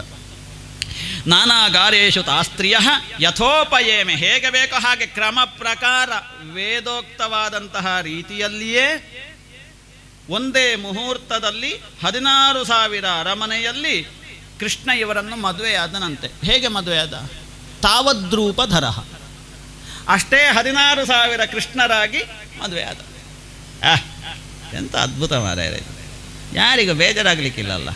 ನನಗೆ ಸ್ವಲ್ಪ ಸಣ್ಣದು ಆಯಿತು ಸಿಕ್ಕಿದ್ದು ಅಂತ ಹೇಳಿಕೊಂಡು. ಈ ಮಕ್ಕಳು ಅಣ್ಣ ತಂಗಿಯೋ ಅಣ್ಣ ತಮ್ಮಂದಿರೋ ಇದ್ದರೆ ಅಮ್ಮ ಕೊಡುವ ದೋಸೆಗೆ ಅದು ಸ್ವಲ್ಪ ಹೆಚ್ಚು ಕಡಿಮೆ ಸಣ್ಣದಾದರೆ ತಮ್ಮನಿಗೆ ಕೋಪ ಬರಲಿಕ್ಕಾಯಿತು, ಅಥವಾ ತಂಗಿಗೆ ಕೋಪ ಬರಲಿಕ್ಕಾಯಿತು, ಅಕ್ಕನಿಗೆ ಕೋಪ ಬರಲಿಕ್ಕಾಯಿತು. ನನಗೆ ಸಣ್ಣದಾಯಿತು ದೊಡ್ಡದಾಯಿತು ಅಂತ. ಮಾವಿನ ಹಣ್ಣು ತುಂಡು ಮಾಡಿದ್ದರಲ್ಲಿ ಒಂದು ಕಡಿಮೆ ಇದ್ದರೆ ಇವನಿಗೆ ಬೆಚ್ಚಾಗಲಿಕ್ಕಾಯಿತು ಅಲ್ವಾ? ಯಾರಿಗೂ ಬೆಚ್ಚಾಗಲಿಕ್ಕಿಲ್ಲ, ಯಾರಿಗೂ ತಲೆಬಿಸಿ ಆಗಲಿಕ್ಕಿಲ್ಲ, ಎಲ್ಲರಿಗೂ ಸಮಾನ. ಹಾಗಾಗಿ ಅಷ್ಟೇ ರೂಪವನ್ನು ಧರಿಸಿ ಅಷ್ಟೇ ಅಂತಃಪುರದಲ್ಲಿ ಒಂದೇ ಮುಹೂರ್ತದಲ್ಲಿ ಅವರನ್ನೆಲ್ಲ ಏಕಕಾಲದಲ್ಲಿ ಮದುವೆ ಆದ. ಸಮಾಧಾನ ಆಯಿತು ಅವರಿಗೆ. ಪ್ರತ್ಯಕ್ ಜ್ಯೋತಿಷದ ಒಳಗೆ ಇಳಿದಾವಾಗ ನಿತ್ಯ ಬೆಳಕು ಜೀವಿಗಳಿಗೆ. ಹಾಗಾಗಿ ಪ್ರಾಗ್ಜ್ಯೋತಿಷದಿಂದ ಪ್ರತ್ಯಗ್ಜ್ಯೋತಿಷದ ಒಳಗಿಳಿಯುವುದಕ್ಕೆ ನಾವು ಯತ್ನಶೀಲರಾಗಬೇಕು ಅನ್ನುವುದೇ ನರಕಾಸುರ ವಧೆಯ ಸೂಕ್ಷ್ಮತೆ ಗುಟ್ಟು. ಮುಂದೆ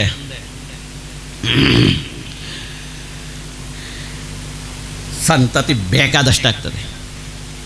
ಕೃಷ್ಣನ ಸಂತತಿ ಕೋಟಿ ಕೋಟಿ ಕೋಟಿಗಟ್ಟಲೆ ಆಗ್ತದೆ. ಕೊನೆಗೆ ಏನು, ಒಂದು ದಿವಸ ಮಗಧ ದೇಶದಿಂದ ಒಬ್ಬ ರಾಜದೂತ ಬರ್ತಾನೆ. ಮಗಧ ದೇಶದಿಂದ ಒಬ್ಬ ರಾಜದೂತ ಬಂದಾವಾಗ ಕೃಷ್ಣ ದ್ವಾರಕೆಯಲ್ಲಿ ಸುಧರ್ಮ ಸಭೆಯಲ್ಲಿದ್ದ. ಏನು ಅಂತ ಕೇಳುವಾಗ, ಹೀಗೀಗೆ ಅಲ್ಲಿಂದ ಬಂದಿದ್ದೇನೆ ನಾನು, ಜರಾಸಂಧನ ಬಂಧಿಗಳಾಗಿ ಪರ್ವತದ ಒಂದು ಸೆರೆಮನೆಯಲ್ಲಿ 20,000 ರಾಜಕುಮಾರರು ಇದ್ದಾರೆ. ಅವರನ್ನು ನಾಡಿದ್ದು ಅಮಾವಾಸ್ಯೆ ದಿನ ಒಂದು ವಿಶಿಷ್ಟವಾದಂತಹ ಸಿದ್ಧಿಗೆ ಬೇಕಾಗಿ ಹೋಮವನ್ನು ಮಾಡುವಾಗ ಬಲಿ ಕೊಡಬೇಕು ಅಂತ ಜರಾಸಂಧ ನಿಶ್ಚಯ ಬುದ್ಧಿಯುಳ್ಳವನಾಗಿದ್ದಾನೆ. ಆದ್ದರಿಂದ ಆ ಎಲ್ಲ 20,000 ರಾಜಕುಮಾರರು ಕೂಡ ನನ್ನಲ್ಲಿ ದಮ್ಮಯ್ಯ ಹಾಕಿ ನೀನು ಇದನ್ನು ಒಂದು ಸಲ ಕೃಷ್ಣನಿಗೆ ಈ ಸಂಗತಿಯನ್ನು ಹೋಗಿ ಹೇಳಬೇಕು ಅಂತ ಬೇಡಿಕೊಂಡಿದ್ದಾರೆ. ಹಾಗಾಗಿ ನಿನಗೆ ಮನಸ್ಸಿದ್ದಾಗೆ ಮಾಡು ಅಂತ ಈ ದೂತ ಬಂದು ಹೇಳಿದ. ಕೃಷ್ಣನಿಗೆ ಮತ್ತೊಂಡೋಗ ಸಂಗತಿ ಗೊತ್ತಿತ್ತದು. ತನ್ಮಧ್ಯದಲ್ಲಿ ಪಾಂಡವರು ರಾಜಸೂಯಾಧ್ವರವನ್ನು ಮಾಡಬೇಕು, ತನ್ಮೂಲಕವಾಗಿ ಶ್ರೀಕೃಷ್ಣನನ್ನು ಆರಾಧನೆ ಮಾಡಬೇಕು ಅಂತ ಸಂಕಲ್ಪಿಸಿದ್ರು. ಸಂಕಲ್ಪಿಸಿರುವ ಕಾಲಕ್ಕೆ ಹೀಗೆ ಗಣಪತಿ ಹೋಮ ಮಾಡಿದಾಗ ಮಾಡಲಿಕ್ಕೆ ಆಗ್ತದ? ಅದಕ್ಕೆ ಅಡ್ಡಗಾಲು ಹಾಕುವವರು ಎಷ್ಟು ಜನ ಇದ್ದಾರೆ. ರಾಜಸೂಯ ಅಷ್ಟು ಸುಲಭ ಇಲ್ಲ. ದೊಡ್ಡ ದೊಡ್ಡ ಮುಂಡಾಸಿನವರು, ದೊಡ್ಡ ದೊಡ್ಡ ತಡಪೆ ಕಿರೀಟದವರೆಲ್ಲ ಕಾಲ ಅಡ್ಡ ಹಾಕುವುದೇ ಅದಕ್ಕೆ. ಹಾಗಾದರೆ ರಾಜಸೂಯ ಯಾಗ ಮಾಡಬೇಕು ಅಂತ ಸಂಕಲ್ಪಿಸಿದ್ದಾರೆ. ಆ ಸಂಕಲ್ಪ ಸಫಲವಾಗಬೇಕು ಅಂತಾದರೆ ನೀನಲ್ಲಿಗೆ ಹೋಗಬೇಕು ಅಂತ ಕೃಷ್ಣನಿಗೆ ನಾರದರು ಹೇಳ್ತಾರೆ, ನೀ ಅಲ್ಲಿಗೆ ಹೋಗಬೇಕು. ಸರಿ, ಅದು ಹೋಗಬೇಕು, ಯಾಗವನ್ನು ಮಾಡಬೇಕು, ಅದೆಲ್ಲ ಹೌದು. ಈ ಯಾಗ ಮಾಡಬೇಕಿದ್ರೆ ಅದಕ್ಕೆ ಪ್ರತಿಬಂಧಕರಾಗಿರುವಂಥವರ ತಲೆ ತೆಗಿಬೇಕಲ್ಲ. ಸರಿ, ಎಂಥದೇ ಇರಲಿ, ಅಲ್ಲಿ ಯುಧಿಷ್ಠಿರ ನಿರೀಕ್ಷೆಯಲ್ಲಿದ್ದಾನೆ. ಆಯಿತು, ನಾನು ಅಲ್ಲಿಗೆ ಬರ್ತೇನೆ, ನೀವು ಹೋಗ್ಬೋದು ಅಂತ ಹೇಳಿ ಆ ಮಗಧ ದೇಶದಿಂದ ಬಂದಂತಹ ರಾಜದೂತನಿಗೆ ಅಭಯವನ್ನು ಕೊಟ್ಟು ಅವನನ್ನು ಕಳಿಸ್ತಾನೆ. ಇತ್ತ ಎಲ್ಲ ದ್ವಾರಕೆ ಅವರ ಕೆಲವು ಜನ ಸೇರಿಕೊಂಡು ಇಂದ್ರಪ್ರಸ್ಥಕ್ಕೆ ಬಂದಿದ್ದಾರೆ. ಭವ್ಯವಾದ ಸ್ವಾಗತ ಆಗ್ತದೆ ಚಂದದಲ್ಲಿ. ಅಷ್ಟೊತ್ತಿಗೆ ಆಗುವಾಗ ಸಂಕಲ್ಪ ಮಾಡ್ತಾರೆ ಈ ಯುಧಿಷ್ಠಿರ, ಹೀಗೆ ರಾಜಸೂಯ ಯಾಗವನ್ನು ನಾವು ಮಾಡುವುದು ಅಂತ ಸಂಕಲ್ಪಿಸಿದ್ದೇವೆ, ಹಾಗಾಗಿ ನಿನ್ನ ಒಂದು ಅನುಗ್ರಹ ಆಗಬೇಕು, ನೀನು ಹೇಗೆ ಸೂಚನೆ ಕೊಡ್ತೀಯೋ ಹಾಗೆ ಮಾಡುವುದು ಅಲ್ವಾ? ಸರಿ, ಅದಾಗಬೇಕು ಅಂತಾದರೆ ಅಲ್ಲೊಬ್ಬ ಇದ್ದಾನೆ ಕಲ್ಲು ಬಿಸಾಡುವವನು. ಕಲ್ಲು ಬಿಸಾಡುವವರನ್ನು ಮೊದಲು ತೆಗಿಬೇಕು. ಹೇಗೆ ತೆಗೆಯುವುದು? ಅದಕ್ಕೊಂದು ಕ್ರಮ ಉಂಟಲ್ಲ. ಸೀದಾ ಹೋದರೆ ಅವೇನು ಸಾಮಾನ್ಯ ಅಲ್ಲ. ವರ್ಷ 90 ಕಳೆದರೂ ಕೂಡ ಮಹಾಪರಾಕ್ರಮಿ ಜರಾಸಂಧ. ಹಾಗಾಗಿ ಆಲೋಚನೆ, ಅವನು ಅಲ್ಲಿ ಹೇಳ್ತಾರೆ, ಅವನಿಗೆ ಬ್ರಾಹ್ಮಣರು ಅಂದರೆ ಭಯಂಕರ ಪ್ರೀತಿ ಅಂತ. ಅವನ ಪ್ರೀತಿ ಭಯ ಹುಟ್ಟಿಸುವಂಥದ್ದು ಅಂತ. ಹಾಗೆ ಭಯಂಕರ ಪ್ರೀತಿ ಅದು. ಅಪ್ರಮೇಯವಾದಂತಹ ಪ್ರೀತಿ, ಗೌರವ, ಪೂಜ್ಯಭಾವ. ಬ್ರಾಹ್ಮಣರು ಹೋಗಿ ಏನು ಕೇಳಿದರೂ ಕೂಡ ಕೊಡ್ತಾನೆ ಜರಾಸಂಧ. ಹಾಗಾಗಿ ಬ್ರಾಹ್ಮಣ ವೇಷದಲ್ಲಿ ಭೀಮನನ್ನು ಸಿದ್ಧಗೊಳಿಸಬೇಕು, ಅಲ್ಲಿ ಹೋಗಿ ಕೇಳಬೇಕು. ಸರಿ, ಹಾಗೆ ಕೇವಲ ಭೀಮನನ್ನೇ ಕಳಿಸಿದ್ರೆ ಆಗ್ತದಾ? ಅದಾಗುವುದಿಲ್ಲ ಅಂತ ಹೇಳಿ ಕೊನೆಗೆ ರಾಜಸೂಯ ಯಾಗ ಮಾಡುವುದು ಅಂತ ನಿಶ್ಚಯ ಆಯಿತು. ಎಲ್ಲ ಬೇರೆ ಬೇರೆ ಕಡೆಗಳಿಗೆ ಒಂದೊಂದು ದಿಕ್ಕಿಗೆ ಒಬ್ಬೊಬ್ಬರನ್ನು ಕಳಿಸಿ ಬೇಕಾದಷ್ಟು ವಿಜಯ ಯಾತ್ರೆಯನ್ನು ಮಾಡಿ, ದಿಗ್ವಿಜಯನ್ನು ಮಾಡಿ ಸಂಪಾದನೆ ಮಾಡಿಕೊಂಡು ಬಂದರು ರಾಜಸೂಯ ಯಾಗಕ್ಕೆ ಬೇಕಾದಂತಹ ಸಂಪತ್ತುಗಳನ್ನು. ತದನಂತರ ಒಂದು ರಥವನ್ನು ಹಿಡ್ಕೊಂಡು ಶ್ರೀಕೃಷ್ಣ ಭೀಮಾರ್ಜುನರು ನೇರವಾಗಿ ಹೋಗ್ತಾರೆ. ಎಲ್ಲಿಗೆ? ಮಗಧ ದೇಶಕ್ಕೆ. ಮಗಧ ದೇಶಕ್ಕೆ ಹೋದಂತಹ ಕಾಲದಲ್ಲಿ ಇವ ಯಜ್ಞದೀಕ್ಷಿತನಾಗಿದ್ದಾನೆ. ಯಜ್ಞದೀಕ್ಷಿತ ಅಲ್ಲಿಗೆ ತಲುಪಿದ್ದಾರೆ. ತಲುಪಿದಂತಹ ಸಂದರ್ಭದಲ್ಲಿ ಇವರು ಬ್ರಾಹ್ಮಣ ವೇಷಧಾರಿಗಳಾಗಿ ಹೋಗ್ತಾರೆ. ದೀಕ್ಷಿತನಾಗಿದ್ದಾನೆ. ಬ್ರಾಹ್ಮಣ ವೇಷಧಾರಿಯಾಗಿ ಹೋಗಿ ಅಲ್ಲಿ ಮಾತಾಡ್ತಾರೆ. ಆತಿಥ್ಯ ವೇಲಾಯಾಂ ಗೃಹೇಶು ಗೃಹಮೇಧಿನಂ ಬೇಡ್ತಾರೆ. ರಾಜನ್, ನಾವು ಅತಿಥಿಗಳಾಗಿ ಬಂದಿದ್ದೇವೆ, ನಾವು ಭಿಕ್ಷೆಯನ್ನು ಬೇಡೋರಾಗಿ ಬಂದಿದ್ದೇವೆ. ತನ್ನ ಪ್ರಯಚ್ಛ, ಕೊಡೋದನ್ನು, ನಿಮಗೆ ಒಳ್ಳೆಯದಾಗಲಿ. ನನಗೆ ಆಶ್ಚರ್ಯ ಆಗ್ತದೆ. 3 ಜನ ಬಂದಿದ್ದಾರೆ. ಬ್ರಾಹ್ಮಣರಾಗಿ ಬಂದಿದ್ದಾರೆ, ಬ್ರಾಹ್ಮಣ ರೂಪ ಕಾಣ್ತದೆ. ತಲೆಯಿಂದ ಕೆಳಗೊರೆಗೆ, ಕೆಳಗಿಂದ ತಲೆಯವರೆಗೆ ನೋಡ್ತಾನೆ. ಮಹಾಬುದ್ಧಿವಂತ, ಮಹಾಬುದ್ಧಿವಂತ ಜರಾಸಂಧ. ಮಾತಾಡುವಾಗ ಇದು ಬ್ರಾಹ್ಮಣ ಅಲ್ವೋ ಅಂತ. ಬ್ರಾಹ್ಮಣರು ಹೀಗೆಲ್ಲ ಮಾತಾಡೋದಿಲ್ಲ. ಅವರ ಮಾತಿನಲ್ಲಿ ಒಂದು ನಯ ಇರ್ತದೆ, ಒಂದು ವಿನಯ ಇರ್ತದೆ, ಒಂದು ವಿಧೇಯತೆ ಇರ್ತದೆ. ಇದು ಪೆಟ್ಟಿಗೆ ಬಂದಾಗೆ ನಾವು ಅತಿಥಿಗಳಾಗಿ ಬಂದಿದ್ದೇವೆ, ಭಿಕ್ಷೆ ಬೇಡುವುದಕ್ಕೆ, ಹೀಗೆ ಜರ ಬ್ರಾಹ್ಮಣರು ಮಾತಾಡ್ತಾರೆ. ಬ್ರಾಹ್ಮಣರು ಬರುವುದೇ ಕಡಿಮೆ. ಇದು ಬ್ರಾಹ್ಮಣ ಅಲ್ಲ ಇದು. ಮತ್ತೆ ಬ್ರಾಹ್ಮಣರು ಹೀಗೆಲ್ಲ ದೇಹ ಬೆಳೆಸ್ತಾರ? ಇದು ದೇಹ ನೋಡಿದರೆ ಇದು ಬ್ರಾಹ್ಮಣ ದೇಹವೇ ಅಲ್ಲ. ಬ್ರಾಹ್ಮಣರು ಹೀಗೆಲ್ಲ ಇಲ್ಲ. ಆಕೃತಿಭಿಹಿ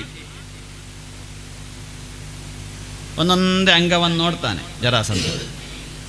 ಇದು ಕೈ ನೋಡಿದರೆ ಬ್ರಾಹ್ಮಣರು ಆಚಮನ ಪಾತ್ರವನ್ನು, ಸಕ್ಕಣವನ್ನು ಹಿಡಿದು ಆಚಮನ ಮಾಡುವುದು, ಸೃಕ್ಸ್ರವನ್ನು ಹಿಡಿದು ಹೋಮಾನುಷ್ಠಾನವನ್ನು ಮಾಡುವುದು, ಅದು ಬಿಟ್ಟರೆ ಅವರು ಬೇರೆಂಥದ್ದು ಮಾಡುವುದಿಲ್ಲ. ಬಡಿಲಿಕ್ಕೆ ಹೋಗ್ತಾರ?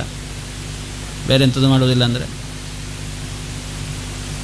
ಬಡಿಯುವುದಕ್ಕೆ ಬಂದರೆ ಸೃಕ್ಸ್ರುವೆ ಉಂಟಲ್ಲ ಸ್ವಾಮಿ, ಆತ್ಮರಕ್ಷಣೆಗಿರುವುದು, ತುಪ್ಪ ಹಾಕಲಿಕ್ಕೆ ಮಾತ್ರ ಅಲ್ಲ ಅದು.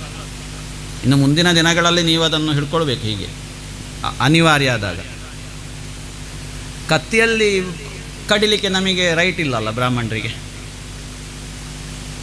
ಹಾಗೆ ಸೃಕ್ಸ್ರುವೆಯನ್ನು ಸ್ವಲ್ಪ ಗಟ್ಟಿ ಮಾಡಬೇಕು. ಇನ್ನು ಮರದ್ದಲ್ಲಾಗಲಿಕ್ಕಿಲ್ಲ, ಒಂದ ಬೆಳ್ಳಿದಿಲ್ಲ ಚಿನ್ನದ್ದು. ಇನ್ನು ಮುಂದಿನ ದಿನಗಳಲ್ಲಿ ನಮ್ಮ ಕೈಗೆ ಬೇಕಾದಾಗ ಆಯುಧ ರೀತಿಯಲ್ಲಿ ಅದನ್ನು ಉಪಯೋಗ ಮಾಡಬೇಕು. ಸಂಶಯ ಇದ್ದರೆ ಮತ್ತೆ ಕೇಳಿ, ಪ್ರವಚನ ಮುಗ್ದ ಮೇಲೆ ವಿವರಿಸ್ತೇನೆ. ಇದು ನಿರಂತರವಾಗಿ ಬಾಣವನ್ನು ಹಿಡ್ಕೊಂಡು ಬಿಲ್ಲಿಗೆ ಸಂಧಾನ ಮಾಡಿ ಅಭ್ಯಾಸ ಮಾಡಿದ ಕೈ. ಆ ಕೈ ನೋಡಿದರೆ ಗಂಟು ಒಂದೊಂದು ನೋಡಿದರೆ ನಿರಂತರವಾಗಿ ಬಾಣವನ್ನು ಹಿಡಿದು ಹಾಕಾಣ್ತದೆ. ದಿಡ್ಡುಗಳು ಕೈಯಲ್ಲಿ, ಒಬ್ಬನ ಕೈ ನೋಡಿದರೆ ಹಾಕಾಣ್ತದೆ. ಇದು ಬ್ರಾಹ್ಮಣನ ಅಲ್ವೇ ಅಲ್ಲ. ಇದು ಪ್ರಕೋಷ್ಠೈ ಜಾಹತಯ. ಒಬ್ಬ ಇದ್ದಾನೆ, ಅವನು ನಿರಂತರ, ಅವನಿಗೆ ತಿಂದಷ್ಟು ಸಾಕಾಗುವುದಿಲ್ಲ ಅವನಿಗೆ.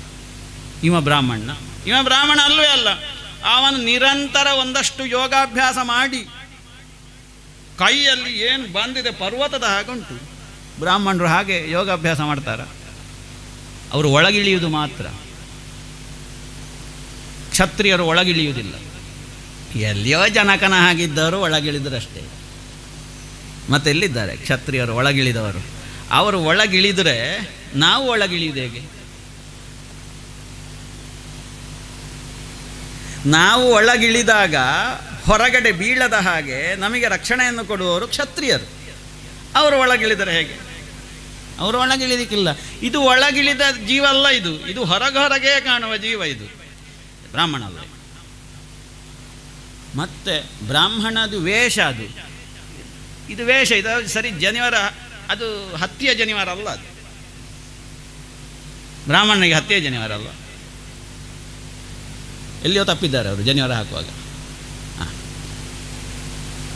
ಇವರು ಕ್ಷತ್ರಿಯರೇ ಇರಬೇಕು. ಇವರು ರಾಜನ್ಯ ಬಂಧೂನ್ ವಿಜ್ಞಾಯ, ಕ್ಷತ್ರಿಯರೇ ಇರಬೇಕು. ಪುನಃ ನೋಡ್ತಾನೆ. ಪುನಃ ನೋಡುವಾಗ ಇವರನ್ನು ಎಲ್ಲಿಯೋ ನೋಡಿದಾಗಿರ್ಬೇಕು. ಇವರನ್ನೆಲ್ಲಿಯೋ ನಾನು ಕಂಡಿದ್ದೇನೆ. ದೃಷ್ಟಪೂರ್ವಾನ್ನ ಚಿಂತೆಯತ್. ಓಹೋ ಹೋ ಹೋ ಹೋ. ಎಲ್ಲಿಯೋ ಪುನಃ ನೋಡ್ತಾನೆ. ನಿಮ್ಮನ್ನೆಲ್ಲಿಯೋ ಅಂತ, ಎಲ್ಲಿಯೋ ಸಿಕ್ಕಿದ್ದೀರಿ ಅಂತ. ಎಲ್ಲಿಯೂ ಸಿಕ್ಕಿರೋದಿಲ್ಲ. ತಿರುಗಿ ಅವ ಕೇಳಿದ್ರೆ ಇವ ತಿರುಗಿ ಹತ್ಲ ಹೋಗ್ಬೇಕು. ಎಲ್ಲಿ ಅಂತ ಕೇಳಿ, ಇದು ನನಗೆ ಬೇಕಾದವರು ಈ ಮೂರು. ರಾಜನ್ಯ ಬಂಧವೋಹ್ಯೇತೆ ಬ್ರಹ್ಮಲಿಂಗಾನೆ ಬಿಭ್ರತಿ. ಇದು ಬ್ರಾಹ್ಮಣ ವೇಷದಲ್ಲಿಯೇ ಬಂದದ್ದಿದು. ಬ್ರಾಹ್ಮಣ ವೇಷದಲ್ಲಿ ಬಂದ ಕ್ಷತ್ರಿಯರೇ, ನೀವು ಕೇಳಿದ್ದನ್ನು ಕೊಡ್ತೇನೆ ನಾನು. ಮಾತ್ರ ಅಲ್ಲ, ನೀವು ಬ್ರಾಹ್ಮಣರೇ ಹೌದು ಅಂತಾದರೆ ನನ್ನನ್ನೇ ನಾನು ಸಮರ್ಪಣೆ ಮಾಡಿಬಿಡ್ತೇನೆ ನಿನಗೆ. ಆತ್ಮಾನಮಪಿ ದುಸ್ತ್ಯಜಂ. ನನ್ನ ಬಗ್ಗೆ ಕೇಳಿದ್ದೀರಿ ಅಲ್ವೋ ನೀವು? ಪುನಃ ಬೇಕಾದರೆ ಕೇಳಿಕೊಂಡು ಬನ್ನಿ. ನಾನು ಯಾರು, ಜರಾಸಂಧ ಯಾರು ಅಂತ. ಇತ್ಯುದಾರಮತಿ ಪ್ರಾಹ ಕೃಷ್ಣಾರ್ಜುನ ವೃಕೋದರಾನ್. ಹೇ ವಿಪ್ರ ಪ್ರಿಯತಾಂ, ನಿಮಗೆ ಬೇಕಾದ್ದನ್ನು ಕೇಳಿ ನೀವು. ಆವಾಗ ಕೃಷ್ಣ ಹೇಳಿದ, ರಾಜನ್ ಯುದ್ಧನ್ನೋ ದೇಹಿ ರಾಜೇಂದ್ರ, ನಾವು ಯುದ್ಧ ಭಿಕ್ಷೆಗಾಗಿ ಬಂದವರು, ಅನ್ನಾದಿ ಬೇಕಾದ ಸಂಪತ್ತುಗಳನ್ನು ಕೇಳುವುದಕ್ಕೆ ಬಂದವರಲ್ಲ. ಯುದ್ಧನ್ನೋ ದೇಹಿ, ಯುದ್ಧವನ್ನು ಕೊಡು ರಾಜನ್. ದ್ವಂದ್ವಶೋ ಯದಿ ಮನ್ಯಸೆ, ದ್ವಂದ್ವ ಯುದ್ಧವನ್ನು ನಾವು ಬಯಸಿ ಬಂದವರು, ಕೊಡು ಅದನ್ನು. ನೋಡಪ್ಪ, ಇವ ಭೀಮಸೇನ, ಅಸೌ ವೃಕೋದರ, ಪಾರ್ಥಸ್ತಸ್ಯ ಭ್ರಾತ. ಇವ ಭೀಮ, ಅವನ ತಮ್ಮ ಅರ್ಜುನ ಇವ, ಮತ್ತೆ ನಾನು, ಇವರಿಬ್ಬರ ಸೋದರ ಭಾವ. ಮಾತುಲೇಯಂ ಮಾಂ, ನನ್ನನ್ನು ಕೃಷ್ಣ ಅಂತ ಕರೀತಾರೆ. ಕೃಷ್ಣನ ನೀನು ಏವ ಮಾವೇದಿತೋ ರಾಜ ಜಹಾಸ ಉಚ್ಚೈಸ್ಮಮಾಗಧ. ನೀನು ಕೃಷ್ಣನ ನೀನು ನನ್ನ ಮರ್ಯಾದೆ ತೆಗಿಲಿಕ್ಕೆ ನೀನು ಇಲ್ಲಿ ಬಂದಿದ್ದಿ. ಎಂತ ಯುದ್ಧವ? ಯುದ್ಧ ಕೊಡ್ತೇನೆ, ಆದರೆ ನಿನ್ನೊಟ್ಟಿಗೆ ಯುದ್ಧ ಮಾಡುವುದಿಲ್ಲ. ನನಗೊಂದು ಊರಲ್ಲಿ ಒಂದು ಮರ್ಯಾದೆ ಉಂಟು, ಊರಲ್ಲಿ ಒಂದು ಹೆಸರುಂಟು ನನಗೆ, ನನ್ನನ್ನು ಕೇಳುವವರಿದ್ದಾರೆ. ನಿನ್ನ ಜೊತೆಗೆ ಯುದ್ಧ ಮಾಡಿದರೆ ನನಗೆ ಮತ್ತೆ ನಾಳೆ ಎಂಥದೂ ಸಿಕ್ಕಲಿಕ್ಕಿಲ್ಲ ಇಲ್ಲಿ. ನತ್ವಯ ಭೀರುಣ, ನೀನು ಹೆದರಿಕೆ ಬುಕ್ಕೆ ಅಲ್ಲ. ನೀನು ಎಷ್ಟು ಥರ ಓಡಿದ್ದೀಯ ನೀನು ನನ್ನಿಂದ ಯುದ್ಧಕ್ಕೆ ಬಂದು? 17 ಬಾರಿಯೂ ಕೂಡ ನೀನು ಯುದ್ಧ ಮಾಡಿ ಸೋತದ್ದೇ ಅಲ್ವಾ? 18ನೇ ಬಾರಿ ಯುದ್ಧ ಮಾಡುವಾಗ ಎಲ್ಲಿಯೋ ಪರ್ವತ ಹಾರಿ ಎಲ್ಲಿಯೋ ಹೋಗಿ ಮತ್ತೆ ದ್ವಾರಕೆಗೆ ಸೇರಿದೆ. ನತ್ವಯ ಭೀರುಣ ಯೋತ್ಸೆ, ನಿನಗೆ ಯುದ್ಧ ಅಂದರೆ ಏನು ಅಂತ ಗೊತ್ತಿಲ್ಲ. ನನಗೆ ಹೆದರಿ ಅಲ್ವಾ ನೀನು ಮಥುರೆಯನ್ನು ಬಿಟ್ಟಲ್ಲಿ ಸಮುದ್ರ ಮಧ್ಯದಲ್ಲಿ ಮನೆ ಕಟ್ಟಿ ಕೂತದ್ದು. ಮಥುರಾಂ ಸ್ವಪುರೀಂ ತ್ಯಕ್ತ ಸಮುದ್ರಂ ಶರಣಂಗತಃ. ಮತ್ತೆ ಇದು ಹುಟ್ಟಿ 3 ಸಂಕ್ರಾಂತಿ ಆಗಲಿಲ್ಲ ಅರ್ಜುನ. ಅಯಂತು ವಯಸ್ಸಾ ತುಲ್ಯ ನಾತಿ ಸತ್ವ. ಯುದ್ಧ ಮಾಡುವುದಿದ್ರೆ ಸರಿಯಾಗಿ ಯೋಗ್ಯತೆ ಇರೋರೊಟ್ಟಿಗೆ ಯುದ್ಧ ಮಾಡಬೇಕು. ನನಗೆ ಬಿಲ್ಲು ಎತ್ತಲಿಕ್ಕೆ ಯೋಗ್ಯತೆ ಇಲ್ಲ, ಮೊನ್ನೆ ಹುಟ್ಟಿದ್ದು. ಅರ್ಜುನೋನ ಭವೇದ್ ಯೋದ್ಧ. ಮತ್ತೆ ಇವ ಇದ್ದಾನಲ್ಲ, ಇವ ನನಗೆ ಭೀಮಸ್ತುಲ್ಯ ಬಲೋ ಮಮ. ಇವ ನೋಡುವಾಗಲೇ ನನಗೊಂದು 2 ಪೆಟ್ಟು ಕೊಡಬೇಕು ಅಂತ ಕಾಣ್ತದೆ. ಅಂದರೆ ಸಂತೋಷದಲ್ಲಿ ಅಷ್ಟು ಸಾಮರ್ಥ್ಯವಂತ. ಯುದ್ಧ ಮಾಡೋದಿದ್ರೆ ಇವನೊಟ್ಟಿಗೆ ಯುದ್ಧ ಮಾಡಬೇಕು. ಅದಕ್ಕೋಸ್ಕರ ನನ್ನ ಜಾಗಕ್ಕೆ ಬಂದಿದ್ದೀರಿ ನೀವು. ನಮ್ಮ ಜಾಗದಲ್ಲಿ ಇಲ್ಲ ಅಂತ ಯಾರಿಗೂ ಆಗುವುದಿಲ್ಲ. ಯುದ್ಧ ಮಾಡುವುದಕ್ಕೂ ನಮ್ಮಲ್ಲಿ ಉಂಟು. ಈಗ ನಿಮ್ಮ ಗದೆಯನ್ನು ಬದಿಗಿಡಿ, ಇಲ್ಲೋ ಒಳಗಡೆ ಅಡಗಿಸಿಟ್ಟಿರ್ಬೇಕು ಅವರು. ಹಾಗಾಗಿ ನಮ್ಮಲ್ಲಿ ಉಂಟು ಭಂಡಾರದಲ್ಲಿ. ತನ್ನಿ ಅದನ್ನು. ಈಗ ಭೀಮ ತಗೋ. ಇತ್ಯುಕ್ತ ಭೀಮಸೇನಾಯ ಪ್ರಾದಾಯ ಮಹತೀಂಗದಾಂ. ಇನ್ನೊಂದನ್ನು ತಾನು ಹಿಡ್ಕೊಂಡ. ಯುದ್ಧ ಮಾಡುವುದೇ ಇಲ್ಲಿ ಬೇಡ, ಇಲ್ಲಿ ಎಲ್ಲ ಹೇಸಿಗೆ ಆಗ್ತದೆ. ಅಲ್ಲಿ ಗದ್ದೆಯಲ್ಲಿ, ಊರ ಹೊರ ಬಾಹೆಯಲ್ಲಿ, ನಿರ್ಜಗಾಮ ಪುರಾದ್ ಬಹಿಹಿ, ಇಲ್ಲಿ ಹೊರಗಡೆ, ಇಲ್ಲೆಲ್ಲ ಸುದ್ದಿ ಬೇಡ. ಇದನ್ನು ಬೆಳಿಗ್ಗೆ ಅಷ್ಟೇ ಶುದ್ಧ ಮಾಡಿ ಇಟ್ಟದ್ದವರೆಲ್ಲ, ಗೋಮೂತ್ರ ಗೋಮಯ ಹಾಕಿ ಇಲ್ಲಿ ಆಗಿ. ಭೀಮಸೇನನಿಗೂ ಜರಾಸಂಧನಿಗೂ ಭಯಾನಕವಾದಂತಹ ಯುದ್ಧ ನಡೀತದೆ, ಗದಾಯುದ್ಧ. ಏನು ತತಶ್ಚಟಚಟ ಶಬ್ದ ವಜ್ರ ನಿಷ್ಪೇಷ ಸನ್ನಿಭ, ಏನು ರಾದ್ಧಾಂತ ಅದು. ಈ ಯುದ್ಧ ಆಗಿ ಆಗಿ ಆಗಿ ಆಗಿ ಆಗಿ 27 ದಿನಗಳ ಕಾಲ ನಿರಂತರವಾದ ಯುದ್ಧ. ಯುದ್ಧ ಮಾಡಿ ಕೊನೆಗೆ ಭೀಮಸೇನನಿಗೆ ತಲೆ ಬಿಸಿ ಆಯಿತು. ಇದು ಬಿದ್ದರೂ ಕೂಡ ಮತ್ತೆ ಏಳುವುದೇ ಅಲ್ಲ, ಇದನ್ನು ಕೊಲ್ಲುವುದು ಹೇಗೆ ಅಂತ ಕೃಷ್ಣನನ್ನು ನೋಡ್ತಾನೆ. ಈಗ ಕೃಷ್ಣನಿಗೆ ನೆನಪಾಯಿತು, ಇದೊಂದು ಆ ಜರ್ರೆ ಅಂತ ಹೇಳುವವಳು ಸೇರಿಸಿದ್ದಲ್ವ, ಗಮ್ಮತ್ತು, ಜೀವ ಕೊಟ್ಟದ್ದು. ಹಾಗಾದರೆ ಒಂದು ಕೃಷ್ಣ ಭೀಮಸೇನನಿಗೆ ಒಂದು ಸಂಜ್ಞೆಯನ್ನು ಮಾಡ್ತಾನೆ. ಅದು ಸಣ್ಣಕ್ಕೊಂದು ಕೋಡು ಹೊರಟದ್ದು. ಒಂದು ಗೆಲ್ಲನ್ನು ಮುರಿದದನ್ನು ಸೀಳಿ ಹೀಗೆ ಮಾಡಿದ. ಅದು ಅವನಿಗೆ ಅರ್ಥ ಆಯಿತು. ಕೂಡಲೇ ಮತ್ತೆ ಭೀಮನಿಗೆ ಅದೇ ಆ ಬಲ ಬಂತು. ಬಲವನ್ನು ಅನುಗ್ರಹಿಸಿದ್ದಾನೆ ಕೃಷ್ಣ. ಇವನನ್ನು ಅಲ್ಲಿಯೇ ಜರಾಸಂಧನನ್ನು ಬೀಳಿಸಿ ಅವನ ಒಂದು ಕಾಲನ್ನು ತನ್ನ ಕಾಲಿನಿಂದ ಒತ್ತಿ ಹಿಡಿದು ಇನ್ನೊಂದು ಕಾಲನ್ನು ಕೈಯಲ್ಲಿ ಎತ್ತಿ ಗುದತಃ ಪಾಠಯಾಮಾಸ. ಇಡೀ ಅಲ್ಲಿಂದ ಶರೀರವನ್ನು ಸಿಗಿತಾ ಬಂದ. ಕೋಪಕ್ಕೆ ಸಿಗಿದು ಹೋಗಬೇಕಲ್ವ, ಇಷ್ಟರವರೆಗೆ ಆಗದ್ದು ಮತ್ತೆ ವಿಪರೀತವಾದ ಕೋಪ ಕೃಷ್ಣನ ಶಕ್ತಿಯಲ್ಲಿ ನಿವಿಷ್ಟವಾಗಿದೆ. ಎಳೆದು ಅಲ್ಲಿಗೆ ಹಾಕಿದ್ದು. ಎಲ್ಲ ಬೇರೆ ಸಮಾರ್ಥದಲ್ಲಿ ಬೇರೆ ಬೇರೆ ಆಯಿತು. ಜರಾಸಂಧನ ಪ್ರಾಣ ಅಲ್ಲಿಗೆ ಹೋಯಿತು. ಹಾಹಾಕಾರೋ ಮಹಾನಾಸೀತ್. ಕೊನೆಗೆ ಭೀಮನನ್ನಲ್ಲಿ ಪೂಜೆ ಮಾಡ್ತಾರೆ. ಅಲ್ಲಿದ್ದ ಸಂಪತ್ತನ್ನೆಲ್ಲ ದೋಚಿಕೊಂಡು ಹೋಗಲಿಲ್ಲ ಅವರು. ಸಂಪತ್ತಾಗಿ ಕೃಷ್ಣನೇ ಸಂಪತ್ತಲ್ವ. ಹಾಗಾಗಿ ಜರಾಸಂಧನ ಮಗನಾದಂತಹ ಸಹದೇವನಿಗೆ ಪಟ್ಟ ಕಟ್ಟಿದರು. ಪಟ್ಟ ಕಟ್ಟಿ ಅಲ್ಲಿಂದ ಆ 20,000 ಇದ್ರಲ್ಲ ರಾಜಕುಮಾರರು, ಅವರೆಲ್ಲ ಕಾಯ್ತಾ ಇದ್ದರು. ಅವರಿಗೆ ಹೇಗೆ ಕಂಡಿತಂತೆ ಆ ರಾಜರಿಗೆ. ಹೋದ ಕೃಷ್ಣ ಸೀದಾ ಅಲ್ಲಿಗೆ. ಎರಡು ಪರ್ವತದ ನಡುವಿನಲ್ಲಿ ಒಂದು ದೊಡ್ಡ ಸೆರೆಮನೆ, ಉಸಿರಾಡಲಿಕ್ಕೆ ಕಷ್ಟ. ಅಂತಹ ಒಂದು ಸೆರೆಮನೆಯಲ್ಲಿ ಇದ್ದಾರೆ ಇವರು. ಸೀದಾ ಅಲ್ಲಿಗೆ ಹೋಗಿ ಆಗುವಾಗ ಅವರ ಕಣ್ಣಿಗೆ ಇವ ಕಂಡದ್ದು ಬೇರೆ. ಹಸಿವು ಬಾಯಾರಿಕೆಯಲ್ಲಿ ತತ್ತರಿಸಿ ಹೋಗಿದ್ದಾರೆ ರಾಜಕುಮಾರರು. ಮುಖ ಎಲ್ಲ ಬಾಡಿ ಒಣಗಿ ಹೋಗಿದೆ, ನೋಡಲಿಕ್ಕೆ ಸಾಧ್ಯ ಇಲ್ಲ. ಅವರನ್ನು ಕ್ಷತ್ರಿಯರು ಅಂತ ಯಾರೂ ಹೇಳಲಿಕ್ಕಿಲ್ಲ. ಅಂತಹ ಆ ಕ್ಷತ್ರಿಯರು ಈ ಕೃಷ್ಣ ಬರುವಾಗ ಅವರ ದೃಷ್ಟಿಗೆ ಈ ಕೃಷ್ಣ ಬಿದ್ದದ್ದೇ ಬೇರೆ ಅಂತೆ. ದದೃಶುಸ್ತೆ ಘನಶ್ಯಾಮಂ ಪೀತಕೌಶೇಯವಾಸಸಂ. ಪೀತಾಂಬರಧಾರಿಯಾಗಿದ್ದಾನೆ. ಶ್ರೀವತ್ಸಾಂಕಂಚತುರ್ಬಾಹುಂ.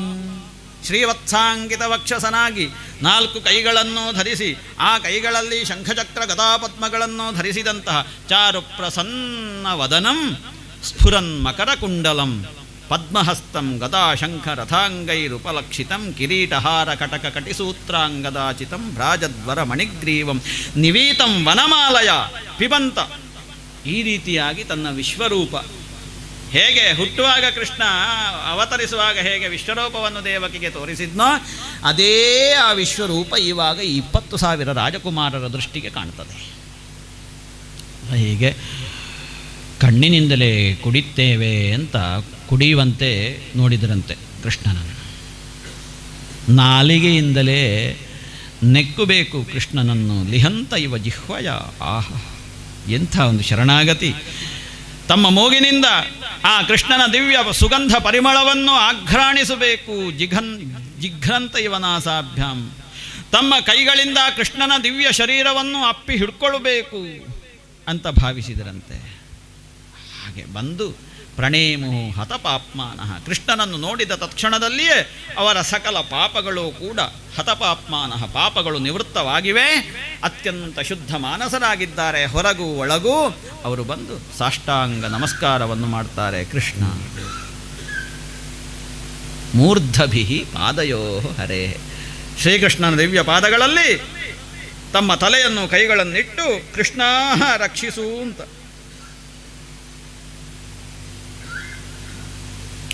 ಕೃಷ್ಣ ಸಂದರ್ಶನಾಹ್ಲಾದ.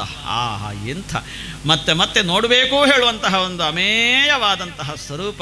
ಹಸನ್ಮುಖ ಚಾರು ಪ್ರಸನ್ನ ವದನಂ. ನಮ್ಮನ್ನು ನೋಡಿ ನಗ್ತಾ ಇದ್ದಾನೆ ಕೃಷ್ಣ. ನಾನಿದ್ದೇನೆ, ಹೆದರಬೇಡ ಅಂತ ಹೇಳುವಂತಹ ಭಾವ ಇರ್ಬೋದು.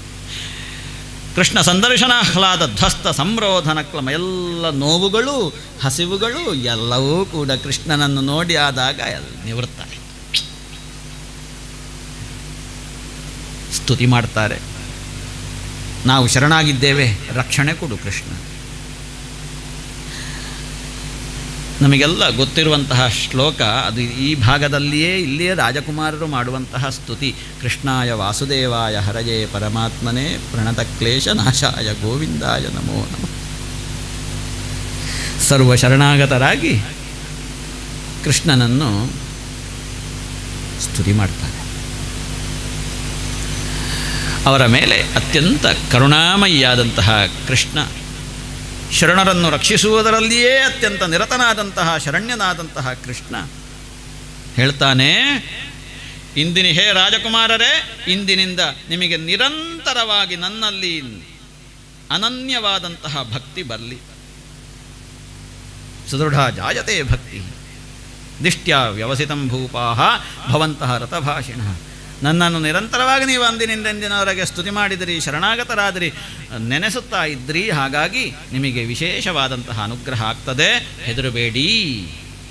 ಅವರು ಕೃಷ್ಣನನ್ನು ಪೂಜೆ ಮಾಡ್ತಾರೆ. ಕೊನೆಗೆ ಸ್ನಾನಾದಿಗಳನ್ನು ಪೂರೈಸಿ ಉಚಿತವಾದಂತಹ ಯೋಗ್ಯವಾದಂತಹ ನವವಸ್ತ್ರಾಭರಣಗಳನ್ನು ಧರಿಸಿ ಅಲ್ಲಿಂದ ಮತ್ತೆ ಅವರವರ ಮನೆಗೆ ಅವರು ಹೋಗ್ತಾರೆ, ಕೃಷ್ಣನನ್ನು ನೆನೆಸುತ್ತಾ ಭಜನೆ ಮಾಡುತ್ತಾ.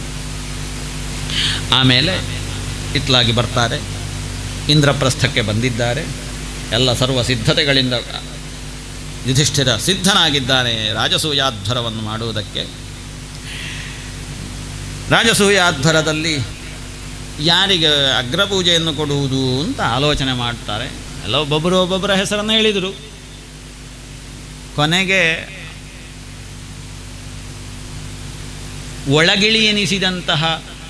ಒಳಗಿಳಿಯಾದಂತಹ ಸಹದೇವ ಮಾತಾಡ್ತಾನೆ. ಇಡೀ ಪಾಂಡವರಲ್ಲಿ ಒಳಗಿಳಿದವನು ಸಹದೇವ. ಅವನನ್ನು ಆತ್ಮಜ್ಞಾನಿ ಅಂತ ಮಹಾಭಾರತ ಉಲ್ಲೇಖ ಮಾಡ್ತದೆ. ಹಾಗಾಗಿ ಹೇಳಿದ್ದಾನೆ, ಅರ್ಹತೆ ಹ್ಯಚ್ಯುತಃ ಶ್ರೇಷ್ಠ್ಯಂ.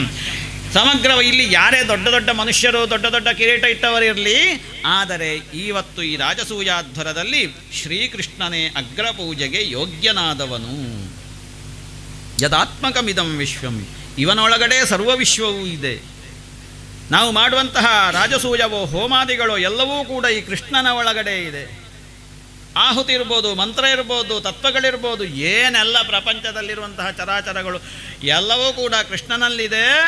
ಹಾಗಾಗಿ ತಸ್ಮಾತ್ ಕೃಷ್ಣಾಯ ಮಹತೆ ದೀಯತಾಂ ಪರಮಾರ್ಹಣಂ. ಕೃಷ್ಣನಿಗೆ ನೀವು ಪೂಜೆ ಮಾಡಿದಿರಿ, ಅಗ್ರಪೂಜೆಯನ್ನು ಸಲ್ಲಿಸಿದಿರಿ ಅಂತಾದರೆ ಪ್ರಪಂಚದ ಎಲ್ಲ ಚರಾಚರ ಪ್ರಾಣಿಗಳಿಗೆ ನೀವು ಪೂಜೆ ಸಲ್ಲಿಸಿದ ಹಾಗೆ. ಏವಂಚೇತ್ ಸರ್ವಭೂತಾನಾಂ ಆತ್ಮನಶ್ಚ ಅರ್ಹಣಂ ಭವೇತ್. ಕೃಷ್ಣನಿಗೆ ಪೂಜೆ ಮಾಡಿದರೋ ನಿಮಗೆ ನೀವು ಪೂಜೆ ಮಾಡಿದ ಹಾಗೆ. ಮತ್ತೆ ನಿಮ್ಮ ಸುತ್ತಮುತ್ತ ಕಾಣುವಂತಹ ಎಲ್ಲ ಪ್ರಾಣಿಗಳನ್ನೂ ನೀವು ಗೌರವಿಸಿದಾಗ. ಯಾಕೆ? ಎಲ್ಲ ಪ್ರಾಣಿಗಳು ಅವನಲ್ಲಿ ಇರೋದಲ್ಲ, ನಾನು ಅವನಲ್ಲೇ ಇರೋದಲ್ವ. ನಾನು ಅವನನ್ನು ಪೂಜಿಸಿದರೆ ನಾನು ನನ್ನನ್ನು ಪೂಜಿಸಿದ ಹಾಗೆ. ಯಾವತ್ತೂ ಕೂಡ ನಾನು ನನ್ನನ್ನು ಕಡೆಗಣಿಸಬಾರದು, ನಾನು ನನ್ನನ್ನು ಅವಮಾನಿಸಬಾರದು, ನಾನು ನನ್ನನ್ನು ತುಚ್ಛಭಾವದಿಂದ ಕಾಣಬಾರದು. ನಾನೇ ಒಳಗಿನ ಭಾವದಲ್ಲಿ ಹೇಳಬೇಕು. ಈ ಹೊರಗೆ ಕಾಣೋದು ಇದು ಎಂಥದ್ದು ಇಲ್ಲ, ಇದರ ಒಳಗಡೆ ಇರುವುದೆಲ್ಲವೂ ಕೂಡ ಪ್ರತ್ಯಕ್ ಜ್ಯೋತಿಷ. ನಾನೇ ಹೇಳುವಂತಹ ಭಾವದಲ್ಲಿ, ನಾನು ಶ್ರೇಷ್ಠ ಅಂತ ಹೇಳುವ ಭಾವದಲ್ಲಿ ನನ್ನನ್ನು ಯಾವತ್ತೂ ಕೂಡ ಕಡೆಗಣಿಸಬಾರದು. ನಾತ್ಮಾನಂ ಅವಸಾದಯೇತ್ ಆತ್ಮೈವ ಹ್ಯಾತ್ಮನೋ ಬಂಧು. ನನಗೆ ಯಾವ ಬಂಧುಗಳು ಇಲ್ಲ, ಯಾರು ಬಂಧುಗಳೂ ಇಲ್ಲ, ನನಗೆ ನಾನೇ ಬಂಧು. ನನಗೆ ಯಾವ ವೈರಿಗಳೂ ಇಲ್ಲ, ನನಗೆ ನಾನೇ ವೈರಿ. ಆತ್ಮೈವ ರಿಪುರಾತ್ಮನಃ.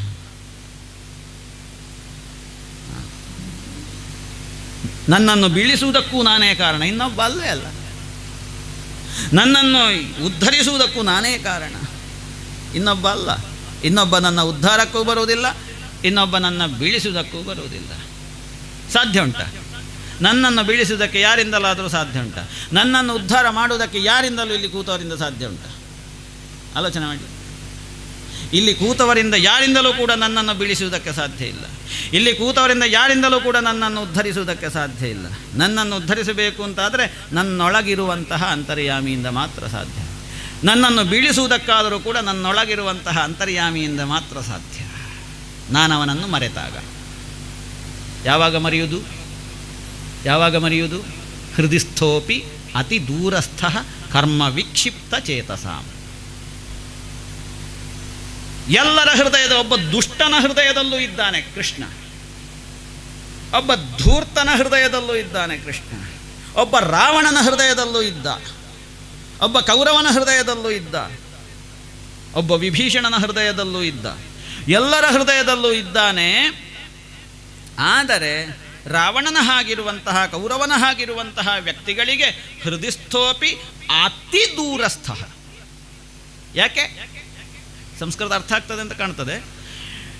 ಕರ್ಮ ವಿಕ್ಷಿಪ್ತ ಚೇತಸಾಂ. ಇವತ್ತು ಸಪ್ತಾಹಕ್ಕೆ ಬರ್ತೀರಾ? ಸುಮಾರು 25 ವ್ಯವಹಾರಗಳುಂಟು, ಯಾರಿಗೆ ಪುರುಸತ್ ಹೇಳೋ ಸ್ಟೈಲ್ ಹೀಗೆ. ಅದು ಹೌದೌದು, ನೂರಾರು ಕೆಲಸಗಳುಂಟು. ಎಷ್ಟೋ ಜನ ಹೇಳೋದನ್ನು ಕೇಳಿದ್ದೆ ನನ್ನ ಕಿವಿಯಾರೆ, ನೂರಾರು ಕೆಲಸಗಳುಂಟು. ಜೀವಿತಾವಧಿಯೇ 100 ವರ್ಷ ಇಲ್ಲ. ಎಂಥ ಮೂರ್ಖತನ ಅಂತ ಇದು. 50 ಆದ ಕೂಡಲೇ ನಾವು ಇನ್ನೆಲ್ಲಿಗೆ ಐದುವುದು ಅಂತ ಆಲೋಚನೆ ಮಾಡಬೇಕು. ಹಾಂ, ವೇದಕ್ಕೆ ಸಡ್ಡೊಡೆದು ನಿಂತಿದ್ದೇವೆ ನೋಡಿ. ಶತಮಾನಂ ಭವತಿ ಎಲ್ಲಿಂಟು? ಎಲ್ಲಿ ಅಪರೂಪದಲ್ಲಿ 105 120 ವರ್ಷ 5 ರಾತ್ರಿ ಅಂತ ಮನುಷ್ಯರ ಆಯುಷ್ಯ. 100 ಅಲ್ಲ, ಗ್ರೇಸ್ ಪೀರಿಯಡ್ ಅದು. ಈಗ 50 ಆದ ಕೂಡಲೇ ಮತ್ತೊಂದು 5 ವರ್ಷ ಬದುಕಿದ್ರೆ ಅದು ಗ್ರೇಸ್ ಪೀರಿಯಡ್ ಅದು. ಹಾಂ, ಮತ್ತಿದು ಧೈರ್ಯದ್ದಲ್ಲ ಅಂತ. 50 ದಾಟಿದರೆ ಧೈರ್ಯದ್ದಲ್ಲ, ಯಾವಾಗ ಬೇಕಾದರೂ ಹೋಗ್ಬೋದು ಬರ್ಬೋದು. ಹಾಗಾಗಿ ಕೃಷ್ಣನನ್ನು ಪೂಜೆ ಮಾಡಿದರೆ ಎಲ್ಲರನ್ನೂ ಪೂಜೆ ಮಾಡಿದ ಹಾಗೆ ಏವಂಚೇತ್ ಸರ್ವಭೂತಾನಾಂ. ಹಾಗಾಗಿ ಕೃಷ್ಣನನ್ನು ಪೂಜೆ ಮಾಡಿ, ಬೇರೆ ಯಾರನ್ನೂ ಪೂಜೆ ಮಾಡಬೇಕು ಅಂತಿಲ್ಲ. ಕೃಷ್ಣ ಪೂಜೆ ನಿರಂತರ. ಅದೇನು ತುಳಸಿ ಅರ್ಚನೆ ಮಾಡಲೇಬೇಕು ಅಂತೇನಿಲ್ಲ. ಹೃದಯದಲ್ಲಿ ಅವನಿಗೆ ಜಾಗ ಇಲ್ವಾ ಪೂಜೆಗೆ? ಹೃದಯ ಸಂಪುಟದಲ್ಲಿ ಇಟ್ಟುಕೊಳ್ಳಿ. ಹೃದಯ ಸಂಪುಟದಲ್ಲಿ ಇಟ್ಟುಕೊಂಡು ನಿರಂತರ ಅವನ ವಿಷಯದಲ್ಲಿಯೇ ಕಣ್ಣೀರಿಂದ ಅಭಿಷೇಕ ಮಾಡಿ, ಅದು ತೀರ್ಥ ಆಗ್ತದೆ ನಾಳೆ.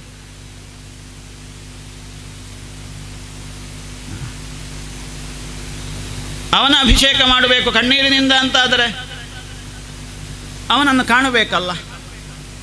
ಏಕಾಂತವನ್ನು ಬಯಸಿ ಅಂತರ್ಮುಖಿಗಳಾಗಿ ಒಳಗಿಳಿರಿ. ಈ ಭಾಗವತದಲ್ಲಿ ಎಲ್ಲಿಯೂ ಕೂಡ ಗಿಳಿಯನ್ನು ಬಿಡುವ ಹಾಗಿಲ್ಲ. ಶುಭ್ರ, ಆ ಗಿಳಿ ಇರುವುದು ಒಳಗೆ. ಗಿಳಿ ಶುಭ್ರ ಅಲ್ವಾ? ಹಾಗಾಗಿ ಗಿಳಿಯ ಶಬ್ದವನ್ನು ಕೇಳಬೇಕು ಅಂತ ಅನಿಸ್ತದೆ. ಶುಕ, ಪಿಕವೂ ಹಾಗೆ, ಕೋಗಿಲೆಯೂ ಹಾಗೆ. ಶುಕ ಪಿಕ 2 ಶಬ್ದ ಅತ್ಯಂತ ಆಪ್ಯಾಯಮಾನ. ಒಳಗಿಳಿಬೇಕು. ಏವಂಚೇತ್ ಸರ್ವಭೂತಾನಾಂ, ಇದು ಒಳಗಿಳಿದವನ ಮಾತಿದ್ದು.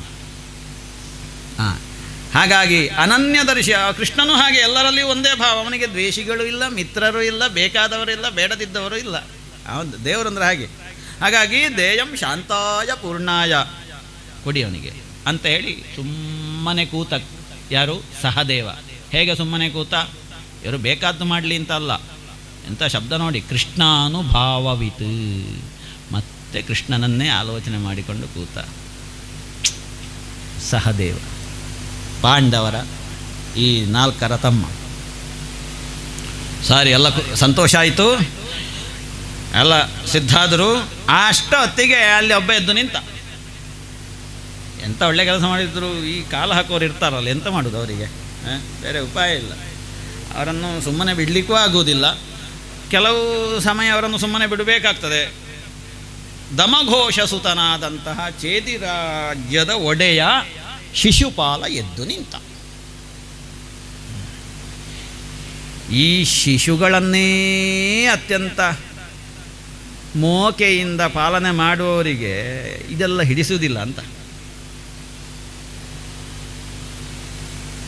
ಹೆಚ್ಚು ಮತ್ತೆ ನಿಮಗೆ ಬಿಟ್ಟದ್ದು ತತ್ವಗಳನ್ನು ಹೇಳ್ತೇನೆ ಅಷ್ಟೇ. ಯಾರೂ ಕೂಡ ಹೆಚ್ಚು ಈ ಸಣ್ಣ ಮಕ್ಕಳಲ್ಲಿ ಹಚ್ಚಿಕೊಂಡ್ರೆ ಅವರಿಗೆ ಮತ್ತೆ ಅಂತರಂಗ ಅರ್ಥ ಆಗುವುದಿಲ್ಲ, ಆತ್ಮತತ್ವ ಅರಿವಾಗುವುದಿಲ್ಲ. ಅದರಲ್ಲಿಯೇ ಮೆರಿತಾರೆ. ಸಣ್ಣ ಮಕ್ಕಳಾದರೂ ಕೂಡ ಕೃಷ್ಣ ಭಾವದಲ್ಲಿ ಆಗ್ತದಾ? ನೀವು ಯಶೋದೆ ಆಗ್ತೀರಾ? ನೀವು ಮಾಡುವ ಪ್ರೀತಿಯನ್ನು ನಾವು ನೋಡಲಿಕ್ಕೆ ಬರ್ತೇವೆ.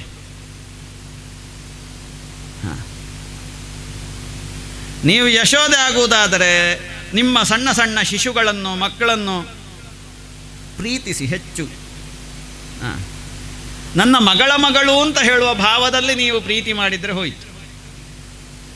ನಿಮ್ಮ ಪ್ರೀತಿಯಲ್ಲಿ ಯಶೋದೆ ಇರಲಿ, ನಿಮ್ಮ ಆ ಶಿಶುಗಳಲ್ಲಿ ಅವ ಇರಲಿ. ಇಲ್ಲದಿದ್ದರೆ ಶಿಶುಪಾಲನಾಗಿ ಆಗ್ತೀರಿ ನೀವು. ಶಿಶುಪಾಲ, ಶಿಶುಗಳನ್ನೇ ಪಾಲನೆ. ಎಂತಾದರೂ ಕೂಡ ಊರಿಗೆ ಬರಲಿಕ್ಕೇ ಆಗುವುದಿಲ್ಲ. ಯಾಕೆ? ಸಣ್ಣ ಮಕ್ಕಳನ್ನು ನೋಡಿಕೊಳ್ಳಿಕ್ಕುಂಟು. ಸಣ್ಣ ಮಕ್ಕಳನ್ನು ನೋಡಿಕೊಳ್ಳಿಕ್ಕುಂಟು. ಹಾಗಾಗಿ ಮನೆಯ ಯಾವ ಕಾರ್ಯಕ್ರಮಕ್ಕೂ ಇಲ್ಲ. ಬರಲಿಕ್ಕಾಗೋದಿಲ್ಲ ಬಿಟ್ಟು. ಯಾರು ಹೇಳೋದು? ಮನೆ ಯಜಮಾನ. ಆ ಮಕ್ಕಳನ್ನು ಬಿಟ್ಟು ಅಮ್ಮ ಹೋಗ್ತದೆ. ಆದರೆ ಈ ಯಜಮಾನನಿಗೆ ಅದರ ಮೇಲೆ ಅತ್ಯಂತ ಒಂದು ಪ್ರೀತಿ. ಈ ಪ್ರೀತಿ ಕೃಷ್ಣ ಪ್ರೀತಿಯಲ್ಲ, ಯಶೋದೆಯ ಹಾಗಿರುವಂತಹ ಪ್ರೀತಿಯಲ್ಲ ಅಂತ. ಅತ್ಯಂತ ಶುದ್ಧ ನಿಷ್ಕಲ್ಮಶವಾದಂತಹ ಪ್ರೀತಿ ಅಂತ ಕೇಳಿದರೆ ಯಶೋದೆಯದ್ದು. ಹಾಗಾಗಿ ಕೃಪಯಾಸೀತ್ ಸ್ವಬಂಧನೆ. ಯಶೋದೆಯ ಸಂದರ್ಭವನ್ನು ನಾವು ಅರ್ಥ ಮಾಡಿಕೊಳ್ಳಬೇಕು. ಇಲ್ಲಿ ಈ ಶಿಶುಪಾಲ ಎದ್ದು ನಿಂತ, ಉತ್ಕ್ಷಿಪ್ಯ ಬಾಹುಂ, ಕೈ ಎತ್ತಿದ. ನನ್ನದು ಕೆಲವು ಅಭಿಪ್ರಾಯ ಉಂಟು, ನಿಲ್ಲಿ ಅಂತ ಹೇಳಿ ಬಾಯಿಗೆ ಬಂದಾಗ ಕೃಷ್ಣನನ್ನು ಬೈದ. ಸುಮ್ಮನೆ ಇದ್ದಲ್ಲ ಕೃಷ್ಣ. ಭಗವನ್ ನಿಂದನಂ ಶ್ರುತ್ವ ದುಸ್ಸಹಂ, ಅದು ಕಿವಿಗೆ ಕೇಳಲಿಕ್ಕೆ ಸಾಧ್ಯ ಇಲ್ಲ ಅಂತಹ ಬೈಗಳು ಕೃಷ್ಣನಿಗೆ. ಕೆಲವರು ಶಾಂತಂ ಪಾಪಂ ಅಂತ ಹೇಳಿಕೊಂಡು ಹೋದರು, ಕೆಲವರು ಕಪಾಳಕ್ಕೆ ನಾಲ್ಕು ಬಾರಿಸಬೇಕು ಅಂತ ಹೊರಟರು. ನಿಲ್ಲಿ ಅಂತ ಅಂದ ಕೆಲವರು. ಅಷ್ಟೊತ್ತಿಗೆ ಈ ಶಿಶುಪಾಲ ಕೈಯಲ್ಲಿ ಖಡ್ಗವನ್ನು ಹಿಡ್ಕೊಂಡು ಜಳಪಿಸ್ತಾ ಮುಂದೆ ಬಂದ. ಈಗೆಲ್ಲ ನಿಮ್ಮ ತಲೆ ತೆಗಿತೇನೆ ಅಂತ. ಅಷ್ಟೊತ್ತಿಗೆ ಕೃಷ್ಣ ಇನ್ನಿವನನ್ನು ಇಟ್ಟರಾಗಲಿಕ್ಕಿಲ್ಲ. ಅವ ಮೊದಲೇ ಹೇಳಿದ್ದ, ಮಹಾಭಾರತದ ಕಥೆಯ ಪ್ರಕಾರ 100 ತಪ್ಪು ಆಗುವಲ್ಲಿವರೆಗೆ ನಾನು ಇವನನ್ನು ಕ್ಷಮಿಸ್ತೇನೆ ಅಂತ. 100 ತಪ್ಪಾದ ಕೂಡಲೇ ಮತ್ತೆ ಬಿಡಬಾರದು, 101 ತಪ್ಪಿಗೆ ಬಿಡಬಾರದು. ಹಾಗಾಗಿ ಇವನನ್ನು ನಾವು ತೆಗಿಬೇಕೀಗ. ಕ್ಷಮಿಸ್ತಾ ಇದ್ದ ಪ್ರತೀ ಸಲವೂ, ಸುಮ್ಮನೆ ಕೊಡುವನು. ತಾವದುತ್ಥಾಯ ಭಗವಾನ್, ತನ್ನವರನ್ನೆಲ್ಲ ಬದಿಗೆ ಸರಿಸಿ ಚಕ್ರವನ್ನು ಹಿಡಿದು ಆಜ್ಞೆ ಮಾಡಿದ. ಆ ಚಕ್ರ ಹೋಗಿ ಶಿಶುಪಾಲನ ತಲೆಯನ್ನು ತುಂಡರಿಸ್ತದೆ. ಶಿರಃ ಕ್ಷುರಾಂತ ಚಕ್ರೇಣ ಜಹಾರಾಪತತೋ ಹರಿಪೋಹೋ ಶಿಶುಪಾಲೇ ಹತೇ ಮಹಾನ್. ಶಿಶುಪಾಲ ಬಿದ್ದಲ್ಲಿಗೆ ಅವನ ದೇಹದಿಂದ ಒಂದು ಯಾವುದೋ ಒಂದು ಅಂತರ್ಜ್ಯೋತಿ, ಪ್ರತ್ಯಗ್ಜ್ಯೋತಿ ನೇರ ಬಂದು ಚೈದ್ಯ ದೇಹೋತ್ಥಿತಂಜ್ಯೋತಿ ವಾಸುದೇವ ಮುಪಾವಿಶತ್. ಅದು ಯಾವುದೋ ಒಂದು ಜ್ಯೋತಿ, ಪ್ರತ್ಯಗ್ಜ್ಯೋತಿ ಬಂದು ಪ್ರಾಗ್ಜ್ಯೋತಿಷನ ಹೃದಯದಿಂದ ಪ್ರತ್ಯಗ್ಜ್ಯೋತಿಯು ಬಂದು ಸ್ವಯಂಜ್ಯೋತಿಯ ಒಳಗಡೆ ಸೇರಿಕೊಂಡಿತ್ತು. ಚೈದ್ಯ ದೇಹೋತ್ಥಿತಂಜ್ಯೋತಿರು ವಾಸುದೇವ ಮುಪಾವಿಶತ್ ಪಶ್ಯತಾಂ ಸರ್ವಭೂತಿ. ಎಲ್ಲ ನೋಡ್ತಾ ಇದ್ದಾರೆ, ಇದೆಂಥದ್ದು ವಿಚಿತ್ರ ಅಂತ. ಹೀಗೆ 3 ಜನ್ಮಗಳಲ್ಲಿ ಸನಕಾದಿಗಳ ಶಾಪದಿಂದ ದುಷ್ಟಯೋನಿಗಳಲ್ಲಿ ಜನಿಸಿ ನಿರಂತರವಾದಂತಹ ಭಗವದ್ವೇಷದಿಂದ, ಪದೇ ಪದೇ ಮಾಡುವಂತಹ ಹರಿದ್ವೇಷದಿಂದ ಮುಕ್ತರಾದರು ಜಯ ವಿಜಯರು. ಧ್ಯಾಯಂಸ್ತನ್ಮಯತಾಂ. ಮತ್ತೆ ಮತ್ತೆ ಅದನ್ನೇ ಆಲೋಚನೆ ಮಾಡಬೇಕು ಅಂತ ಯಾಕೆ ಹೇಳುವುದು ಅಂತ ಕೇಳಿದರೆ, ತನ್ಮಯತೆ ಬರಬೇಕು ಜೀವನದಲ್ಲಿ. ಯಾವುದನ್ನು? ಕೇಸರಿಬಾತು ತಿನ್ನುವುದರಲ್ಲಿ ಅಲ್ಲ, ತನ್ಮಯತೆ. ಈ ಕೃಷ್ಣ ಧ್ಯಾನದಲ್ಲಿ, ಕೃಷ್ಣ ಚಿಂತನೆಯಲ್ಲಿ ತನ್ಮಯತೆ ನಮಗೆ ಬಂತು ಅಂತ ಆದರೆ, ಆ ಗೋಪಿಕೆಯರ ಹಾಗೆ ತನ್ಮನಸ್ಕಾಹ ತದಾಲಾಪಾಹ ತದ್ವಿಚೇಷ್ಟಾಹ ತದಾತ್ಮಿಕಾಹ. ಆವಾಗ ತದಾತ್ಮತೆ ಬರ್ತದೆ ಮನುಷ್ಯನಿಗೆ, ಅವನೇ ಆಗಿ ಬಿಡುವುದು. ಮುಂದೆ ಉದ್ಧವೋಪದೇಶದಲ್ಲಿ ನಾವು ನೋಡ್ತೇವೆ, ಒಂದು ಕಣಜದ ಹುಳು ಹೊರಗಿಂದ, ಒಳಗಡೆ ಒಂದು ಹುಳು ಇರ್ತದೆ, ಇದು ಹೊರಗಿಂದ ಭೂ ಭೂ ಭೂ ಭೂ ಭೂ ಅಂತ ಹೇಳುದಂತೆ. ಇದು ಭಯಗೊಂಡು ಅದನ್ನೇ ಆಲೋಚನೆ ಮಾಡಿ ಮಾಡಿ ಮಾಡಿ ಮಾಡಿ ಮಾಡಿ ಮತ್ತೆ ಅದೇ ಆಗಿ ಬಿಡುವುದು. ಅವಧೂತ ಗೀತೆಯಲ್ಲಿ ನಾವು ನೋಡ್ತೇವೆ, ಅದೊಂದು ಹುಳು ಉಂಟು ಹಾಗೆ. ಅದು ಆಡಿನ ಮರಿ ಸಿಂಹದ ಮರಿಯೊಟ್ಟಿಗಿದ್ರೆ ಕೊನೆಗೆ ಅದು ಎಂತಾಗುವುದು? ಅಭ್ಯಾಸ ಆಗ್ತದೆ ಅದು. ಎಂತ ಇಲ್ಲ, ಸಂಸ್ಕೃತ ಮಾತಾಡುವವರೊಟ್ಟಿಗೆ ನೀವಿದ್ದರೆ ನಿನಗೆ ಮತ್ತೆ ಸಂಸ್ಕೃತ ಭಾಷೆಯೇ ಬರುವುದು ಅಂತ. ಹಾಗೆ ಅದು ಹಾಗೆ ತನ್ಮಯತೆ ಬರ್ತದೆ. ಆದ ಕಾರಣ ಸಂದೇಶ ಏನು ಅಂತ ಕೇಳಿದರೆ, ಅವನ ಜ್ಯೋತಿ ಸೇರಿತು ಸರಿ, ನನ್ನ ಜ್ಯೋತಿ ಯಾವಾಗ ಸೇರುವುದು ಅವನಲ್ಲಿ? ತನ್ಮಯತೆ ಬಂದರೆ ಮಾತ್ರ. ಶಿಶುಪಾಲನೆಗೆ ದ್ವೇಷದ ಮೂಲಕವಾಗಿ ತನ್ಮಯತೆ ಬಂತು, ದೇಹಾಂತ್ಯದಲ್ಲಿ ದೇಹ ಬೇರೆ ಆಯಿತು, ಅವನ ಜ್ಯೋತಿ ಸೇರಿ ಆತ್ಮಜ್ಯೋತಿ ಹೋಗಿ ಸ್ವಯಂಜ್ಯೋತಿಯಲ್ಲಿ ಸೇರಿಕೊಂಡಿತು. ಮತ್ತೆ ರಾಜಸೂಯಾಧ್ವರ ಆಗ್ತದೆ. ಎಲ್ಲ ಆಗಿ ಕೊನೆಗೆ ದುಷ್ಟರು ಒಂದಷ್ಟು ನಾಶವಾಗ್ತಾರೆ. ಅದರ ಜೊತೆಗೆ ಇನ್ನೊಬ್ಬ ಶಿಶುಪಾಲನ ಒಟ್ಟೊಟ್ಟಿಗೆ ಬಂದವನು ದಂತವಕ್ತ್ರ ಅಂತ, ಅವನದ್ದು ಹಾಗೆ ನಾಶ ಆಗ್ತದೆ. ಅವನ ಜ್ಯೋತಿಯು ನೋಡಿ, ಎಲ್ಲರ ಜ್ಯೋತಿ ಹೋಗಿ ಸೇರಲಿಲ್ಲ. ದಂತವಕ್ತ್ರನ ಶಿಶುಪಾಲನ ಜ್ಯೋತಿ ಸೇರಿದ ಹಾಗೆ ದಂತವಕ್ತ್ರನ ಜ್ಯೋತಿಯು ಹೋಗಿ ಕೃಷ್ಣನನ್ನು ಸೇರ್ತದೆ. ಸುಮಾರಷ್ಟು ದುಷ್ಟರ ನಾಶವಾಗ್ತದೆ. ದುಷ್ಟರ ನಾಶವಾಗಿ ಪಾಂಡವರ ಮತ್ತು ಕೌರವರ ಮಧ್ಯದಲ್ಲಿ ಧರ್ಮಾಧರ್ಮಗಳ ಯುದ್ಧ ಆಗುವುದರ ಮೂಲಕವಾಗಿ ಅದೆಷ್ಟೋ ಪಾಂಡವರ ಮಧ್ಯದಲ್ಲಿದ್ದ ಕೌರವರ ಮಧ್ಯದಲ್ಲಿದ್ದಂತಹ ನಾನಾ ಪ್ರಕಾರದ ದುಷ್ಟರ ಹನನವಾಗ್ತದೆ.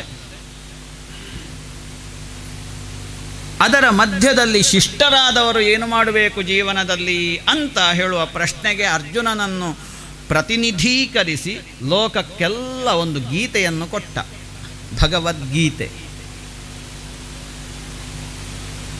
ತನ್ಮೂಲಕವಾಗಿ ಪ್ರಪಂಚದಲ್ಲಿ ಅರ್ಜುನನಿಗೆ ಬರುವಂತಹ ಯಾವುದೆಲ್ಲ ಒಂದು ರೀತಿಯ ಇನ್ಫೀರಿಯಾರಿಟಿ ಕಾಂಪ್ಲೆಕ್ಸ್, ಕೀಳುತನ,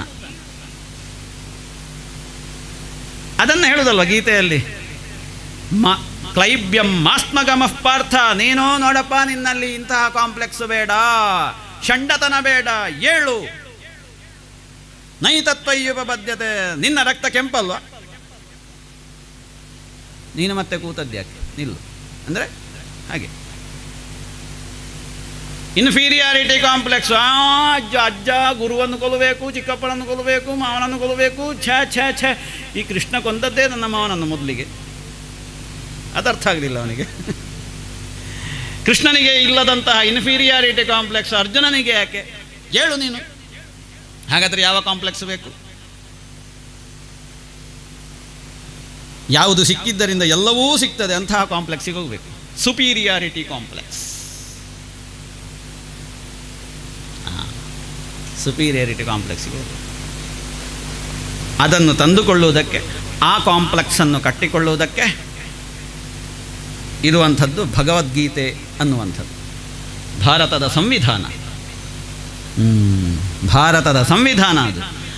ಅದನ್ನು ಲೋಕಕ್ಕೆ ಕೊಡಬೇಕು ಅಂತ ಹೇಳುವ ಉದ್ದೇಶದಿಂದ ಹೀಗೆ ನಾನಾ ಪ್ರಕಾರದ ಲೀಲೆಗಳನ್ನು ನಾವು ನೋಡ್ತೇವೆ. ಮುಂದಿನ ಕಥಾಭಾಗದಲ್ಲಿ ಕುಚೇಲೋಪಾಖ್ಯಾನ ಅದು ಮುಂದುವರಿತದೆ. ಒಂದೆರಡು ಕೀರ್ತನೆ ಅನಂತರ. ಭಕ್ತಜನಪಾಲಕ ಭಕ್ತಿ ಸುಖದಾಯಕ ಮುಕ್ತೀಶ ದೀನಬಂಧೋ ಕೃಷ್ಣ ಮುಕ್ತೀಶ ದೀನಬಂಧೋ ಆನಂದತೀರ್ಥ ಮುನಿಯ ಧ್ಯಾನಿ ಪರಸಂಗ ಆನಂದದಲ್ಲಿ ನಿಲ್ಲಿಸೋ ಕೃಷ್ಣ ಆನಂದದಲ್ಲಿ ನಿಲ್ಲಿಸೋ ದೀನ ಜನ ಮಂದಾರ ನೀನೆಂದು ನಂಬಿದೆನು ಸಾನುರಾಗದಲ್ಲಿ ಕಾಯೋ ಕೃಷ್ಣ ಸಾನುರಾಗದಲ್ಲಿ ಕಾಯೋ ಭಕ್ತ ಜನ ಪಾಲಕ ಭಕ್ತಿ ಸುಖದಾಯಕ ಮುಕ್ತೀಶ ದೀನ ಬಂಧೋ ಕೃಷ್ಣ ಮುಕ್ತೀಶ ದೀನ ಬಂಧೋ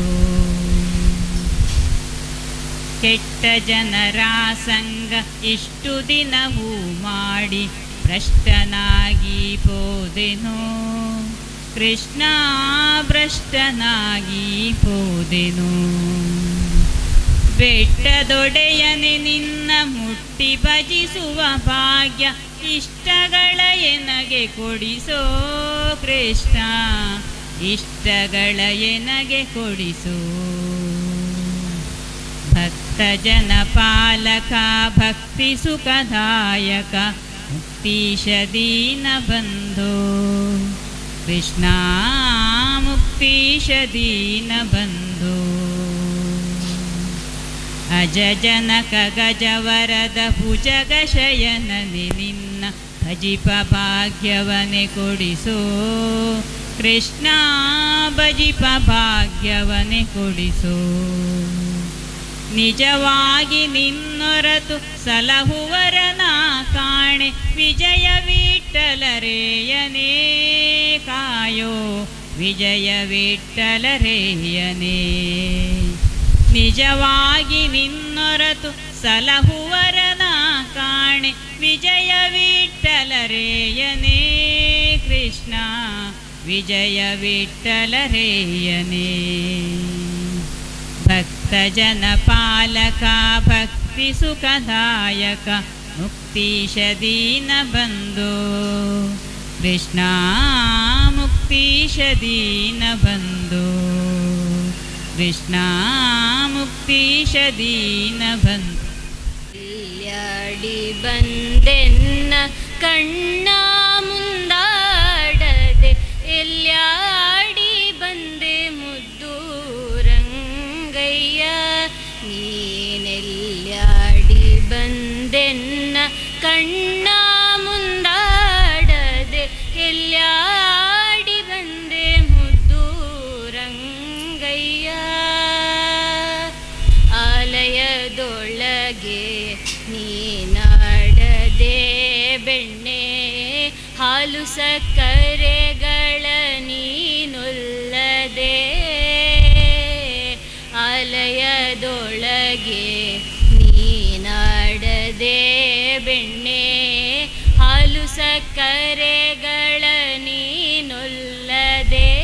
ಪುಟ್ಟ ಬಾಲೆಯರೊಡನೆ ಕೂಡ್ಯಾಡೆನು ಮುದ್ದು ರಂಗಯ್ಯ.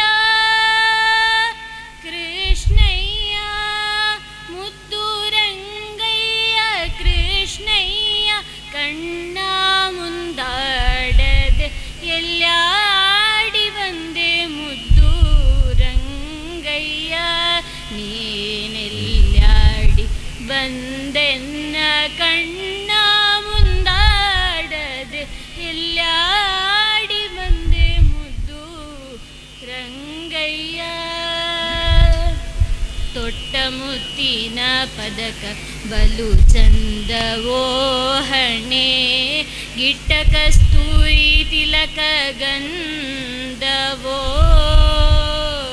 ತೊಟ್ಟ ಮುತ್ತಿನ ಪದಕ ಬಲು ಚಂದವೋ ಹಣೆ ಗಿಟ್ಟ ಕಸ್ತೂರಿ ತಿಲಕ ಗಂಧವೋ. ಅಷ್ಟ ದಿಕ್ಕಿನೊಳರಸಿ ನಿನ್ನ ಕಾಣದೆ ಮುದ್ದು ರಂಗಯ್ಯ.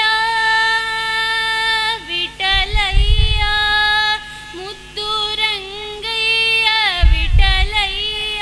ಕಣ್ಣ ಮುಂದಾಡದೆ ಎಲ್ಲಾಡಿ ಬಂದೆ ಮುದ್ದು ರಂಗಯ್ಯ. ನೀನೆಲ್ಲಾಡಿ ಬಂದೆನ್ನ ಕಣ್ಣ ಮುಂದಾಡದೆ ಎಲ್ಲಾಡಿ ಬಂದೆ ಮುದ್ದು ರಂಗಯ್ಯ. ರಂಗಯ್ಯ ಕೃಷ್ಣಯ್ಯ.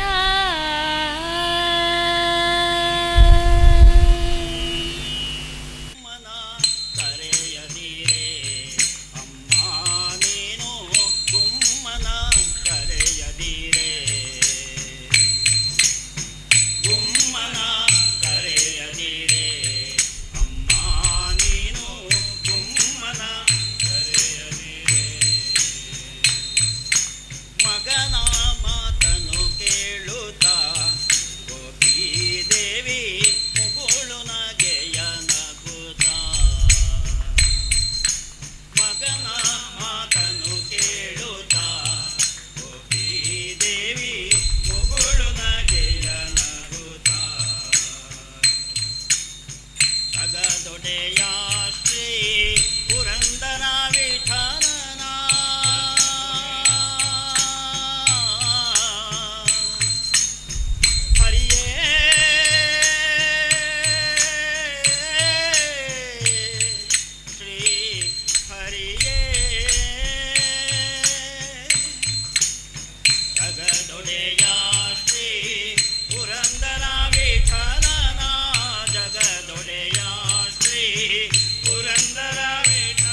ಕರೆಯದಿರೇ ಕಾಮಕ್ರೋಧವ ಬಿಡಿರೆಂಬೋ ಆಗದ ಬಂದಿದೆ ಕಾಮಕ್ರೋಧವ ಬಿಡಿರೆಂಬೋ ಆಗದ ಬಂದಿದೆ ಕಾಮಕ್ರೋಧವ ಬಿಡಿರೆಂಬೋ ಆಗದ ಬಂದಿದೆ ಕಾಮಕ್ರೋಧವ ಬಿಡಿರೆಂಬೋ ಆಗದ ಬಂದಿದೆ ಪ್ರೇಮನಿಷ್ಠೆಯೊಳಿರೆಂಬೋ ಆಗದ ಬಂದಿದೆ ಪ್ರೇಮನಿಷ್ಠೆಯೊಳಿರೆಂಬೋ ಆಗದ ಬಂದಿದೆ ತಾಮಸ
ಕಮಲನಾಭನದು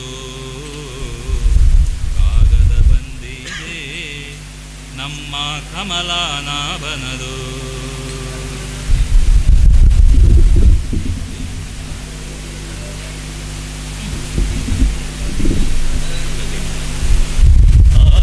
ಹೋಗುವ ಬಾರು ರಂಗ ಕೂಡಿ ಯಮುನ ತೀರದಲ್ಲಿ, ಹೋಗುವ ಬಾರು ರಂಗ ಕೂಡಿ ಯಮುನ ತೀರದಲ್ಲಿ, ಆಟ ಹೋಗುವ ಬಾರು ರಂಗ ಕೂಡಿ ಯಮುನ ತೀರದಲ್ಲಿ, ಆಟ ಹೋಗುವ ಬಾರು ರಂಗ ಕೂಡಿ ಯಮುನ ತೀರದಲ್ಲಿ, ಚಿನ್ನೆ ಕೋಲು ಚೆಂಡು ಬುಗುರಿ ಸಣ್ಣ ಸಣ್ಣ ಆಟಗಳನ್ನು, ಚಿನ್ನೆ ಕೋಲು ಚೆಂಡು ಬುಗುರಿ ಸಣ್ಣ ಸಣ್ಣ ಆಟಗಳನ್ನು, ಆಡ ಹೋಗುವ ರಂಗ ಆಡ ಹೋಗುವ, ಆಡ ಹೋಗುವ ರಂಗ ಆಡ ಹೋಗುವ, ಆಡ ಹೋಗುವ ರಂಗ ಆಡ ಹೋಗುವ, ಆಡ ಹೋಗುವ ರಂಗ ಆಡ ಹೋಗುವ, ಜಾಹ್ನವಿಯ ತೀರವಂತೆ ಜನಕರಾಯನ ಕುವರಿಯಂತೆ, ಜಾಹ್ನವಿಯ ತೀರವಂತೆ ಜನಕರಾಯನ ಕುವರಿಯಂತೆ, ಜಾಹ್ನವಿಯ ತೀರವಂತೆ ಜನಕರಾಯನ ಕುವರಿಯಂತೆ, ಜಾಹ್ನವಿಯ ತೀರವಂತೆ ಜನಕರಾಯನ ಕುವರಿಯಂತೆ, ಜಾನಕಿಗೆ ವಿವಾಹವಂತೆ ಜಾಣ ನೀನು ಬರಬೇಕಂತೆ, ಜಾನಕಿಗೆ ವಿವಾಹವಂತೆ ಜಾಣ ನೀನು ಬರಬೇಕಂತೆ, ಆಡ ಹೋಗುವ ರಂಗ ಆಡ ಹೋಗುವ, ಆಡ ಹೋಗುವ ರಂಗ ಆಡ ಹೋಗುವ, ಆಡ ಹೋಗುವ ಬಾರೋ ರಂಗ ಕೂಡಿ ಯಮುನ ತೀರದಲ್ಲಿ, ಆಡ ಹೋಗುವ ಬಾರೋ ರಂಗ ಕೂಡಿ ಯಮುನ ತೀರದಲ್ಲಿ, ಆಡ ಹೋಗುವ ಬಾರೋ ರಂಗ ಕೂಡಿ ಯಮುನ ತೀರದಲ್ಲಿ, ಆಡ ಹೋಗುವ ಬಾರೋ ರಂಗ ಕೂಡಿ ಯಮುನ ತೀರದಲ್ಲಿ, ಚಿನ್ನಿ ಕೋಲು ಚೆಂಡು ಬುಗುರಿ ಸಣ್ಣ ಸಣ್ಣ ಆಟಗಳನ್ನು, ಚಿನ್ನಿ ಕೋಲು ಚೆಂಡು ಬುಗುರಿ ಸಣ್ಣ ಸಣ್ಣ ಆಟಗಳನ್ನು, ಆಡ ಹೋಗುವ ರಂಗ ಆಡ ಹೋಗುವ, ಆಡ ಹೋಗುವ ರಂಗ ಆಡ ಹೋಗುವ, ಕುಂಡಿನಿಯ ನಗರವಂತೆ ಭೀಷ್ಮಕರಾಯನ ಕುವರಿಯಂತೆ, ಕುಂಡಿನಿಯ ನಗರವಂತೆ ಭೀಷ್ಮಕರಾಯನ ಕುವರಿಯಂತೆ, ಕುಂಡಿನಿಯ ನಗರವಂತೆ ಭೀಷ್ಮಕರಾಯನ ಕುವರಿಯಂತೆ, ಕುಂಡಿನಿಯ ನಗರವಂತೆ ಭೀಷ್ಮಕರಾಯನ ಕುವರಿಯಂತೆ, ಋತುಫಲನ ವಲ್ಲಳಂತೆ ನಿನಗೆ ಓಲೆ ಬರೆದಳಂತೆ, ಋತುಫಲನ ವಲ್ಲಳಂತೆ ನಿನಗೆ ಓಲೆ ಬರೆದಳಂತೆ, ಆಟ ಹೋಗುವ ರಂಗ ಆಟ ಹೋಗುವ, ಆಡ ಹೋಗುವ ರಂಗ ಆಡ ಹೋಗುವ, ಆಡ ಹೋಗುವ ಬಾರೋ ರಂಗ ಕೂಡಿ ಯಮುನ ತೀರದಲ್ಲಿ, ಆಡ ಹೋಗುವ ಬಾರೋ ರಂಗ ಕೂಡಿ ಯಮುನ ತೀರದಲ್ಲಿ, ಆಡ ಹೋಗುವ ರಂಗ ಆಡ ಹೋಗುವ, ಆಡ ಹೋಗುವ ರಂಗ ಆಡ ಹೋಗುವ, ಕೌರವರೊಳ್ ಪಾಂಡವರು ಲೆಕ್ಕವಾಡಿ ಸೋತರಂತೆ, ಕೌರವರೊಳ್ ಪಾಂಡವರು ಲೆಕ್ಕವಾಡಿ ಸೋತರಂತೆ, ರಾಜ್ಯವನ್ನು ಬಿಡಬೇಕಂತೆ ರಂಗ ವಿಠಲ ಬರಬೇಕಂತೆ, ರಾಜ್ಯವನ್ನು ಬಿಡಬೇಕಂತೆ ರಂಗ ವಿಠಲ ಬರಬೇಕಂತೆ, ಆಟ ಹೋಗುವ ರಂಗ ಆಟ ಹೋಗುವ, ಆಡ ಹೋಗುವ ರಂಗ ಆಡ ಹೋಗುವ, ಆಡ ಹೋಗುವ ಬಾರೋ ರಂಗ ಕೂಡಿ ಯಮುನ ತೀರದಲ್ಲಿ, ಆಡ ಹೋಗುವ ಬಾರೋ ರಂಗ ಕೂಡಿ ಯಮುನ ತೀರದಲ್ಲಿ, ಚಿನ್ನಿ ಕೋಲು ಚೆಂಡು ಬುಗುರಿ ಸಣ್ಣ ಸಣ್ಣ ಆಟಗಳನ್ನು, ಚಿಂಡು ಕೋಲು ಚೆಂಡು ಬುಗುರಿ ಸಣ್ಣ ಸಣ್ಣ ಆಟಗಳನ್ನು, ಆಟ ಹೋಗುವ ರಂಗ ಆಟ ಹೋಗುವ, ಆಡ ಹೋಗುವ ರಂಗ ಆಡ ಹೋಗುವ, ಆಡ ಹೋಗುವ ರಂಗ ಆಡ ಹೋಗುವ. ಶೀಲಂ ದರ್ಶಿತೋ ದಾರಶೀಲಂ ಕರತಲಧೃತಶೈಲಂ ವೇಣುವಾದ್ಯೇ ರಸಾಲಂ ವ್ರಜಜನಕುಲಪಾಲಂ ಕಾಮಿನೀ ಕೇಲಿಲೋಲಂ ತರುಣತುಲಸಿಮಾಲಂ ನೌಮಿ ಗೋಪಾಲಬಾಲಂ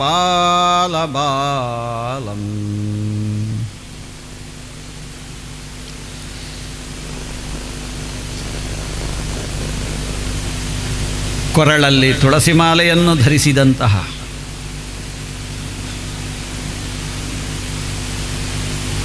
ಗೋಪಾಲಕರನ್ನು ರಕ್ಷಣೆ ಮಾಡಿದಂತಹ ಕಾಮಿನಿ ಕೇಲಿಲೋಲನಾದಂತಹ ಗೋವರ್ಧನ ಗಿರಿಧಾರಿಯಾದಂತಹ ಕೃಷ್ಣನ ಕುರಿತಾಗಿ ಮತ್ತೆ ಮತ್ತೆ ಮತ್ತೆ ಮತ್ತೆ ಇವನಿಗೆ ಕಥೆಯನ್ನು ಕೇಳಬೇಕು ಅನ್ನುವಂತಹ ತುಡಿತ. ಯಾರಿಗೆ? ಪರೀಕ್ಷಿತ ಮಹಾರಾಜನಿಗೆ. ಶ್ರೋತುಮಿಚ್ಛಾಮಹೇ ಪ್ರಭೋ ಕೋನು ಶ್ರುತ್ವಾ ಸಕೃತ್. 106 ಸಪ್ತಾಹಗಳಷ್ಟು ಕಥೆಯನ್ನು ಕೇಳಿ ಕೇಳಿ ಕೇಳಿ ಕೇಳಿದರೂ ಕೂಡ ವಿರಮೇತ. ಈ ನಾಳೆ ಮುಗಿದಾಗ ಇನ್ನೊಂದು ಸಪ್ತಾಹ ಅಲ್ಲಿಯೇ ಪಕ್ಕದಲ್ಲೇ ಆದರೂ ಕೂಡ ಬರದಿರ್ತಾರೆ. ಇಲ್ಲಿ ಕೂತವರೆಲ್ಲ ಮತ್ತೆ ಇಲ್ಲಿಂದ ಅಲ್ಲಿಗೆ ಶಿಫ್ಟು. ಕೋನ ಶ್ರುತ್ವ ವಿರಮೇತ ವಿಶೇಷಜ್ಞ ವಿಷಣ್ಣ ಕಾಮಮಾರ್ಗಣೈ. ಈ ಕಾಮದ ಬಾಣ ಅಂದರೆ ಹಾಗೆ ಅಷ್ಟು ಪಕ್ಕಕ್ಕೆ. ಆದರೂ ಕೂಡ ಕಾಮಮಾರ್ಗಣದಿಂದ ವಿಷಣ್ಣನಾದರೂ ಕೂಡ ಸೋತರೂ ಕೂಡ ಸೋಲೊಪ್ಪದೇ ಇರುವವನೇ ನಿಜವಾದ ಧೀರ ಅಂತ ಉಪನಿಷತ್ತುಗಳು ಸಾರ್ತವೆ. ಯಾರಿಗೂ ಇಲ್ಲದೇ ಇರುವಂತಹ ಶರೀರದಲ್ಲಿ ಇಷ್ಟು ಅಂಗಾಂಗಗಳನ್ನು ಕೊಟ್ಟಿದ್ದಾನೆ ಭಗವಂತ. ಸಾವಾಗ್ಯಯ ತಸ್ಯ ಗುಣಾನ್ ಗೃಣೀತೆ. ಏನು ಯಾರಿಗೂ ಮಾತನಾಡಲಿಕ್ಕೆ ಆಗದೇ ಇರುವಂತಹ ಮಾತನ್ನು ಕೊಟ್ಟಿದ್ದಾನೆ ನೋಡಿ, ನಾಲಿಗೆಯನ್ನು ಕೊಟ್ಟಿದ್ದಾನೆ. ಆ ನಾಲಿಗೆ ಆಗುವುದು ಯಾವಾಗದು? ತಸ್ಯ ಗುಣಾನ್ ಗೃಣೀತೆ. ಆ ಕೃಷ್ಣನ ಗುಣಗಳನ್ನು ಗಾನ ಮಾಡುವಂತಹ ನಾಲಿಗೆಯೇ ನಾಲಿಗೆ. ಇಲ್ಲದಿದ್ರೆ ನಾಲಿಗೆ ಅಲ್ಲ ಅದು. ಅದನ್ನೇನು ಹೇಳ್ತಾರೆ? 2 ನಾಲಿಗೆ ಅಂತ ಹೇಳ್ತಾರೆ. ಯಾವುದಕ್ಕೆ? ಹಾವಿಗಿರೋದು 2 ನಾಲಿಗೆ ಅಲ್ವಾ? 2 ನಾಲಿಗೆ ಅಂತಂದರೆ ಕೊಟ್ಟ ಮಾತಿಗೆ ಸರಿಯಾಗಿ ಇಲ್ಲದೆ ವ್ಯವಹರಿಸುವವರು, ಕೊಟ್ಟ ಮಾತನ್ನು ನಡೆಸದೇ ಇರುವವರಿಗೆ 2 ನಾಲಿಗೆ ಅಂತ ಹೆಸರು. ಈಗ ಮಾತಾಡಿದ್ದು ಉತ್ತರ ಕ್ಷಣದಲ್ಲಿ ಆ ಮಾತಿಲ್ಲ, ಬೇರೆ ಮಾತು. ಅದು ನಾಲಿಗೆ ಅಲ್ಲ, 2 ನಾಲಿಗೆ. ಹಾಗಾದರೆ ನಾಲಿಗೆ ನಾಲಿಗೆ ಆಗುವುದು ಯಾವಾಗ ಅಂತ ಕೇಳಿದರೆ ಕೃಷ್ಣನ ಕುರಿತಾಗಿ ಮಾತಾಡಿದಾಗ ಮಾತ್ರ ಅದು ನಾಲಿಗೆ. ಕರೌಚ ತತ್ಕರ್ಮ ಕರವು. 2 ಕೈಗಳನ್ನು ಕೊಟ್ಟಿದ್ದಾನೆ. ಯಾವ ಬೆಕ್ಕು ನಾಯಿಗಳಿಗೂ ಇಲ್ಲ ಇಂತಹ ಕೈ. ಅನುಗ್ರಹ ಮಾಡಲಿಕ್ಕೂ ಆಗ್ತದೆ, ನಿಗ್ರಹ ಮಾಡಲಿಕ್ಕೂ ಆಗ್ತದೆ. ಅಂತಹ ಕೈ ನಿಗ್ರಹಾನುಗ್ರಹ ಶಕ್ತಿಯನ್ನು ಉಳಿಸಿಕೊಳ್ಳುವುದು ಯಾವಾಗ ಅಂತ ಕೇಳಿದರೆ ತತ್ಕರ್ಮ ಕರವು. ಕೃಷ್ಣನಿಗೆ ಬೇಕಾಗಿ ಕೆಲಸ ಮಾಡಬೇಕು. ಈ ಕೈಯಿಂದ ಅರ್ಚನೆ, ಪಾದ ತೊಳೆಯುವುದು, ಕೃಷ್ಣನ ಮುಖವನ್ನು ಸವರುವುದು, ಕೃಷ್ಣನ ಶರೀರವನ್ನು ಒರೆಸುವುದು, ಮಾರ್ಜನಾದಿಗಳು. ಆವಾಗ ಈ ಕೈಗಳಿಗೆ ದೇವರು ಕೊಟ್ಟ ನಿಗ್ರಹ ಅನುಗ್ರಹ ಶಕ್ತಿ ಉಳಿತದೆ, ಉಳಿಯುವುದಿಲ್ಲ. ಮನಶ್ಚ, ಈ ಮನಸ್ಸು ಯಾರಿಗುಂಟು? ಆ ಮನಸ್ಸು ಮನಸ್ಸಾಗುವುದು ಯಾವಾಗ ಅಂತ ಕೇಳಿದರೆ ಸ್ಮರೇದ್ ವಸಂತಂ ಸ್ಥಿರ ಜಂಗಮೇಶು. ಚರಾಚರ ಪ್ರಪಂಚದಲ್ಲಿ ಭಗವಂತ ಇದ್ದಾನೆ. ಪ್ರತಿಯೊಂದು ವಸ್ತುವಿನಲ್ಲಿಯೂ ಭಗವಂತ ಇದ್ದಾನೆ. ನನ್ನಲ್ಲಿರುವವನು ನಿನ್ನಲ್ಲಿಯೂ ಇದ್ದಾನೆ, ನಿನ್ನಲ್ಲಿರುವವನು ನನ್ನಲ್ಲೂ ಇದ್ದಾನೆ, ಎಲ್ಲರಲ್ಲಿಯೂ ಇದ್ದಾನೆ, ಪ್ರತಿಯೊಂದು ವಸ್ತುವಿನಲ್ಲಿಯೂ ಇದ್ದಾನೆ. ಇದು ನಾ ಮಾತಾಡಿದ್ದು ಕೇಳಿಸುವ ಹಾಗೆ ದೊಡ್ಡ ಸ್ವರದಲ್ಲಿ ಇದು ಮಾಡ್ತದೆ ಅಂತಾದರೆ ಇದರೊಳಗೂ ಅವ ಇದ್ದಾನೆ. ನಾನು ಮಾತಾಡಿದ್ದು ದೊಡ್ಡದಾಗಿ ಕೇಳುವುದು ಹೇಗೆ? ಅದು ಹಾಗಾದರೆ ಇದರೊಳಗೂ ಇದ್ದಾನೆ. ಸ್ಥಿರ ಜಂಗಮೇಶು ವಸಂತಂ. ಯಾವಾಗ ಮನಸ್ಸು ಸ್ಮರಿಸ್ತದೆ ಆವಾಗ ಅದು ಮನಸ್ಸು. ಗುರುಗಳೇ, ಶೃಣೋತಿ ತತ್ ಪುಣ್ಯ ಕಥಾ ಸಕರ್ಣ. ಇದು ಕಿವಿಯಾಗುವುದು ಯಾವಾಗ? ಶೃಣೋತಿ ತತ್ ಪುಣ್ಯ ಕಥಾ. ಕೃಷ್ಣನ ಪುಣ್ಯಮಯವಾದಂತಹ ಕಥೆಯನ್ನು ಯಾವಾಗ ಕಿವಿ ಕೇಳಿಸ್ತದೋ ಆವಾಗ ಇದು ಕಿವಿ. ಇಲ್ಲದಿದ್ದರೆ ಮೊದಲನೇ ದಿವಸ ಹೇಳಿದ್ದೆವು, ಹೆಗ್ಗಣ ವಾಸ ಮಾಡುವ ಕಿವಿ ಬಿಲ ಅಂತ. ಹೆಗ್ಗಣ ಹೌದು. ಕೃಷ್ಣ ಕಥೆಯನ್ನು ಬಿಟ್ಟು ಬಾಕಿ ಎಲ್ಲ ಕೇಳ್ತೇವೆ, ಮತ್ತೆ ಜೀವನ ಇಡೀ ಕಿವಿಯಲ್ಲಿ ಇಟ್ಟುಕೊಂಡಿರುವುದು, ಅದನ್ನೆಲ್ಲ ಕೇಳಲಿಕ್ಕೆ ಆಗ್ತದೆ. ಕಿವಿಯಲ್ಲಿಡುವುದು, ಹೋಗುವಾಗ ಬರುವಾಗ ನಗಾಡುವುದು, ಮಾತಾಡುವುದು, ಯಾವ ವಿಷಯ ದೇವರಿಗೆ ಗೊತ್ತು. ಹೀಗೆ ಕಿವಿ. ಯಾವ ಕಿವಿಯಿಂದ ಕೃಷ್ಣ ಕಥೆ ಕೇಳ್ತದೆಯೋ ಆವಾಗ ಅದು ಕಿವಿ, ಇಲ್ಲದಿದ್ದರೆ ಆನೆ ಕಿವಿ. ಆನೆ ಕಿವಿ ಆನೆ ಕಿವಿಯಾಗ ಕೂಡದು,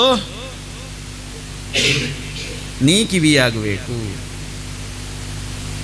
ಶಿರಸ್ತು ತಸ್ಯೋಭಯಲಿಂಗಮಾನಮೇತ್. ತಲೆ, ಇದು ತಲೆಯಾಗಿರುವುದು ಯಾವಾಗ ಅಂತ ಕೇಳಿದರೆ ಕೃಷ್ಣನಿಗೆ ತಲೆ ಬಗ್ಗಿದಾಗ, ಕೃಷ್ಣನಿಗೆ ಬಗ್ಗಿದಾಗ ಇದು ತಲೆ. ಆವಾಗ ಮಾತ್ರ ಇದಕ್ಕೆ ಬೆಲೆ. ಇಲ್ಲದಿದ್ದರೆ ತನ್ನನ್ನು ತಾನೇ ಕೊಲೆ ಮಾಡಿಕೊಳ್ಳುವುದು. ಇದು ಬಗ್ಗಬೇಕು, ತಲೆ ಮುಟ್ಟಬೇಕು ಅವನ ಪಾದಕ್ಕೆ, ಆವಾಗ ಇದು ತಲೆಯಾಗಿ ಮಾರ್ಪಡುತ್ತದೆ. ತದೇವ ಯತ್ ಪಶ್ಯತಿ ತದ್ಧಿ ಚಕ್ಷು. ಇದು ಕಣ್ಣೇ ಆಗುವುದು ಯಾವಾಗ? ಯಾವಾಗ ಅವನನ್ನೇ ನೋಡ್ತಾ ಇರ್ತದೆ. ಕೃಷ್ಣನನ್ನೇ ನೋಡ್ತಾ ಇರೋದು, ಪದೇ ಪದೇ ಪದೇ ಪದೇ ಪದೇ ಕಣ್ಣ ತೆರೆದಾಗ ಕೃಷ್ಣನೇ ಕಾಣುವುದು. ಆವಾಗ ಮಾತ್ರ ಇದು ಕಣ್ಣಾಗ್ತದೆ, ಇಲ್ಲದಿದ್ದರೆ ಮಕ್ಕಳಾಡುವ ಗೋಲಿ ಆಗ್ತದೆ. ಅಂಗಾನಿ ವಿಷ್ಣು ರಥ ತಜ್ಜನಾನ. ಈ ಕಾಲು ಕೊಟ್ಟಿದ್ದಾನೆ ಅಂತ ಕಾಲಿದು, ಯಾವ ಪ್ರಾಣಿಗೂ ಇಲ್ಲದ ಕಾಲಿದು. ಎಷ್ಟು ಬೇಕಾದ್ರೂ ಕ್ರಮಿಸ್ಲಿಕ್ಕೆ ಆಗ್ತದೆ. ಯಾವಾಗ ಅಂತ ಕೇಳಿದರೆ ವಿಷ್ಣು ರಥ ತಜ್ಜನಾನಾಂ. ವಿಷ್ಣುವಿನ ತೀರ್ಥಕ್ಷೇತ್ರಗಳನ್ನು, ಭಗವತ್ ತೀರ್ಥಕ್ಷೇತ್ರಗಳನ್ನು ಕ್ರಮಿಸುವುದು. ತೀರ್ಥಕ್ಷೇತ್ರಾಟನೆಗೆ ಬೇಕಾಗಿ ಕಾಲಿರುವಂಥದ್ದು. ಇನ್ನೊಬ್ಬರನ್ನು ಒದೆಯುವುದಕ್ಕೋ ಇನ್ನೊಬ್ಬರಿಗೆ ಹಿಂಸೆ ಕೊಡುವುದಕ್ಕೋ ಈ ಕಾಲಲ್ಲ.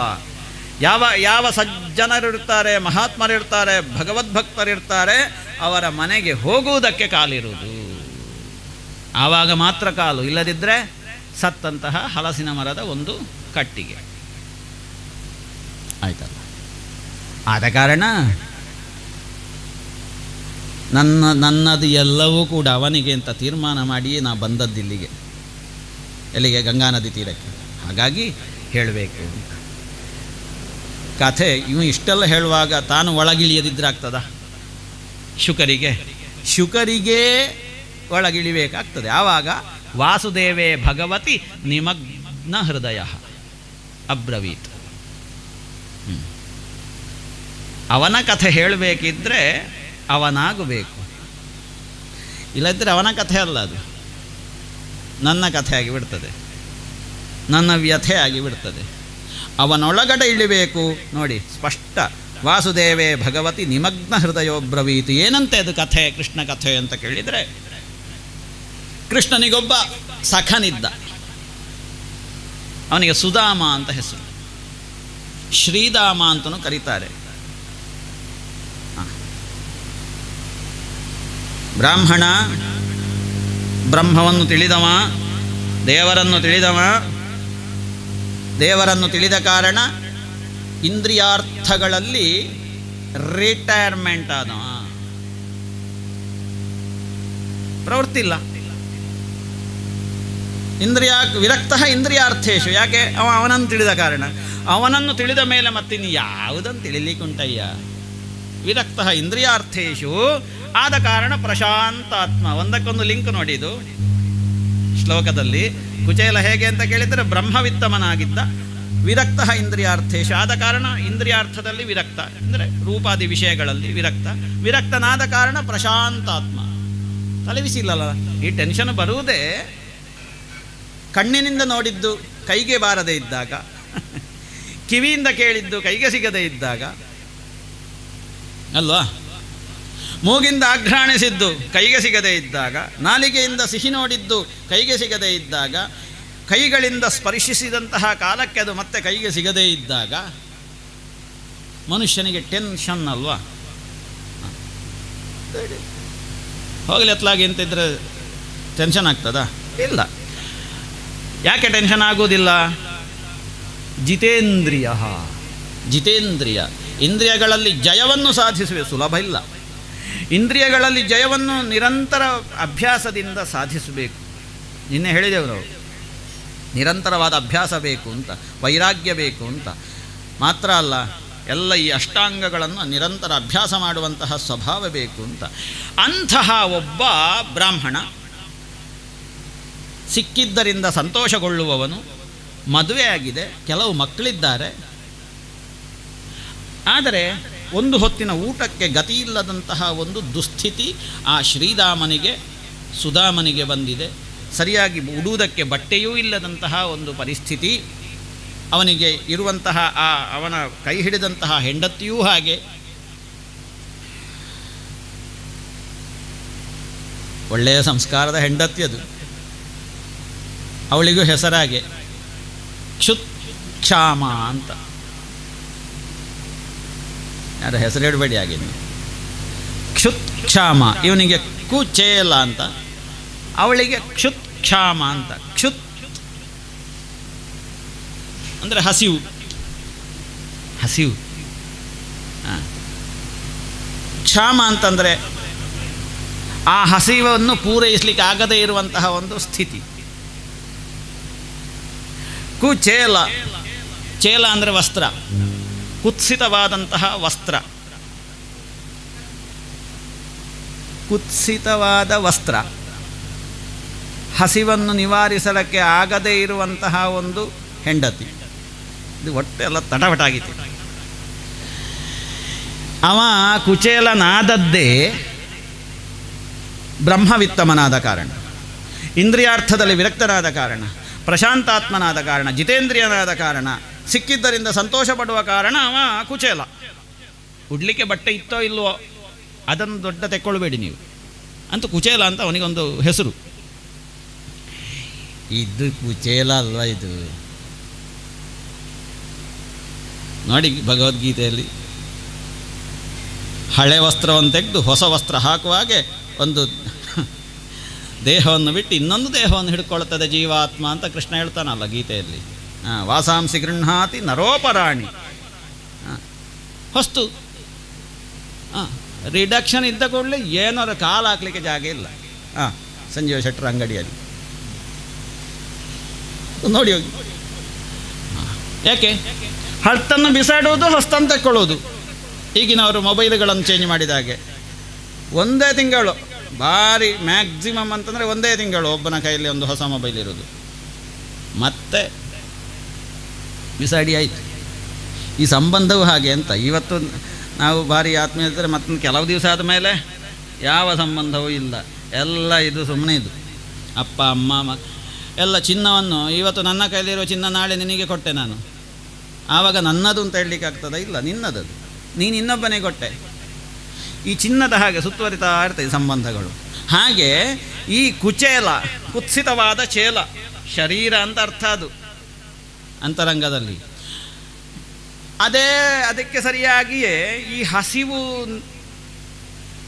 ಇನ್ನೂ ಹಾಗೆ ಉಂಟು.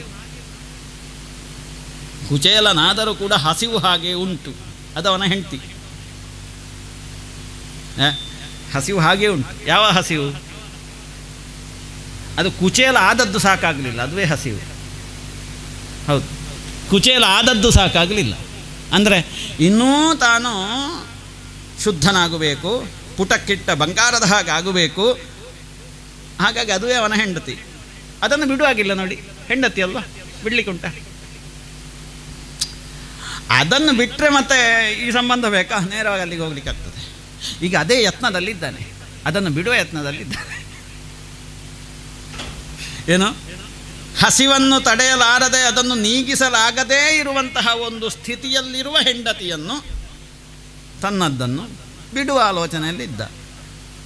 ಅದಕ್ಕೋಸ್ಕರ ನಿರಂತರವಾಗಿ ಇದೇ ಆಲೋಚನೆ.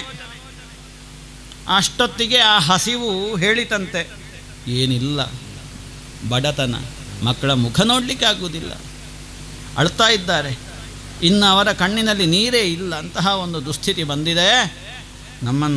ನಾವು ನಮ್ಮನ್ನು ರಕ್ಷಿಸಿಕೊಳ್ಳಬೇಕು ಅಂತಾದರೆ ಏನಾದರೂ ಉಪಾಯ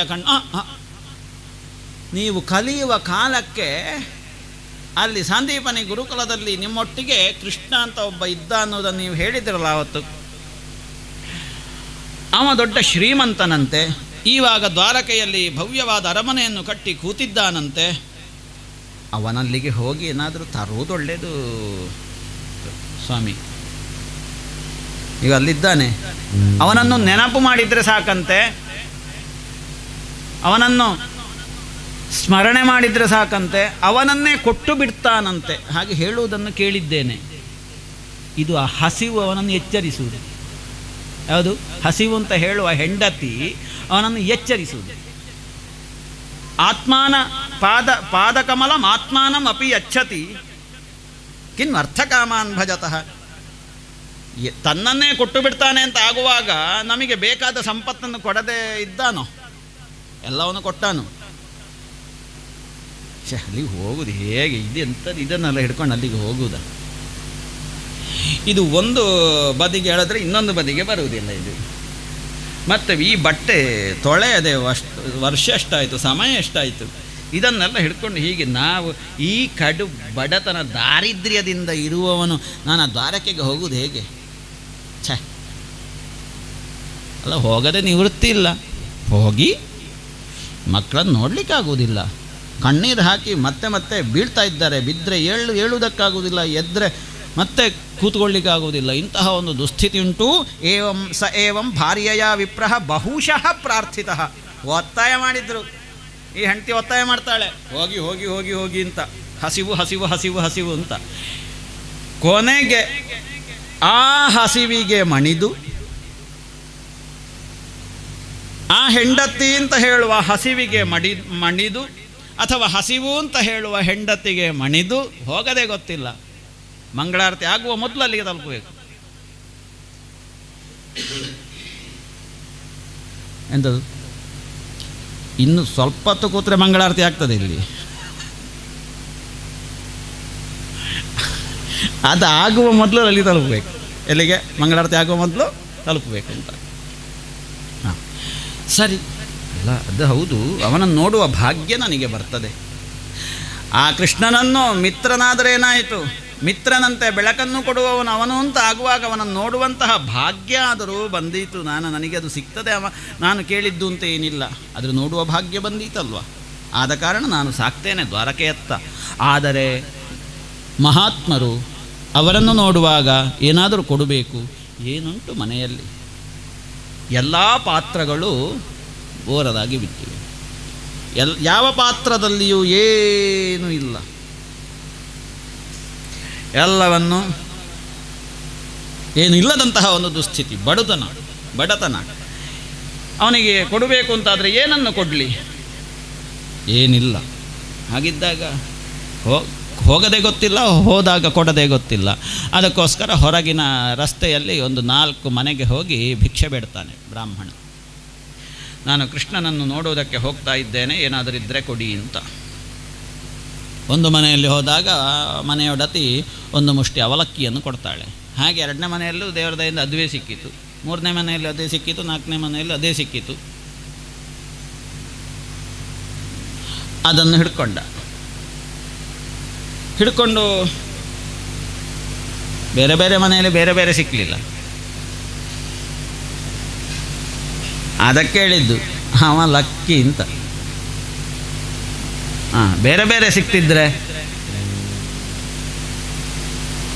ಕೃಷ್ಣನನ್ನು ಸಪ್ತಾಹಕ್ಕೆ ಅಂತ ಹೊರಡುವುದು. ಅಷ್ಟೊತ್ತಿಗೆ ಇನ್ನೊಂದು ಯಾವುದೋ ಒಂದು ಫೋನು ಬರ್ತದೆ, ಅಲ್ಲಿಂದಲೇ ಯೂ ಟರ್ನ್ ತಗೊಳ್ಳೋದು, ಸೀದಾ ಹೋಗೋದು. ಒಂದೇ ಸಿಗಬೇಕು. 4 ಮನೆಯಲ್ಲಾದರೆ 4 ಅಲ್ಲ, ಒಂದೇ ಸಿಗಬೇಕು. ಅವಲಕ್ಕಿ ಆದರೆ ಅವಲಕ್ಕಿಯೇ. ಹಾಗಾಗಿ ಅವಲಕ್ಕಿಯೇ. ಯಾರು? ಕುಚೇಲ. ಹೌದು. ಅದನ್ನು ಹೇಗೆ ಹಿಡ್ಕೊಳ್ಳೋದು? ಏನಾದರೂ ಪಾತ್ರ ಬೇಕಲ್ಲ. ಪಾತ್ರ ಏನುಂಟು ನನ್ನಲ್ಲಿ? ಪಾತ್ರ ಏನುಂಟು? ಸಾಧ್ಯವೋ ಅಂತ ಅವನಿಗೆ ಅನ್ನಿಸಿತಂತೆ.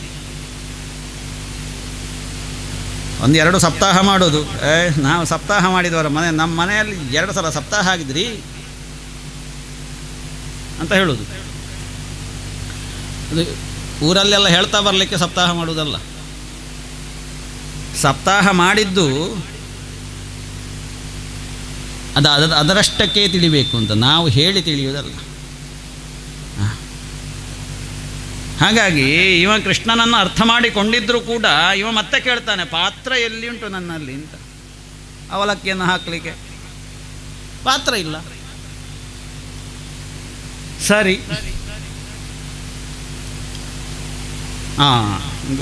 ಹರಿದ ಉತ್ತರೀಯ ಒಂದು ಉಂಟು, ಅದನ್ನು ಇನ್ನೂ ಹರಿಯುವ ಬೇಕಾದರೆ ಹೇಗಾದರೂ ಹೋಗಿ ಸೇರುವುದು ಹರಿಗೆ ಅಲ್ವ ಇದು ಅಂತ ಹೇಳಿ ಹರಿದ, ಬೇರೆಂತ ಇಲ್ಲ ಅಲ್ಲಿ. ಈ 4 ಮುಷ್ಟಿಯನ್ನು ಈ ಕುಚೇಲಕ್ಕೆ ಸೇರಿಸಿದ, ಅದನ್ನು ಕಂಕುಳದಲ್ಲಿ ಕಟ್ಟಿಕೊಂಡ, ಸೀದಾ ಹೋದ ದ್ವಾರಕೆಗೆ. ಹೋಗಿ ಹೋಗಿ ಹೋಗಿ ಹೋಗಿ ಹೋಗಿ ಸಮುದ್ರ ದಾಟಿ ಆಯಿತು. ಸಮುದ್ರ ಘೋರವಾದ ಅಲೆಯಿಂದ ತುಂಬಿದಂತಹ ಸಮುದ್ರ. ಆ ಸಮುದ್ರ ದಾಟಬೇಕು ಅಂತ ಆಗುವಾಗ ಅಲೆ ಬಿಡ್ತದ, ಈ ಅಲೆ ನಿರಂತರವಾಗಿ ಕಾಡ್ತಾ ಇರ್ತದೆ. ಅಲ್ಲಿಗೆ ಹೋಗಬೇಕು ಅಂತಾದರೆ ಅಲೆ ಮುಗಿಲಿಕ್ಕುಂಟೇನಾ? ಒಬ್ಬರು ಸಮುದ್ರಕ್ಕೆ ಹೋದ್ರಂತೆ ತೀರ್ಥ ಸ್ನಾನ ಮಾಡಬೇಕು ಅಂತ, ಹೋಗುವಾಗ ಅಲೆ ಜೋರಾಯಿತು, ಅಲೆ ಮುಗಿಲಿ ಅಂತ ಕೂತ್ನಂತೆ ಇವ. ಅಲೆ ಮುಗಿಲೂ ಇಲ್ಲ, ಇವ ತೀರ್ಥ ಸ್ನಾನ ಮಾಡಲೂ ಇಲ್ಲ. ಹಾಗಾಗಬಾರ್ದು. ಸಮುದ್ರಕ್ಕೆ ತಲುಪಿದಾಗ, ಸಮುದ್ರ ಮಧ್ಯದಲ್ಲಿರುವುದಲ್ವಾ ದ್ವಾರಕ್ಕೆ, ಸಮುದ್ರಕ್ಕೆ ತಲುಪಿದಾಗ ಅಲೆ ಬರ್ತಾ ಉಂಟು.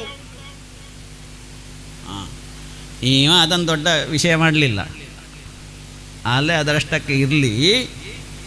ಯಾಕೆ? ಇವ ವಿರಕ್ತ ಇಂದ್ರಿಯಾರ್ಥೇಶು. ಆ ಅಲೆಯನ್ನು ಯಾಕೆ ಜಿತೇಂದ್ರಿಯ, ಅಲೆಯನ್ನು ತಡೆಯುವಂತಹ ಶಕ್ತಿಯವನಲ್ಲಿ ಉಂಟು ಕುಚೇಲನಲ್ಲಿ.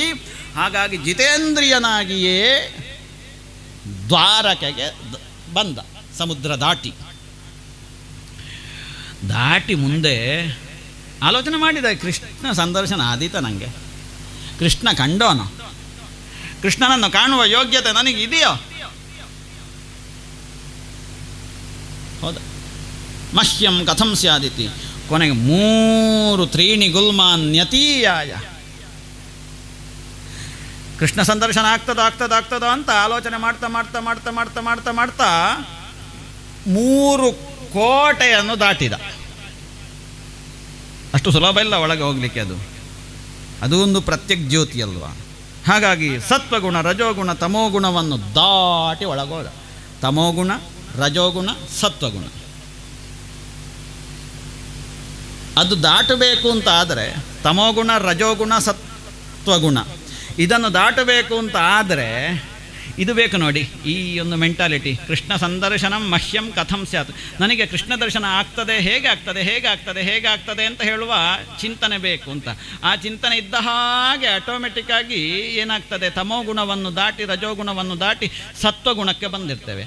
ಅದನ್ನೂ ದಾಟಬೇಕು. ಗುಣಾತೀತ ಅಂತ ಕೃಷ್ಣ ಭಗವದ್ಗೀತೆಯಲ್ಲಿ ಹೆಸರು ಕೊಟ್ಟಿದ್ದಾನೆ ಆ ವಿಷಯಕ್ಕೆ. ತ್ರೀಣಿ ಗುಲ್ಮಾನ್ಯತೀಯಾಯ ತಿಸ್ರಃ ಕಕ್ಷಾಶ್ಚ ಸದ್ವಿಜಃ. ಅದಕ್ಕೆ ಸಂಬಂಧಪಟ್ಟ ಗುಣಗಳಿಗೆ ಸಂಬಂಧಪಟ್ಟ ಎಲ್ಲ ಉಪ ವಿಭಾಗಗಳೇನೆಲ್ಲ ಉಂಟು ಅದನ್ನೆಲ್ಲ ದಾಟಬೇಕು ಅಂತ ಹೋದ. ಹೋಗಿ ಅಷ್ಟು ಬೇಗದಲ್ಲಿ ಸಿಗ್ತದದು. ವಿಪ್ರೋಗಮ್ಯಾಂಧಕ ವೃಷ್ಣೀನಾಂ ಗೃಹೇಶು ಅಚ್ಯುತ ಧರ್ಮಿಣಾಂ. ಎಲ್ಲ ನೋಡುವಾಗ ಕೃಷ್ಣನಾಗೆ ಕಾಣುವುದಂತೆ. ಅಚ್ಯುತ ಧರ್ಮಿಣಾಂ, ಯಾರನ್ನು ಕೃಷ್ಣ ಅಂತ ಹಿಡಿಯುವುದು? ಮುಂದೆ ಹೋಗುವಾಗ 16,000 ಅರಮನೆಗಳು ಕಾಣ್ತದೆ ಎಲ್ಲ. ಮಹಿಷೀಣಾಂ ಹರೇರ್ದ್ವಿಜಃ. ಈ 16,000ದಲ್ಲಿ ಯಾವುದನ್ನು ಕೃಷ್ಣನ ಮನೆ ಅಂತ ಹುಡ್ಕೊಳ್ಳೋದು? ಅದೊಂದು ಕಿಟಕಿ ಉದ್ಘಾಟಿತವಾಗಿ ಉಂಟು. ಇದು ಕೃಷ್ಣನ ಮನೆ ಇರಲಿಕ್ಕೂ ಸಾಕು. ವಿವೇಶೈಕತಮಂ ಶ್ರೀಮದ್ ಬ್ರಹ್ಮಾನಂದಂ ಗತೋಯತ. ಆಗ ಕೃಷ್ಣನನ್ನು ಹುಡುಕುತ್ತಾ ಹೋಗಿ ಆಗುವಾಗ ಆ ಕಿಟಕಿ ತೆರೆದಂತಹ ಮನೆಯನ್ನು ಮೆಲ್ಲ ಹೋಗಿ ನೋಡುವಾಗ ಶ್ರೀಮದ್ ಬ್ರಹ್ಮಾನಂದಂಗತೋ ಯಥಾ. ಅಲ್ಲಿಗಾಗುವಾಗ ಅವನಿಗೆ ಪ್ರತ್ಯಕ್ ಜ್ಯೋತಿಯ ದರ್ಶನವಾಗ್ತದೆ. ಯಾಕೆ? ಈ 3 ದಾಟಿ 3 ಉಪವಿಭಾಗಗಳನ್ನು ದಾಟಿ ಅಲ್ಲಿಗೆ ತಲುಪಿದ್ದಾನೆ. ಆ 16,000 ಅಲ್ಲಿಯೂ ಮತ್ತೆ ದ್ವಂದ್ವ ಬರ್ತದೆ. ತಪಸಾ ಬ್ರಹ್ಮ ವಿಜಿಜ್ಞಾಸಸ್ವ ಸುಮಾರು ಸಲ ಬರೋದಿಲ್ಲ ಅದು. ಕೊನೆಗೆ ಇದುವೇ 16,000ದಲ್ಲಿ ಹುಡುಕಿದೆ, ಎಲ್ಲಿ ಎಲ್ಲ ಕೃಷ್ಣನೇ ಕಾಣುವುದಂತೆ. ಹೋಗಿ ನೋಡುವಾಗ ಒಂದು ಕಡೆಯಲ್ಲಿ ಬಾಗಿಲು ತೆರೆದುಕೊಂಡಿದೆ, ಅಲ್ಲಿ ನೋಡುವಾಗ ಕೃಷ್ಣ. ಏನು ಹೇಗುಂಟು? ಒಂದು ಅದ್ಭುತವಾದಂತಹ ಮಂಚದಲ್ಲಿ ಕೃಷ್ಣ ರುಕ್ಮಿಣಿಯ ಜೊತೆಗೆ ಮಾತಾಡ್ತಾ ಇದ್ದಾನೆ. ಸಿಕ್ಕಿದ್ದೇ ಅವನ ಲಾಭ, ಅವ ಲಕ್ಕಿ. ತಂವಿಲೋಕ್ಯಾಚ್ಯುತೋ, ಕೃಷ್ಣನಿಗೆ ಗೊತ್ತಾಯಿತು ಬಂದಿದ್ದಾನೆ ನನ್ನವ ಅಂತ. ಕೂಡಲೇ ಹೆಂಡತಿನಲ್ಲಿಯೇ ಬದಿಗಿರಿಸಿ ಮೊಲೆಯುಣಿಸ್ತಾ ಇದ್ದಂತಹ ಅಮ್ಮಂದಿರು ಶಿಶುವನ್ನು ಅಲ್ಲಿ ಅರ್ಧದಲ್ಲಿಯೇ ಬಿಟ್ಟು ಎಂತ ಬೇಕಾದರೂ ಆಗಲಿ ಅಂತ ಹೇಳಿಕೊಂಡು ಮಥುರೆಗೆ ಬರ್ತಾ ಇರುವ ಕೃಷ್ಣನನ್ನು ನೋಡಲಿಕ್ಕೆ ಹೊರಗೆ ಬಂದಾಗೆ. ನಿನ್ನೆ ನೋಡಲಿಲ್ವ ನೀವು ಬಂದದ್ದು? ಹಾಗೆ ಈ ಕೃಷ್ಣ ರುಕ್ಮಿಣಿಯನ್ನು ಅಲ್ಲಿಯೇ ಬಿಟ್ಟು, ರುಕ್ಮಿಣಿಯೂ ಬೇಡ ಅವನ ಎದುರಿಗೆ, ರುಕ್ಮಿಣಿಯನ್ನು ಅಲ್ಲೇ ಬಿಟ್ಟ, ಎದ್ದ ಮಂಚದಿಂದ ಬಂದು ಗಟ್ಟಿ ಅಪ್ಪಿ ಹಿಡಿದ. ಎಷ್ಟು ವರ್ಷ ಆಯಿತು ಕಾಣದೆ. ಇವ ಕುಚೇಲ ಅಂತ ನೋಡಲಿಲ್ಲ, ಇವ ಸ್ನಾನ ಮಾಡದೆ ವಾಸನೆ ಬರ್ತಾ ಇದ್ದಾನೆ ಅಂತ ನೋಡಲಿಲ್ಲ. ವಾಸನೇನೋ ಸ್ವಲ್ಪ ಇತ್ತು.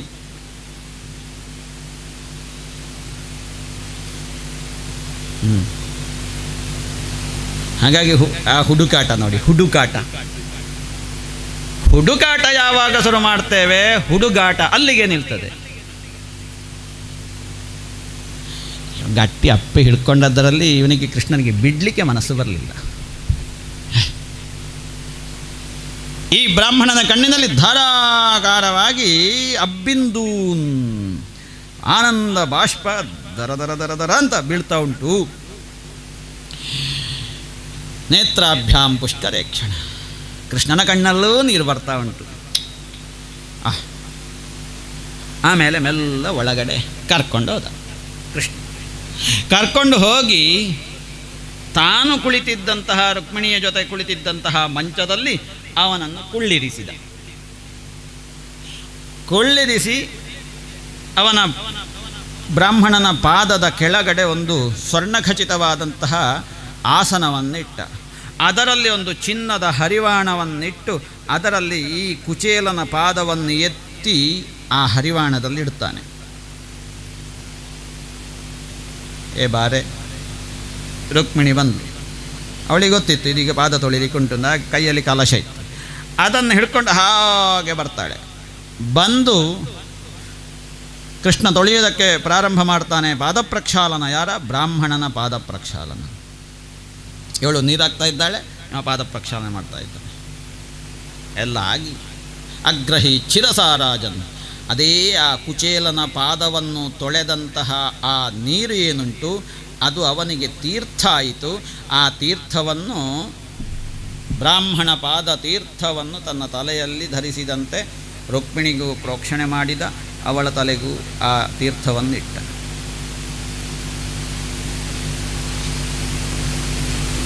ಯಾವನ ಪಾದವನ್ನು ತೊಳೆದಲ್ಲಿಗೆ ಗಂಗಾ ನದಿಯಾಗಿ ತೀರ್ಥವಾಗಿ ಹರಿದು ಹೋಯಿತೋ ಅಂತಹ ಅದೇ ಕೃಷ್ಣ ಇವಾಗ ನೆಲದಲ್ಲಿ ಕೆಳಗೆ ಕೂತು ಈ ಬ್ರಾಹ್ಮಣನ ಪಾದವನ್ನು ತೊಳಿತಾ ಇದ್ದಾನೆ. ಅದೆಂತಹ ಒಂದು ಸಮರ್ಪಣೆಪ್ಪ! ಇಲ್ಲಿ ಆದರೂ ಉಂಟ? ದೇವರಿಗೆ ನಾವು ಅಭಿಷೇಕ ಮಾಡುವುದು, ಆದರೆ ಇವತ್ತು ದೇವರೇ ನಮ್ಮನ್ನು ಅಭಿಷೇಕ ಮಾಡ್ತಾ ಇದ್ದಾನೆ. ಮಾಡಿ ಅದು ತೀರ್ಥ ಅಂತ ಪರಿಗ್ರಹ ಮಾಡಿದ್ದಾನೆ, ತಲೆಯಲ್ಲಿ ಇಟ್ಟುಕೊಂಡಿದ್ದಾನೆ. ಅಗ್ರಹಿ ಚಿರಸಾರಾಜನು ಭಗವಾನ್ ಲೋಕಪಾವನ. ನೋಡಿ ಪಾವನ, ಲೋಕವನ್ನು ಪವಿತ್ರಗೊಳಿಸುವಂತಹ ಒಬ್ಬ ಕೃಷ್ಣ ಈ ಬ್ರಾಹ್ಮಣ ತೀರ್ಥವನ್ನು ತನ್ನ ತಲೆಯ ಮೇಲೆ ಇರಿಸಿಕೊಂಡು ಇನ್ನೂ ಪವಿತ್ರ ಅಂತ ಭಾವಿಸ್ತಾ ಇದ್ದಾನಂತೆ. ಎಲ್ಲಿಯಾದರೂ ಉಂಟ ಹೀಗೆ?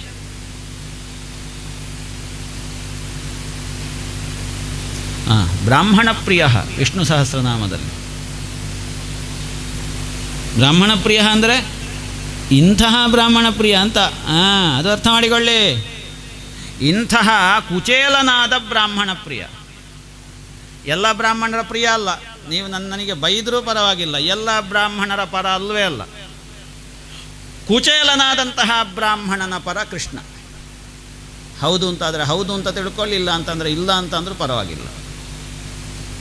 ಈ ಬ್ರಾಹ್ಮಣ ಅಂತ ಹೇಳುವ ಶಬ್ದವನ್ನು ನಾವು ತೀರಾ ನೀಚ ಸ್ಥಿತಿಗೆ ಇವತ್ತು ಕೊಂಡು ಹೋದ ಕಾರಣ ಇವಾಗ ನನಗೆ ಹೇಳಬೇಕಾಯಿತು. ಇದು ಕುಚೇಲ ಬ್ರಾಹ್ಮಣನಾದವರಿಗೆ ಈ ಫಲ ಸಿಗ್ತದೆ ಅಂತ. ಕುಚೇಲ ಅಂತ ಹೇಳುವುದಕ್ಕೆ ಅರ್ಥ ಈಗ ಹೇಳಿದ್ದೇನೆ, ಕೊಳಕು ಬಟ್ಟೆ ಅಂತ ಅಲ್ಲ, ಅದಕ್ಕೆ ಬೇರೆ ಅರ್ಥ. ಹಾಗಾಗಿ ಕೃಷ್ಣ ತೊಳೆದ, ಇಲ್ಲದಿದ್ದರೆ ನಮ್ಮ ಹಾಗಿರುವವರ ಪಾದವನ್ನು ತೊಳಿತಾನೆ ಎಲ್ಲಿಯಾದರೂ? ಯಾಕೆ? ನಾವು ತೊಳೆದಷ್ಟು ಅವನಿಗೆ ಸಾಕಾಗುವುದಿಲ್ಲಲ್ಲ. ಹಾಗಾಗಿ ಗಂಧಾದಿಗಳಿಂದ ಲೇಪನ ಮಾಡಿದ, ಲೇಪನ ಮಾಡಿ ಅವನಿಗೆ ಸ್ವಾಗತಾದಿಗಳನ್ನು ಕೊಡ್ತಾನೆ. ನೋಡುವಾಗ ಶರೀರದಲ್ಲೆಲ್ಲ ಮಣ್ಣುಂಟು, ಆದರೂ ಕೂಡ ಸರ್ವ ಸಂಪತ್ತಿಗೆ ಅಧಿದೇವತೆ ಎನಿಸಿದಂತಹ ಲಕ್ಷ್ಮೀ ಸ್ವರೂಪಿಣಿಯಾದ ರುಕ್ಮಿಣಿ ಅಂತಹ ಬರೇ ಕೊಳಕಾದಂತಹ ಶರೀರಕ್ಕೆ ಚಾಮರ ಬೀಸ್ತಾಳೆ. ದೇವಿ ಪರ್ಯಚರತ್ ಸಾಕ್ಷಾತ್ ಚಾಮರ ವ್ಯಜನೇನ ಚ. ಮಾಡಬೇಕಲ್ಲ. ಅಲ್ಲಿ ಕೆಲವರಿದ್ದರು ಕೂತ್ಕೊಂಡು, ಎಲ್ಲರಿಗೂ ಆಶ್ಚರ್ಯ, ನಮಗೆ ಸಿಗಲಿಲ್ಲ ಇಂಥದ್ದು. ಅದು ಯಾವುದೋ ಒಂದು ಕೊಳಕು ಬಟ್ಟೆಯನ್ನು ಉಟ್ಟುಕೊಂಡು ನೋಡುವಾಗ ಎಂಥದ್ದದು, ವಿಸ್ಮಿತರಾದರೆಲ್ಲ ಅಲ್ಲಿದ್ದವರೆಲ್ಲ.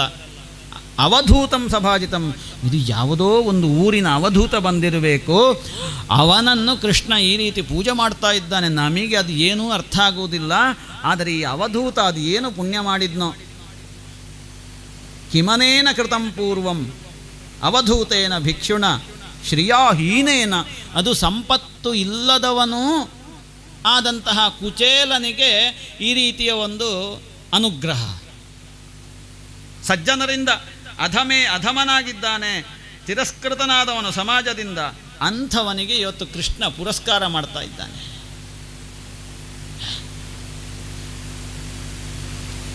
ಆ ಕೃಷ್ಣ ರುಕ್ಮಿಣಿಯನ್ನು ಬಿಟ್ಟು ಅವಳಲ್ಲಿ ಇರಲಿ ಅತ್ಲಾಗಿ ಅಂತ ಹೇಳಿಕೊಂಡು ಹೋಗಿ ಆ ಕುಚೇಲನಾದಂತಹ ಕೊಳಕು ಬಟ್ಟೆಯನ್ನು ಮೈಯನ್ನು ಇಟ್ಟುಕೊಂಡು ಇರುವಂತಹ ಅವನನ್ನು ಹೋಗಿ ಅಪ್ಪಿ ಹಿಡ್ಕೊಳ್ತಾನೆ ಅಂತ ಆದರೆ, ಎಂತಹ ಶ್ರೀನಿವಾಸ ಇವನನ್ನು ನಮಗೆ ಅರ್ಥ ಮಾಡಿಕೊಳ್ಳುವುದು ಈ ಜನ್ಮದಲ್ಲಿ ಸಾಧ್ಯ ಇಲ್ಲ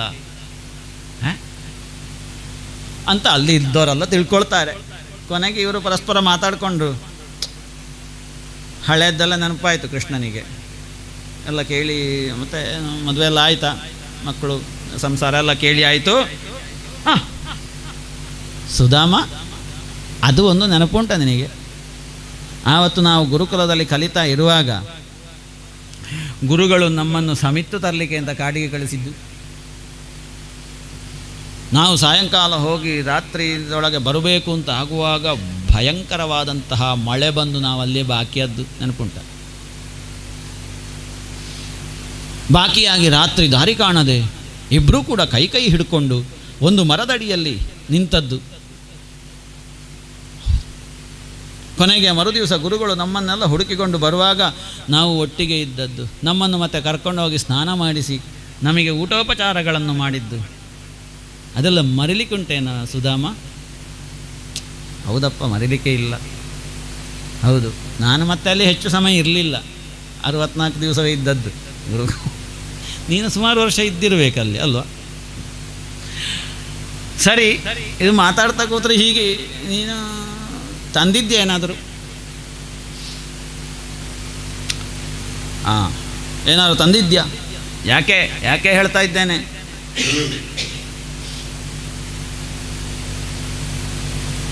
ಗೊತ್ತು ನನಗೆ ನೀನೇನಾದ್ರು ತಂದಿರ್ತಿ ಅಂತ. ಏನಿಲ್ಲದಿದ್ದರೂ ಒಂದು ಕೊಡಿ ತುಳಸಿಯಾದರೂ ಇಕ್ಕಿದ. ಕಿಮುಪಾಯನ ಮಾನೀತಂ, ಏನೋ ತಂದಿದ್ಯಾ? ನೀನು ನಾಚಿಕೆ ಪಡ್ಕೊಳ್ಬೇಡ, ಸಂಕೋಚ ಮಾಡಬೇಡ, ನನಗೆ ಸ್ವಲ್ಪ ಕೊಟ್ಟರು ಸಾಕು. ಅಣ್ವಪ್ಯುಪಾಹೃತಂ ಭಕ್ತೈ ಪ್ರೇಮ್ಣ,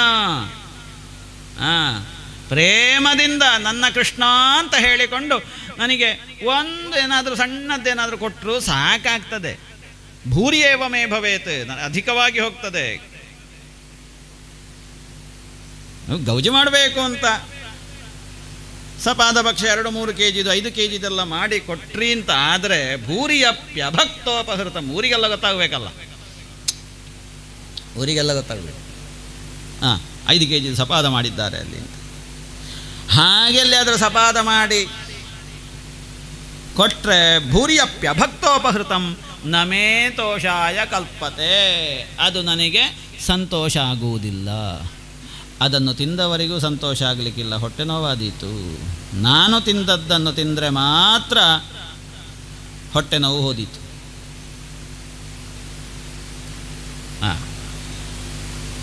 ಯಾಕೆ ನನಗೆ ಯಾವುದು ಕೊಟ್ಟರು ಆಗ್ತದೆ. ಪತ್ರಂ ಪುಷ್ಪಂ ಫಲಂತೋ ಎಂ ಯೋಮೇ ಭಕ್ತ್ಯಾ ಪ್ರಯಚ್ಛತಿ ತದಹಂ ಭಕ್ತ್ಯುಪಹೃತಮಶ್ನಾಮಿ ಪ್ರಯತಾತ್ಮನಃ.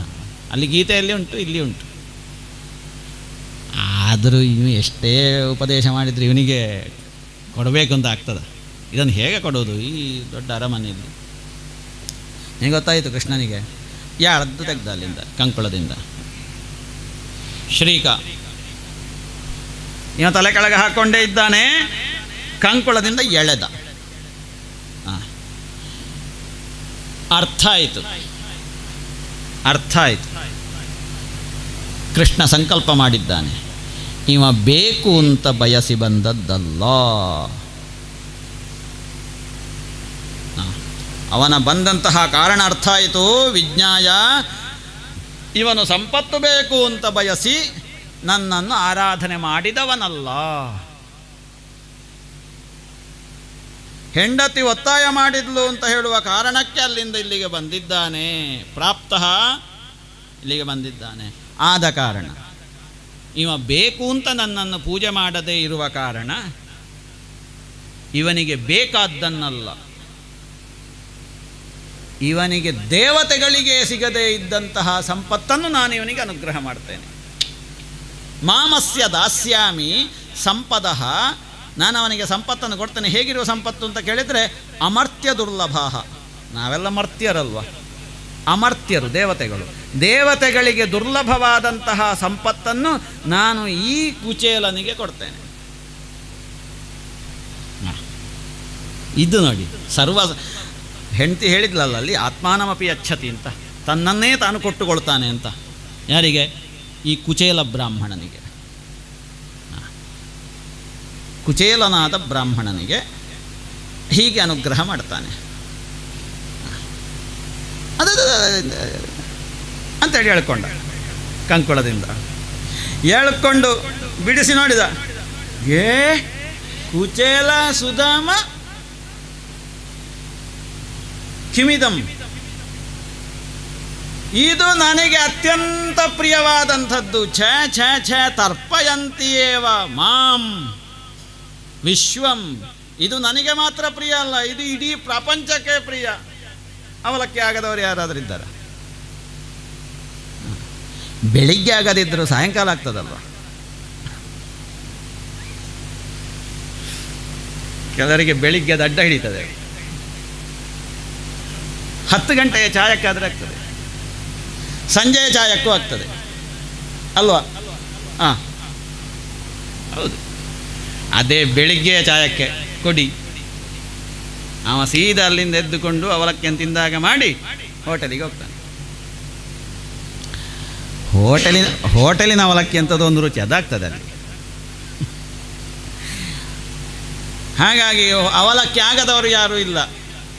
ಹಾಗಾಗಿ ಏನು ಈ ಕೃಷ್ಣ ಹೇಳ್ತಾನೆ, ಇದು ನನ್ನನ್ನು ಮಾತ್ರ ಅಲ್ಲ, ಇಡೀ ಪ್ರಪಂಚವನ್ನೇ ಸಂತೋಷಗೊಳಿಸುವಂತಹ ಒಂದು ವಿಶೇಷ ವಸ್ತು ಇದು.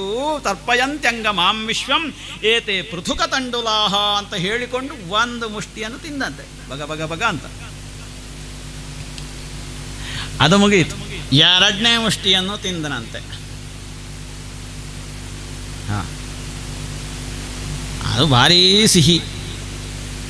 3ನೇ ಮುಷ್ಟಿಗೆ ಕೈ ಹಾಕುವಾಗ ರೀ ಅಂತ ರುಕ್ಮಿಣಿ ಕೈ ಹಿಡಿದು ಹೇಳಿದ್ರು. ತಾವಚ್ಛ್ರೀ ಜಗೃಹೇ ಹಸ್ತಂ ತತ್ಪರ ಪರಮೇಷ್ಠಿನ. ಏನಂತೆ? ಸ್ವಾಮಿ, ನೀವು ಒಂದು ಮುಷ್ಟಿ ತಿಂದದ್ದರಿಂದಲೇ ಕುಚೇಲನಿಗೆ ಮಾತ್ರ ಅಲ್ಲ, ನನಗೂ ಬೇಕಾದಷ್ಟು ಸಿಕ್ಕಿದಾಗಾಯಿತು, ಇಡೀ ಪ್ರಪಂಚಕ್ಕೆ ಬೇಕಾದಷ್ಟು ಸಿಕ್ಕಿದಾಗಾಯಿತು. ಎಲ್ಲವನ್ನು ತಿನ್ನಬೇಡಿ, ನನಗೆ ಸ್ವಲ್ಪ ಉಳಿಸಿ, ಅದು ನನಗೂ ಅದು ಪ್ರೀತಿ. ಅದು ಅಸ್ಮಿನ್ ಲೋಕೆ ಅಥವಾ ಅಮುಷ್ಮಿನ್ ಲೋಕೆ ಪುಂಸಃ ತತ್ತೋಷ ಕಾರಣಂ. ನೀನು ಒಂದು ಮುಷ್ಟಿ ತಿಂದದ್ದರಿಂದಲೇ ಸರ್ವ ಜೀವಿಗಳಿಗೆ ಸಂತೋಷ ಆಗಿದೆ. ತಿನ್ಬೇಕು ಸಾಕು. ಅಂದರೆ ಅಷ್ಟು ಪ್ರೀತಿ ಅಂತ. ಅವಲಕ್ಕಿ ಕಂಡ್ರೆ ಉಂಟಲ್ಲ, ಹಾಗಾಗಿ ಅವಲಕ್ಕಿಗೆ ಇನ್ನೊಂದು ಹೆಸರು ಕೃಷ್ಣಪ್ರಿಯ ಅಂತ, ಇನ್ನೊಂದು ಹೆಸರು. ಅದು ನಿಜವಾದ ಹೆಸರೇ ಹಾಗೆ, ಅದು ಕೃಷ್ಣಪ್ರಿಯ ಅಂತ ಅದಕ್ಕೆ ಹೆಸರು. ಅವಲಕ್ಕಿಗೆ ಹೆಸರು ಹಾಗೆ ಕೃಷ್ಣಪ್ರಿಯ ಅಂತ. ಯಾಕೆ? ಕೃಷ್ಣನ ಪ್ರೀತಿ ಅನ್ನೋದು ಅದು ಒಂದೇ ಕಡೆ ಅಲ್ಲ ನೋಡಿ, ಅದು ಇಡೀ ವಿಸ್ತಾರ ಆಗ್ತದೆ. ಕೃಷ್ಣ ಪ್ರೀತಿ ಅನ್ನೋದು. ಈ ಅವಲಕ್ಕಿಗೆ ಹೆಸರೆಂಥದ್ದು ಹೇಳಿ? ಪೃಥುಕ ಅಂತ. ಪೃಥು ಅಂತಂದರೆ ವಿಶಾಲ ಅಂತ ಅರ್ಥ. ಅಲ್ಲಿ ಮೊನ್ನೆ ಒಬ್ಬ ಬಂದಿದ್ನಲ್ಲ ಪೃಥು ಚಕ್ರವರ್ತಿ. ಆ ಪೃಥು ಅಂತಂದರೆ ಎಂಥದ್ದು? ವಿಶಾಲ. ಅವನ ಯೋಗ್ಯತೆ ವಿಶಾಲ. ಹಾಗಾಗಿ ಅವನ ಯೋಗ್ಯತೆಗೆ ಸರಿಯಾಗಿ ಅವನಿಗೆ ಪೃಥು ಅಂತ. ಇವ ಸಮಗ್ರ ಭೂಮಂಡಲವನ್ನು ವ್ಯಾಪಿಸ್ತಾನೆ ಅನ್ನುವ ಅರ್ಥದಲ್ಲಿ. ಹಾಗಾಗಿ ಕೃಷ್ಣ ಪ್ರೀತಿ ಅನ್ನುವುದೇ ಅದು ವಿಶಾಲ ಅಂತ. ಒಂದೇ ಸಲಕ್ಕೆ ಇಲ್ಲಿದ್ದ ಎಲ್ಲರಿಗೂ ಕೃಷ್ಣ ಅನುಗ್ರಹ ಆಗ್ತದೆ, ಒಬ್ಬನಿಗೆ ಮಾತ್ರ ಅಲ್ಲ. ಈಗ 16,000 ಒಟ್ಟಿಗೆ ಮದುವೆ ಆಗಲಿಲ್ವ, ಅನುಗ್ರಹ ಮಾಡಲಿಲ್ವ? ತದ್ರೀತಿಯಲ್ಲಿ. ಹಾಗಾಗಿ ಅದಾದರೆ ಅವ ಲಕ್ಕಿ ಅಂತ. ಅದು ಮತ್ತೆ ಬಂದದ್ದು, ಅವರು ಲಕ್ಕಿ ಆದ ಮೇಲೆ ಬಂದದ್ದು ಪೃಥುಕ. ಪೃಥುಕ. ಹಾಗಾಗಿ ಕೃಷ್ಣ ಪ್ರಿಯ ಅದು ಪೃಥುಕ ಆಯಿತು. ಅದು ಪೃಥುಕ. ಅದನ್ನು ಕೃಷ್ಣ ತಿಂದ, ಅವನಿಗೆ ಬೇಕಾದ್ದನ್ನು ಕೊಟ್ಟ. ಅಲ್ಲಿ ಆ ದಿವಸ ರಾತ್ರಿ ಉಳ್ಕೊಂಡ, ಮರು ದಿವಸ ಹೊರಟ. ಬಂದದ್ದೆಂತಗೆ ಕುಚೇಲ? ಕೇಳಲಿಕ್ಕೆ ಅಲ್ವಾ? ಅಂತ ಕೇಳಲಿಲ್ಲ ಅಂತ, ಏನು ಕೇಳಲಿಲ್ಲ. ಇನ್ನು ಹೇಗೆ ಕೇಳೋದಪ್ಪ? ಕೇಳಲಿಕ್ಕೆ ಬಾಯಿ ಬರಲಿಲ್ಲ ಅವನಿಗೆ. ಹೊರಟ ಮತ್ತೆ ಆಲೋಚನೆ ಮಾಡಿಕೊಂಡು. ಸಚ ಅಲಬ್ಧ್ವ ಧನಂ ಕೃಷ್ಣಾತ್. ಕೃಷ್ಣನಿಂದ ಅವನಿಗೇನು ಸಿಕ್ಕಲಿಲ್ಲ. ಹಾಗೆಂತ ನಾ ಯಾಚಿತವಾನ್, ಬೇಡಲಿಲ್ಲ.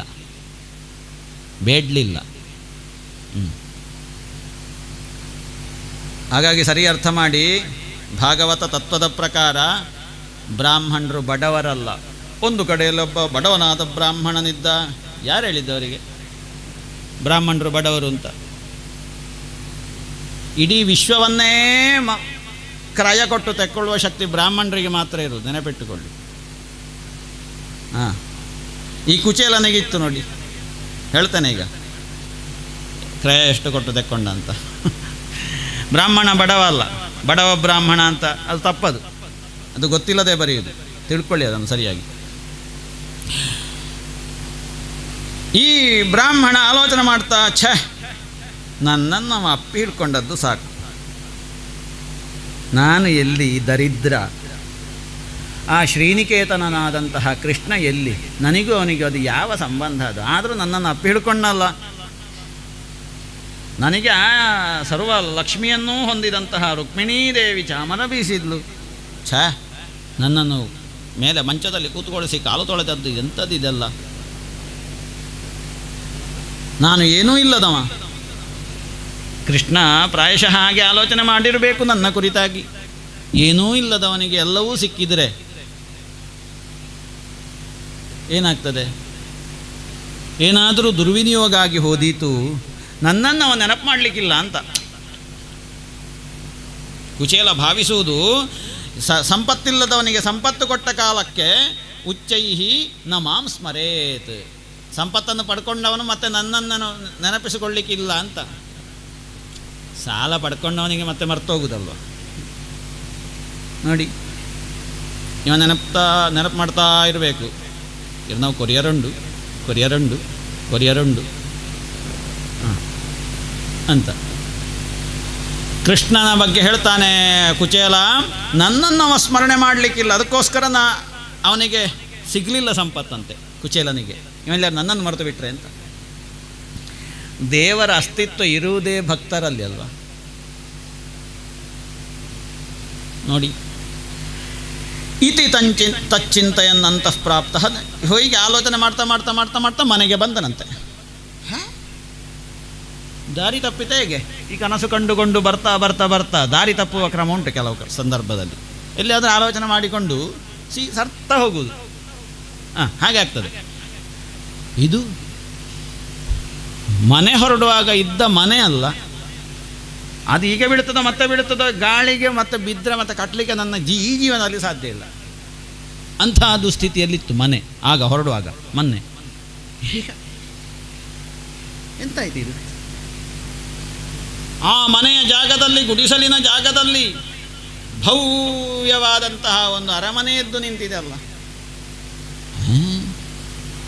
ಏನಿದು? ನಾನು ಎಲ್ಲಿ ಆ ದ್ವಾರಕೆಯಲ್ಲಿ ಏನೆಲ್ಲ ನೋಡಿದ್ದೇನೆ, ಯಾವ ದ್ವಾರಕೆಯನ್ನು ನೋಡಿದ್ದೇನೆ, ಆ ದ್ವಾರಕೆಯೇ ಹಾಗೆ ಇಲ್ಲಿ ಬಂದು ಬಿಟ್ಟಿದೆ.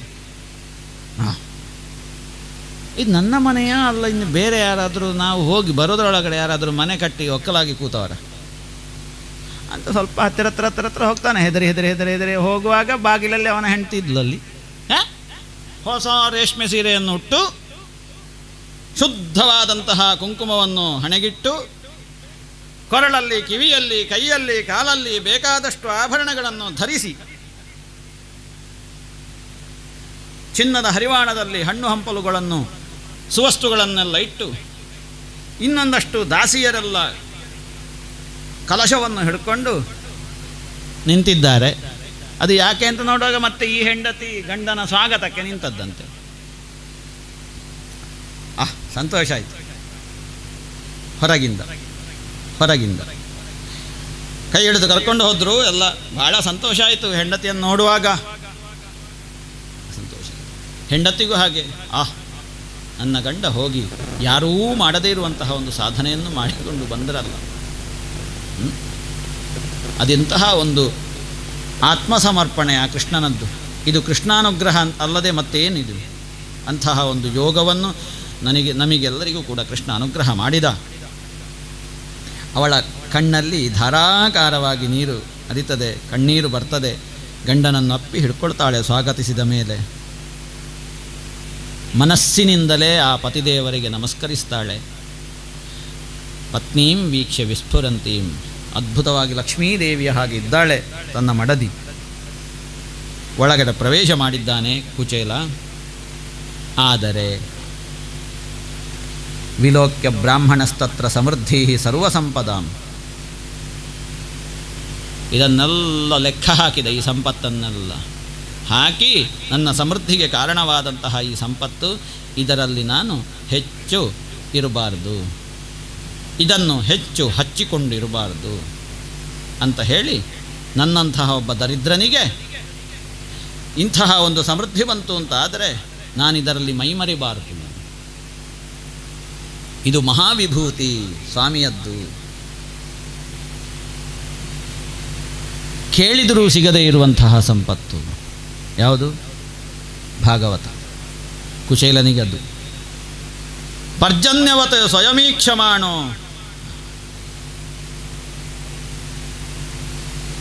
ಆದರೆ ನಾವು ಭಾವಿಸಬೇಕಾದ್ದೇನು ಅಂತ ಕೇಳಿದರೆ, ಸಕಲ ಸಂಪತ್ತು ನಾವು ಕೇಳದ್ದೆಲ್ಲ ಬಂದರೂ ಕೂಡ ನಾವದನ್ನು ಹಾಗೆ ಕಮಲದ ಮೇಲಿರುವಂತಹ ನೀರಿನ ಹಾಗೆ ಎಷ್ಟು ಬೇಕು ಅಷ್ಟೇ ನಾವು ಅನುಭವಿಸಬೇಕು. ಯಾಕೆ ಕೇಳಿದರೆ ಕೃಷ್ಣನ ಅನುಗ್ರಹದ ಸ್ವರೂಪವೇ ಹಾಗೆ. ನಾವು ಸರ್ವ ಶರಣಾಗತಿಯಿಂದ ಕೃಷ್ಣ ಬೇಕು ಅಂತ ಈಗ ಹೇಳಿದ ಹಾಗೆ, ಕಥೆಯಲ್ಲಿ ಹೇಳಿದ ಹಾಗೆ ಅವನನ್ನು ನಾವು ಬಯಸುವುದರಿಂದ ಕಿಂಚಿತ್ ಕರೋತಿ ಉರುವಪಿ ಯತ್ ಸ್ವದತ್ತಂ. ನಾವು ಸ್ವಲ್ಪ ಅವನಿಗೆ ಆ ರೀತಿಯಲ್ಲಿ ಸಮರ್ಪಣೆ ಮಾಡಿದರೂ ಕೂಡ ಅದಕ್ಕೆ 100 ಪಟ್ಟಲ್ಲ, ಅಸಂಖ್ಯ ಪಟ್ಟು ನಮಗೆ ಕೊಡ್ತಾನೆ ಪಟ್ಟವನ್ನು. ಮಯೋಪನೀತ ಮಿಲ್ಲದಿದ್ದರೆ ನನ್ನ ತೆಕ್ಕೊಂಡು ಹೋದಂತಹ ಈ ಅವಲಕ್ಕಿಗೆ ಕೃಷ್ಣ ಇಷ್ಟು ದೊಡ್ಡ ಒಂದು ಕೊಡುಗೆಯನ್ನು ಅನುಗ್ರಹ ರೂಪದಲ್ಲಿ ಕೊಡ್ತಾನೆ ಅಂತ ಆದರೆ, ನನ್ನ ಈ ಜನ್ಮ ಮಾತ್ರ ಅಲ್ಲ, ಇನ್ನು ಮುಂದಿನ ಜನ್ಮ ಅಂತ ಒಂದು ವೇಳೆ ಇದ್ದರೆ ನನಗೆ ಅದೇ ಆ ಕೃಷ್ಣನ ಮೇಲೆ ಸಖ್ಯ ಇರಲಿ, ಸೌಹೃದ ಇರಲಿ, ಸ್ನೇಹ ಇರಲಿ, ಭಕ್ತಿ ಇರಲಿ, ದಾಸ್ಯ ಇರಲಿ, ಮತ್ತೆ ನಾನು ಜನ್ಮವನ್ನು ಎತ್ತಿ ಬರ್ತೇನೆ ಅಂತ ಆದರೆ ಮತ್ತೆ ನನಗೆ ಅದೇ ಆ ಕೃಷ್ಣನಲ್ಲಿ ಭಕ್ತಿ ಇರಲಿ. ಹೇಳ್ತಾನೆ, ತಸ್ಯೈವ ಮೇ ಸೌಹೃದ ಸಖ್ಯ ಮೈತ್ರಿ ದಾಸ್ಯಂ ಪುನರ್ಜನ್ಮನಿ ಸ್ಯಾತ್. ಆದ ಕಾರಣ ಇದನ್ನು ನಾನು ಎಷ್ಟು ಬೇಕೋ ಅಷ್ಟೇ ಅನುಭವಿಸ್ತಾ ಇರ್ತೇನೆ. ನನ್ನ ಪ್ರತಿಯೊಂದು ಚಿಂತನೆಯಲ್ಲಿಯೂ ಕೃಷ್ಣ ಚಿಂತನೆ, ಅವ ಕೊಟ್ಟಂತಹ ಪ್ರತಿಯೊಂದು ವಸ್ತುಗಳಲ್ಲಿಯೂ ಅವನಿಂದ ರಚಿತವಾದಂತಹ ಪ್ರಸಾದ ರೂಪದಲ್ಲಿ ಸಿಕ್ಕಿದಂತಹ ಈ ಅರಮನೆಯನ್ನೂ ಕೂಡ ನಾನು ದ್ವಾರಕೆ ಅಂತ, ಇದರಲ್ಲಿರುವುದು ಎಲ್ಲವೂ ಕೂಡ ಕೃಷ್ಣ ಸ್ವರೂಪ ಅಂತ ಭಾವಿಸುತ್ತಾ ಮತ್ತೆ ಇದರಲ್ಲಿ ನಾನು ಕೃಷ್ಣ ಚಿಂತನೆಯಲ್ಲಿಯೇ ಈ ಮನೆಯಲ್ಲಿ ನಾನು ಕಾಲವನ್ನು ಕಳಿಬೇಕು. ಇದು ನನಗೊಂದು ದೇವಸ್ಥಾನ ಇದ್ದ ಹಾಗೆ, ಈ ದ್ವಾರಕೆ ಅನ್ನುವುದು ಒಂದು ದೇವಸ್ಥಾನ ಇದ್ದ ಹಾಗೆ. ನಾನು ಅದರಲ್ಲಿಯೇ ದೇವರ ಒಳಗಡೆ ಇದ್ದೇನೆ, ದೇವಸ್ಥಾನದ ಒಳಗಡೆ ಇದ್ದೇನೆ. ನನ್ನ ಉದ್ದೇಶವೂ ಅದೇ ಅಂತ ಹೇಳುವ ಭಾವದಲ್ಲಿ ಅವ ಕೃಷ್ಣ ಪ್ರಸಾದವಾಗಿ ಸಿಕ್ಕಿದಂತಹ ಆ ಮನೆಯಲ್ಲಿದ್ದು ತನ್ನ ಶೇಷಾಯುಷ್ಯವನ್ನು ಹೆಂಡತಿ ಮಕ್ಕಳ ಜೊತೆ ಕಳಿತಾನೆ, ಕೊನೆಗೆ ಲಬ್ಧಭಾವೋ ಭಗವತಿ. ಹಾಗೆ ದೇಹಾಂತ್ಯದಲ್ಲಿ ಸಾಕ್ಷಾತ್ ಕೃಷ್ಣ ಸಾಯುಜ್ಯವನ್ನೇ ಪಡಿತಾನೆ ಅನ್ನುವಲ್ಲಿಗೆ ಕುಚೇಲೋಪಾಖ್ಯಾನವನ್ನು ನಾವು ಮಂಗಳ ಮಾಡ್ತಾ ಇದ್ದೇವೆ. ಮುಂದೆ ಆ ಕೃಷ್ಣನ ನಾನಾ ಪ್ರಕಾರವಾದಂತಹ ಲೀಲೆಗಳು ನಡೀತವೆ. ಎಲ್ಲ ಲೀಲೆಗಳಾಗಿ ಇನ್ನೇನು ದೀಪದ ಅಡಿ ಕತ್ತಲಲ್ವ. ಆದರೆ ದೀಪದ ಅಡಿಯೂ ಕೂಡ ಬೆಳಗಬೇಕು ಅನ್ನುವಂತಹ ಒಂದು ಪ್ರಧಾನವಾದ ಲಕ್ಷ್ಯ ಇರ್ತದೆ. ಅವತಾರವನ್ನೆತ್ತಿ ಸಕಲ ಲೋಕಗಳಲ್ಲಿಯೂ ಕೂಡ ಎಲ್ಲೆಲ್ಲಿ ಅಧರ್ಮ ತಾಂಡವವಾಡ್ತಾ ಇದೆ ಅಲ್ಲೆಲ್ಲ ಅಧರ್ಮವನ್ನು ನಾಶ ಮಾಡಿ, ಧರ್ಮಸ್ಥಾಪನೆಯನ್ನು ಮಾಡಿ, ಭೂಭಾರ ಹರಣವನ್ನು ಮಾಡಿ, ಇನ್ನೆಲ್ಲಿಯೂ ಕೂಡ ಯಾವತ್ತೂ ಕೂಡ ಒಂದಿನಿತೂ ಕೂಡ ಅಧರ್ಮದ ನೂಲು ಕೂಡ ಉಳಿಲಿಲ್ಲ, ತಂತು ಕೂಡ ಉಳಿಲಿಲ್ಲ. ಆದರೂ ಭೂಮೇರ್ ಭಾರಂ ದೈತ್ಯವಧಂ ಕೃತ್ವ, ಎಲ್ಲ ಮನಸ್ಸಿನಲ್ಲಿದ್ದಂತಹ ದೈತ್ಯರನ್ನು, ಶಾರೀರಿಕವಾಗಿ ಇದ್ದಂತಹ ದೈತ್ಯರನ್ನು, ಬೌದ್ಧಿಕವಾದ ದೈತ್ಯರನ್ನು, ಈ ದೈತ್ಯ ಹೇಳುವಂಥದ್ದು ಮನಸ್ಸಿಗೂ ಬರ್ತದೆ, ಬುದ್ಧಿಗೂ ಬರ್ತದೆ, ಶರೀರಕ್ಕೂ ಬರ್ತದೆ. ಶರೀರದಿಂದ ಇದ್ದ ಮಾತ್ರಕ್ಕೆ ಹಿರಣ್ಯಕಶಿಪುವನ್ನು ಮಾತ್ರ ನಾವು ದೈತ್ಯರು ಅಂತ ಹೇಳಲಿಕ್ಕಿಲ್ಲ. ಈಗ ಕಲಿಯುಗದಲ್ಲಿ ಎಷ್ಟು ಜನ ದೈತ್ಯರಿಲ್ಲ? ಮಾನಸ ದೈತ್ಯರು ಅಂತ ಅವರಿಗೆ ಹೆಸರು. ಶಾರೀರ ದೈತ್ಯರು ಯಾರೂ ಇಲ್ಲ, ಕೆಲವರು ದೈತ್ಯಾಕಾರದವರು ಇರ್ತಾರೆ, ಅದು ಬೇರೆ ವಿಷಯ. ಆದರೆ ಅದಕ್ಕಿಂತ ಹೆಚ್ಚು ಮಾನಸ ದೈತ್ಯರು, ಬೌದ್ಧಿಕ ದೈತ್ಯರೇ ನಮ್ಮ ಈ ಕಾಲಘಟ್ಟದಲ್ಲಿರುವುದು. ಅಂತಹ ಆ ದೈತ್ಯವಧೆಯನ್ನೆಲ್ಲ ದ್ವಾಪರಾಂತ್ಯದಲ್ಲಿ ಮಾಡಿ ಇನ್ನು ಒಂದು ಕೆಲಸ ಉಂಟು. ಅದು ನನ್ನವರೇ ನನಗೆ ಸಡ್ಡು ಹೊಡೆದು ಉಚ್ಛೃಂಖಲಾ ವ್ಯವಸ್ಥೆಯಲ್ಲಿ ಕಾಲ ಕಳೀತಾ ಇದ್ದಾರೆ. ಕೃಷ್ಣ ನನ್ನ ಹೆಸರು ಹೇಳಿಕೊಂಡು ಕೃಷ್ಣನಿದ್ದಾನೆ, ಹಾಗೆ ನಾವು ಏನು ಮಾಡಿದರೂ ಆಗ್ತದೆ ಅಂತ. ಏನು ಮಾಡಿದರೂ ಆಗ್ತದೆ. ಇದನ್ನು ನಾನು ನಿಲ್ಲಿಸದೆ ಹೋದರೆ ಮತ್ತೆ ಇದು ನಾಳೆ ವೇಣುವೃಕ್ಷದ ಹಾಗೆ ಇಡೀ ಉಪದ್ರ ಕೊಟ್ಟಿತು ಊರಿಗೆಲ್ಲ. ಇದನ್ನು ನಾನು ಕಳಿಬೇಕು, ನಾಶ ಮಾಡಬೇಕು. ಭೂಭಾರ ಹರಣ ಯಾದವ ನಾಶ ಆದಲ್ಲಿಗೆ ಮಂಗಳ ಆಗ್ತದೆ. ಯಾದವರ ನಾಶ ಆಗಬೇಕು. ನಾನಾಗಿಯೇ ತಲೆ ಕಡಿಲಿಕ್ಕೆ ಆಗ್ತದೆ ನನ್ನವರನ್ನು? ಆಗೋದಿಲ್ಲಲ್ಲ. ಅದಕ್ಕೋಸ್ಕರ ಬ್ರಾಹ್ಮಣರಿಗೆ ಪ್ರೇರಣೆ ಕೊಡಬೇಕು. ಅವರೆಲ್ಲ ಈಗ ಯಾದವರೆಲ್ಲ ಪ್ರಭಾಸ ಕ್ಷೇತ್ರಕ್ಕೆ ಹೋಗಿದ್ದಾರೆ. ಪ್ರಭಾಸ ಕ್ಷೇತ್ರಕ್ಕೆ ಹೋದಲ್ಲಿಗೆ ಅವರಿಗೊಂದು ಅಧರ್ಮ ಬುದ್ಧಿಯನ್ನು ನಾನು ಪ್ರೇರಿಸಬೇಕು ಅವರಲ್ಲಿಗೆ, ಅವರ ಮನಸ್ಸಿಗೆ, ಬುದ್ಧಿಗೆ. ಆಮೇಲೆ ಒಂದಷ್ಟು ವಿಶ್ವಾಮಿತ್ರರೇ ಮೊದಲಾದಂತಹ ಅಸಂಖ್ಯವಾದ ಋಷಿಮುನಿಗಳು ಆ ಪ್ರಭಾಸ ಕ್ಷೇತ್ರಕ್ಕೆ ಹೋಗುವ ಹಾಗೆ ನಾನು ಅವರನ್ನು ಪ್ರೇರೇಪಿಸಬೇಕು. ಇಲ್ಲಿ ಇವರಿಗೆ ಬ್ರಾಹ್ಮಣರಿಗೂ ಪ್ರೇರಣೆ, ಇಲ್ಲಿ ಈ ತನ್ನವರಿಗೂ ಪ್ರೇರಣೆ. ಮೊದಲು ಈ ಪ್ರೇರಿತರಾದಂತಹ ಕೃಷ್ಣಮಾಯೆಯಿಂದ ಪ್ರೇರಿತರಾದಂತಹ ಯಾದವರು ಪ್ರಭಾಸ ಕ್ಷೇತ್ರಕ್ಕೆ ಹೋಗಿದ್ದಾರೆ. ಆ ಸಮಯಕ್ಕೆ ಈ ಬ್ರಾಹ್ಮಣರು ಕೂಡ ಕೃಷ್ಣ ಪ್ರೇರಿತರಾಗಿ ಪ್ರಭಾಸ ಕ್ಷೇತ್ರಕ್ಕೆ ಬಂದಿದ್ದಾರೆ. ಸಮುದ್ರ ತೀರ, ಆ ಸಮುದ್ರ ತೀರದಲ್ಲಿ ಮತ್ತೂ ಅಧರ್ಮದ ಕೆಲಸ ಮಾಡುವ ಹಾಗೆ ಕೃಷ್ಣ ಪ್ರೇರಣೆ ಕೊಡ್ತಾನೆ. ಅದು ಎಂತಹ ಮಾಯಪ್ಪದು! ಕೃಷ್ಣನ ಮಗನಾದಂತಹ ಸಾಂಬ, ಆ ಸಾಂಬನಿಗೆ ಒಂದು ಸ್ತ್ರೀ ವೇಷವನ್ನು ತೊಡಿಸ್ತಾರೆ, ಗರ್ಭಿಣಿ ಸ್ತ್ರೀಯ ವೇಷ. ಆ ಬ್ರಾಹ್ಮಣರಿಗೆ ಕೃಷ್ಣ ಅವರ ಹತ್ತಿರ ಬರುವ ಹಾಗೆ ಪ್ರೇರಣೆಯನ್ನು ಕೊಡ್ತಾ ಇದ್ದಾನೆ, ಹಂತ ಹಂತವಾಗಿ. ಇವ ಇಲ್ಲಿಯೇ ಇದ್ದಾನೆ, ಎಲ್ಲವನ್ನು ನೋಡ್ತಾ ಇದ್ದಾನೆ. ಈ ಯಾದವರು ಅಲ್ಲಿದ್ದಂಥವರು ಈ ಸಾಂಬನಿಗೆ ಹೀಗೆ ಮಾಡಿ ಗರ್ಭಿಣಿ ವೇಷವನ್ನು ತೊಡಿಸಿ ಬರ್ತಾ ಇದ್ದದ್ದು ಕಾಣ್ತದೆ ಈ ಯಾದವರಿಗೆ. ಋಷಿಮುನಿಗಳೆಲ್ಲ, ವಿಶ್ವಾಮಿತ್ರರೇ ಮೊದಲಾದವರು ಅವರ ಹತ್ತಿರ ಈ ಹೆಣ್ಣು ವೇಷ ಹಾಕಿದ ಸಾಂಬನನ್ನು ತಂದು ನಿಲ್ಲಿಸ್ತಾರೆ. ಅವರನ್ನು ನೋಡುವಾಗ ಇವರಿಗೆ ಹಾಸ್ಯ ಮಾಡಬೇಕು ಅಂತ ಆಯಿತು ಗ್ರಾಚಾರ. ಬ್ರಾಹ್ಮಣರನ್ನು ಹಾಸ್ಯ ಮಾಡಿದರೆ ಅದು ಭತ್ತದೊಳಗಿರುವ ಬೆಂಕಿ ಸ್ವಾಮಿ, ಅದು ಇವಾಗ ಸುಡಲಿಕ್ಕಿಲ್ಲ, ಸುಡದೆ ಬಿಡಲಿಕ್ಕಿಲ್ಲ. ಇವರಿಗೆ ಹಾಸ್ಯ ಮಾಡಬೇಕು ಅಂತ ಆಯ್ತಂತೆ. ಆ ಋಷಿಮುನಿಗಳನ್ನು ಕಂಡಾಗ ಋಷಿಮುನಿಗಳಲ್ಲಿ ಏನು ಅಂತ ಅರ್ಥ ಮಾಡಿಕೊಳ್ಳುವ ಶಕ್ತಿ ಇಲ್ವ ಯಾದವರಿಗೆ? ಅಂಥದ್ದರಲ್ಲಿ ಆ ಬ್ರಾಹ್ಮಣರನ್ನು ತಮಾಷೆ ಮಾಡಬೇಕು ಅಂತ ಹೇಳುವ ಭಾವ ಇವರಲ್ಲಿ ಬಂತು ಅಂತ ಆದರೆ ಈ ಕೃಷ್ಣ ಮಾಯೆಯನ್ನು ನಾವು ಹೇಗೆ ಅರ್ಥ ಮಾಡಿಕೊಳ್ಳುವುದು? ಒಬ್ಬ ಮಾತಾಡ್ತಾನೆ, ಬ್ರಾಹ್ಮಣರೇ ನಮಸ್ಕಾರ. ನೋಡಿ, ಇವಳು ಗರ್ಭಿಣಿಯಾಗಿದ್ದಾಳೆ. ಅದು ಏನೋ ಅವಳಿಗೆ ತಾನು ಗಂಡು ಮಗುವನ್ನು ಹೆರ್ತೇನೋ ಹೆಣ್ಣು ಮಗುವನ್ನು ಹೆರ್ತೇನೋ ಅನ್ನುವಂಥದ್ದು ಮನಸ್ಸಿನಿಂದ ಮೊನ್ನೆ 4 ದಿವಸ ಆಯಿತು ಅವಳ ಮನಸ್ಸಿನಲ್ಲಿ ಅದೇ ಉಂಟೀಗ. ಹಾಗೆ ಅಂತ ಕೇಳಲಿಕ್ಕೆ ನೀವು ಬ್ರಾಹ್ಮಣರಿದ್ದೀರಿ, ನಿಮಗೆ ಗೊತ್ತುಂಟು ಆ ವಿಷಯ, ಅದನ್ನು ನಿಮ್ಮ ಹತ್ರ ಕೇಳಲಿಕ್ಕೆ ಅಂತ ಅವಳಿಗೆ ಬಾಯಿ ಬರುವುದಿಲ್ಲ. ನಾಚಿಕೆ ಸ್ವಭಾವದವಳು ಸ್ವಾಮಿ ಅವಳು. ಹಾಗಾಗಿ ಅವಳ ಪರವಾಗಿ ನಾವು ಕೇಳ್ತಾ ಇದ್ದೇವೆ. ಇವಳೀಗ ಗರ್ಭಿಣಿಯಾಗಿದ್ದಾಳೆ. ಇವಳು ಗಂಡು ಮಗುವನ್ನು ಹೆರ್ತಾಳೋ ಹೆಣ್ಣು ಮಗುವನ್ನು ಹೆರ್ತಾಳೋ ತಾವು ಅನುಗ್ರಹ ಮಾಡಬೇಕು. ಅರ್ಥ ಆಗ್ತದೆ ಬ್ರಾಹ್ಮಣರಿಗೆ, ಬುದ್ಧಿ ಇಲ್ಲದವರಲ್ಲ, ಇರುವ ಬುದ್ಧಿಯನ್ನು ಸರಿಯಾಗಿ ವಿನಿಯೋಗ ಮಾಡುವವರು. ಕೋಪ ಬಂತು ಬ್ರಾಹ್ಮಣರಿಗೆ. ಏನು, ಅಲ್ಲಿದ್ದವರೆಲ್ಲ ವಿಶ್ವಾಮಿತ್ರ, ವಸಿಷ್ಠ ಇತ್ಯಾದಿ ಮಹಾ ಮಹಾ ಮಹಾ ಮಹಾ ಮಹರ್ಷಿಗಳಿದ್ದದ್ದು. ಕೋಪ ಬಂತು ಭಯಂಕರವಾಗಿ. ಕೋಪ ಬಂದು, ಇವಳು ನಿಮ್ಮ ಇಡೀ ಕುಲವನ್ನು ನಾಶ ಮಾಡುವಂತಹ ವನಕೆಯನ್ನೇ ಹೆರ್ತಾಳೆ.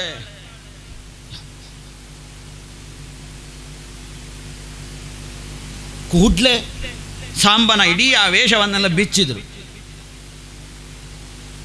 ಬ್ರಾಹ್ಮಣರು ಹೋದರು ಅಷ್ಟೇ ಹೇಳಿ. ಬಿಚ್ಚಿ ನೋಡುವಾಗ ಇವನ ಹೊಟ್ಟೆಯಿಂದ ಒಂದು ಕಬ್ಬಿಣದ ಒನಕೆ ಬಂದಿದೆ. ಸಂಭ್ರಾಂತರಾಗ್ತಾರೆ, ಭಯಾಕ್ರಾಂತರಾಗಿದ್ದಾರೆ. ನೇರವಾಗಿ ಆ ಒನಕೆಯನ್ನು ಹಿಡ್ಕೊಂಡು ಉಗ್ರಸೇನ ಮಹಾರಾಜರಲ್ಲಿಗೆ ಹೋಗ್ತಾರೆ. ರಾಜನ್, ಈ ರೀತಿಯ ಒಂದು ವ್ಯವಸ್ಥೆ ಆಗಿದೆ, ಬ್ರಾಹ್ಮಣರ ಶಾಪ ಬಂದಿದೆ, ಯದುಕುಲವನ್ನೇ ನಾಶ ಮಾಡುವಂತಹ ಒನಕೆಯನ್ನು ಇವ ಹೆತ್ತಿದ್ದಾನೆ. ಒನಕೆ ಈಗ ನಮ್ಮ ಕುಲನಾಶಕವಾಗಿ ಪರಿಣಮಿಸ್ತಾ ಇದೆ. ಏನು ಮಾಡುವುದು ರಾಜನ್, ನಮಗೆ ದಾರಿ ಕಾಣುವುದಿಲ್ಲ, ದಾರಿಯನ್ನು ಹೇಳಬೇಕು ತಾವು. ಕೂಡಲೇ ಅದನ್ನು ಸಮುದ್ರದಲ್ಲಿ ಪುಡಿ ಪುಡಿ ಪುಡಿ ಪುಡಿ ಮಾಡಿ ಬಿಸಾಡಿಬಿಡಿ, ನೀರಿಗೆ ಜಲ ವಿಸರ್ಜನೆ ಮಾಡಿ ಆಯಿತು ಅಂತ ಹೇಳಿಕೊಂಡು ಎಲ್ಲ ಪುಡಿ ಪುಡಿ ಮಾಡಿದರು. ಒನಕೆಯನ್ನು ಚೂರ್ ಚೂರ್ ಚೂರ್ ಚೂರ್ ಮಾಡಿ ಸಮುದ್ರಕ್ಕೆ ಎಸೆದು ಬಿಟ್ಟು, ಅದರಲ್ಲಿ ಒಂದು ತುಂಡು ಅದು ಪುಡಿ ಆಗಲಿಲ್ಲ, ಅದು ಸಮುದ್ರಕ್ಕೆ ಹೋಯ್ತತ್ಲಾಗಿ. ಒಬ್ಬ ಜರಾನಾಮಕನಾದಂತಹ ಒಬ್ಬ ಮೀನು ಹಿಡಿಯೋನು ಬೇಟೆಗಾರ, ಎರಡು ಬಂದು ಬಲೆ ಹಾಕಿದೆ. ಈ ಒನಕೆಯ ಚೂರುಗಳು ಎಲ್ಲ ಸಮುದ್ರಕ್ಕೆ ಹೋದ ಹಾಗೆ ಅದರಲ್ಲಿ ಒಂದು ಉಳಿದಂತಹ ತುಂಡನ್ನೋದು ಯಾವುದೋ ಒಂದು ಪ್ರಾಣಿ ಅಂತ ಹೇಳಿಕೊಂಡು ಒಂದು ಮೀನು ಅದನ್ನು ತಿಂದು ಬಿಟ್ಟಿತು. ಒನಕೆಯ ಕಬ್ಬಿಣದ ಚೂರು.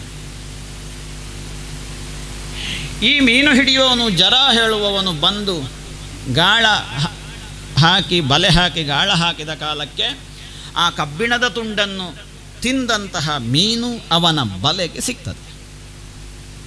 ಅದಂತಂದ ತಂದು ನಿತ್ಯ ದಿನಚರ್ಯ ಹಾಗೆ ಕೊಯ್ತಾನೆ.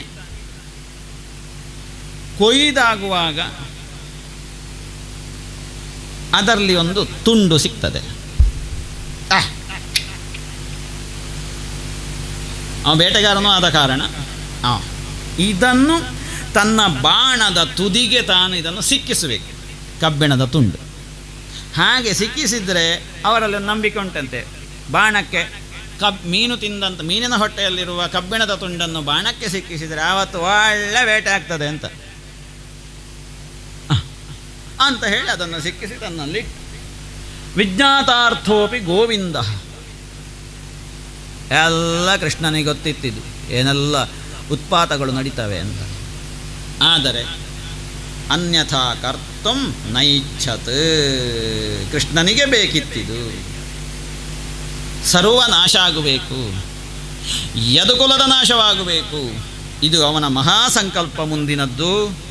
ಅದು ಮುಂದೆ ಯಾವ ರೀತಿಯಲ್ಲಿ ಹೆಮ್ಮರವಾಗಿ ಬೆಳೆಯಿತು ಅನ್ನುವುದನ್ನು ನಾಳೆಯ ದಿವಸ ನಾವು ನೋಡೋಣ. ಇವತ್ತು ಅತ್ಯಂತ ಶ್ರದ್ಧಾಭಕ್ತಿಯಿಂದ ನಾವಾಗಿ ಅಲ್ಲ, ನಾವು ಕೃಷ್ಣರಾಗಿ ಈ ಕಥೆಯನ್ನು ಕೇಳಿದ್ದೇವೆ. ಬಹಳ ಆನಂದವಾಗ್ತಾ ಇದೆ ನಿಮ್ಮನ್ನು ನೋಡುವಾಗ. ಇಲ್ಲಿ ನಾನು ಹೇಳೋದು ನಿಮಗಾಗಿ ಅಲ್ಲದಿದ್ದರೂ ನನಗಾಗಿ ನನ್ನ ಒಂದು ಆತ್ಮತೃಪ್ತಿಗೆ. ಹಾಗಾಗಿ ಕೆಲವೊಂದು ಸಲ ವ್ಯವಸ್ಥೆಗಳು ಅಡಿಮೇಲೆ ಆಗ್ತದೆ ಇಲ್ಲಿ, ಅದನ್ನು ನೀವು ಅನ್ಯಥಾ ಭಾವಿಸಲಿಕ್ಕಿಲ್ಲ. ಯಾಕೆ ನನಗಾಗಿ ನಾನು ಮಾಡೋದು, ನಿಮಗಾಗಿ ನೀವು ಕಥೆ ಕೇಳೋದು. ಹಾಗಾಗಿ ಒಬ್ಬ ಇನ್ನೊಬ್ಬರಿಗಾಗಿ ಅಲ್ಲವೇ ಅಲ್ಲ, ಆಗ ಹೇಳಿದ ಹಾಗೆ ಯಾರು ಯಾರಿಗೂ ಅಲ್ಲ. ಆದ್ದರಿಂದ ಇಂತಹ ಪ್ರವೃತ್ತಿ ನಮ್ಮ ದಿನನಿತ್ಯದ ಜೀವನದಲ್ಲಿ ಬರಲಿ. ಈ ಸಪ್ತಾಹದ ಒಂದು ಹಂತದ ಮಂಗಳಾಶಾಸನ ನಾಳೆ ಆಗ್ತದೆ. ನಾಳೆ ಈ ಸಪ್ತಾಹ ಕಾರ್ಯಕ್ರಮದ ಕೊನೆಯ ದಿನ. ನಾಳೆಯ ದಿವಸ ಈಗ ಹೇಳಿದ ಹಾಗೆ ಯಾದವರ ನಾಶದ ಕ್ರಮ ಯಾವ ಹಂತದಲ್ಲಿ ಮುಂದೆ ಮುಂದೆ ಹೋಗ್ತದೆ, ಅಲ್ಲಿ ಮುಂದೆ ಅವಧೂತ ಗೀತೆ, ಉದ್ಧವ ಗೀತೆ, ಆಮೇಲೆ ಉದ್ಧವನ ಮಹಾಪ್ರಸ್ಥಾನ, ಬಲರಾಮನ ಮಹಾಪ್ರಸ್ಥಾನ, ಕೃಷ್ಣ ನಿರ್ಯಾಣ, ಇವಿಷ್ಟು ಭಾಗ, ಪರೀಕ್ಷಿತನ ಮುಕ್ತಿ, ಇಷ್ಟನ್ನು ನಾಳೆ ದಿವಸ ಹೇಳಲಿಕ್ಕೆ ಪ್ರಯತ್ನ ಮಾಡ್ತೇವೆ. ಇದು ಶ್ರೀಮದ್ಭಾಗವತ ಅನ್ನುವಂಥದ್ದು ಪ್ರತಿಯೊಬ್ಬನ ಮನೆಯಲ್ಲಿಯೂ ಕೂಡ ಇದೊಂದು ಜೀವವಾಗಿರಬೇಕು. ದಯವಿಟ್ಟು ನಮ್ಮ ಮನೆಗಳಲ್ಲಿ ನಿರಂತರವಾಗಿ ಎಷ್ಟು ಸಾಧ್ಯವೋ ಒಂದು ಶ್ಲೋಕ ಆದರೂ ಆದೀತು, ಒಂದು ಅಧ್ಯಾಯ ಆದರೂ ಆದೀತು, ನಿರಂತರ ಅಧ್ಯಯನ ಮಾಡೋಣ. ಓದುವ ಕಥೆಯನ್ನು ಸಂಸ್ಕೃತದಲ್ಲಿ ಓದಲಿಕ್ಕೆ ಆಗದಿದ್ದರೂ ಕೂಡ ಕನ್ನಡದಲ್ಲಿ ಅರ್ಥ ಇರುವಂಥದ್ದು ಪುಸ್ತಕಗಳು ಅನೇಕ ಸಿಗ್ತವೆ. ಅದನ್ನು ಓದಿ ಎಲ್ಲರೂ ಕೂಡ ಆ ಕಥೆಯನ್ನು ಅಭ್ಯಾಸ ಮಾಡಿ, ಅಲ್ಲಿದ್ದಂತಹ ಅನೇಕ ಸ್ತುತಿಗಳಿವೆ, ಕೃಷ್ಣನ ಸ್ತುತಿಗಳು. ಆ ಸ್ತುತಿಗಳೆಲ್ಲ ಅಮೋಘವಾದಂತಹ ಒಂದು ಆತ್ಮತೃಪ್ತಿಯನ್ನು ಕೊಡ್ತವೆ. ಆತ್ಮತೃಪ್ತಿಯನ್ನು ಕೊಡುವಂಥದ್ದೇ ಭಾಗವತ. ಹಾಗಾಗಿ ಕೃಷ್ಣನ ಭಾಗವತ ಪುಸ್ತಕ ಇರುವಂತಹ ಮನೆ ಕೃಷ್ಣನ ನಿತ್ಯ ಸಾನ್ನಿಧ್ಯ ಇರುವ ಮನೆ ಅಂತ ಅರ್ಥ. ಅಲ್ಲಿ ಮತ್ತೆ ಬೇರೆ ಕೃಷ್ಣನನ್ನು ಕರೆಸಬೇಕು ಅಂತಿಲ್ಲ, ಅವನೇ ಇದ್ದಾನೆ ಅಂತ. ಅಂತಹ ಒಂದು ಮನೆ ಆಗಬೇಕು, ದ್ವಾರಕೆಯಾಗಬೇಕು. ಗುಡಿಸಲಿನಲ್ಲಿ ಗುಡಿಸಲಾದರೂ ಕೂಡ ಗುಡಿ ಇರಬೇಕು, ಕೃಷ್ಣನಲ್ಲಿ ಸಲುಗೆ ಇರಬೇಕು. ಅದು ನನ್ನಿಂದ ಒಲಿಗೆ ಸಾಧ್ಯವೇ ಇಲ್ಲ ಅಂತ ಹೇಳುವ ಹಂತಕ್ಕೆ ತೀರ್ಮಾನಕ್ಕೆ ಬರಕೂಡದು ನಾವು. ಸಲುಗೆ ಇರಬೇಕು, ಗುಡಿಸಲು ಆಗಬೇಕು, ಗುಡಿಯಾಗಬೇಕು. ಈ ರೀತಿಯಲ್ಲಿ ನಾವು ನಮ್ಮ ಒಂದು ಹಂತದ ಜೀವನದ ಇದು ಮಾಮೂಲಿ ಇದ್ದದ್ದೇ. ಇದು ಯಾವುದು ನಮ್ಮ ನಿತ್ಯ ಜೀವನ. ಈ ಗಡಿಯನ್ನು ದಾಟಿ ಆ ಗುಡಿಯನ್ನು ನಾವು ತಲುಪಬೇಕು. ಅದಕ್ಕೆ ನಮಗೆ ಭಾಗವತ ಮಾಧ್ಯಮ ಸೇತು. ಆದ ಕಾರಣವೇ ಅವರು ವ್ಯಾಸರು ಸಂದೇಶ ಕೊಟ್ಟರು ನಮಗೆ, ಪಿಬತ ಭಾಗವತಂ ರಸಮಾಲಯಂ ಮುಹುರಹೋ ರಸಿಕಾಹ ಭುವಿ ಭಾವುಕಾಹ ಅಂತ. ಓದುತ್ತಾ ಓದುತ್ತಾ ಓದುತ್ತಾ ಭಾವುಕತನವನ್ನು ಬೆಳೆಸಿಕೊಳ್ಳಿ. ಭಾವುಕತನ ಜೀವನಕ್ಕೆ ಬಹುದೊಡ್ಡ ಶಕ್ತಿಯನ್ನು ಕೊಡ್ತದೆ. ಸಂಸಾರದಲ್ಲಿ ಕಣ್ಣೀರು ಬರುವುದಿಲ್ಲ ಇಲ್ಲಿ ನಾವು ಅಭ್ಯಾಸ ಮಾಡಿದರೆ.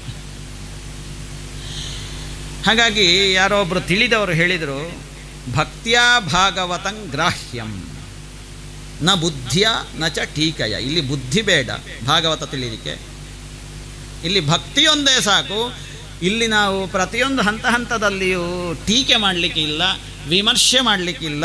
ಇದು ಆನಂದಿಸುವಂತಹ ಒಂದು ಆನಂದ ಘನ ಇದು ಭಾಗವತ. ಆ ಭಾವದಲ್ಲಿ ನಾವು ಭಾಗವತವನ್ನು ಸ್ವೀಕಾರ ಮಾಡೋಣ ಅಂತ ಹೇಳುತ್ತಾ ಇವತ್ತಿನ ಕಥಾಭಾಗಕ್ಕೆ ಮಂಗಳವನ್ನು ಮಾಡುತ್ತಾ ಎಲ್ಲವನ್ನು ಕೂಡ ಕೃಷ್ಣಾರ್ಪಣಗೊಳಿಸ್ತೇನೆ. ಸ್ವಸ್ತಿ ಪ್ರಜಾಭ್ಯ ಪರಿಪಾಲಯಂತಾಂ ನ್ಯಾಯೇನ ಮಾರ್ಗೇಣ ಮಹೀಂ ಮಹೀಷಾಃ. ಗೋಬ್ರಾಹ್ಮಣೇಭ್ಯ ಶುಭಮಸ್ತು ನಿತ್ಯಂ. ಲೋಕಾಃ ಸಮಸ್ತಾಃ ಸುಖಿನೋ ಭವಂತು. ಕಾಲೇ ವರ್ಷತು ಪರ್ಜನ್ಯಃ ಪೃಥಿವೀ ಸಸ್ಯಶಾಲಿನಿ. ದೇಶೋಯಂ ಕ್ಷೋಭರಹಿತಃ ಸಜ್ಜನಾಃ ಸಂತು ನಿರ್ಭಯಾಃ. ಅಪುತ್ರಾಃ ಪುತ್ರಿಣಃ ಸಂತು ಪುತ್ರಿಣಃ ಸಂತು ಪೌತ್ರಿಣಃ. ಅಧನಾಃ ಸಧನಾಃ ಸಂತು ಜೀವಂತು ಶರದಾಂ ಶತಂ. ಕೃಷ್ಣಾರ್ಪಣಮಸ್ತು.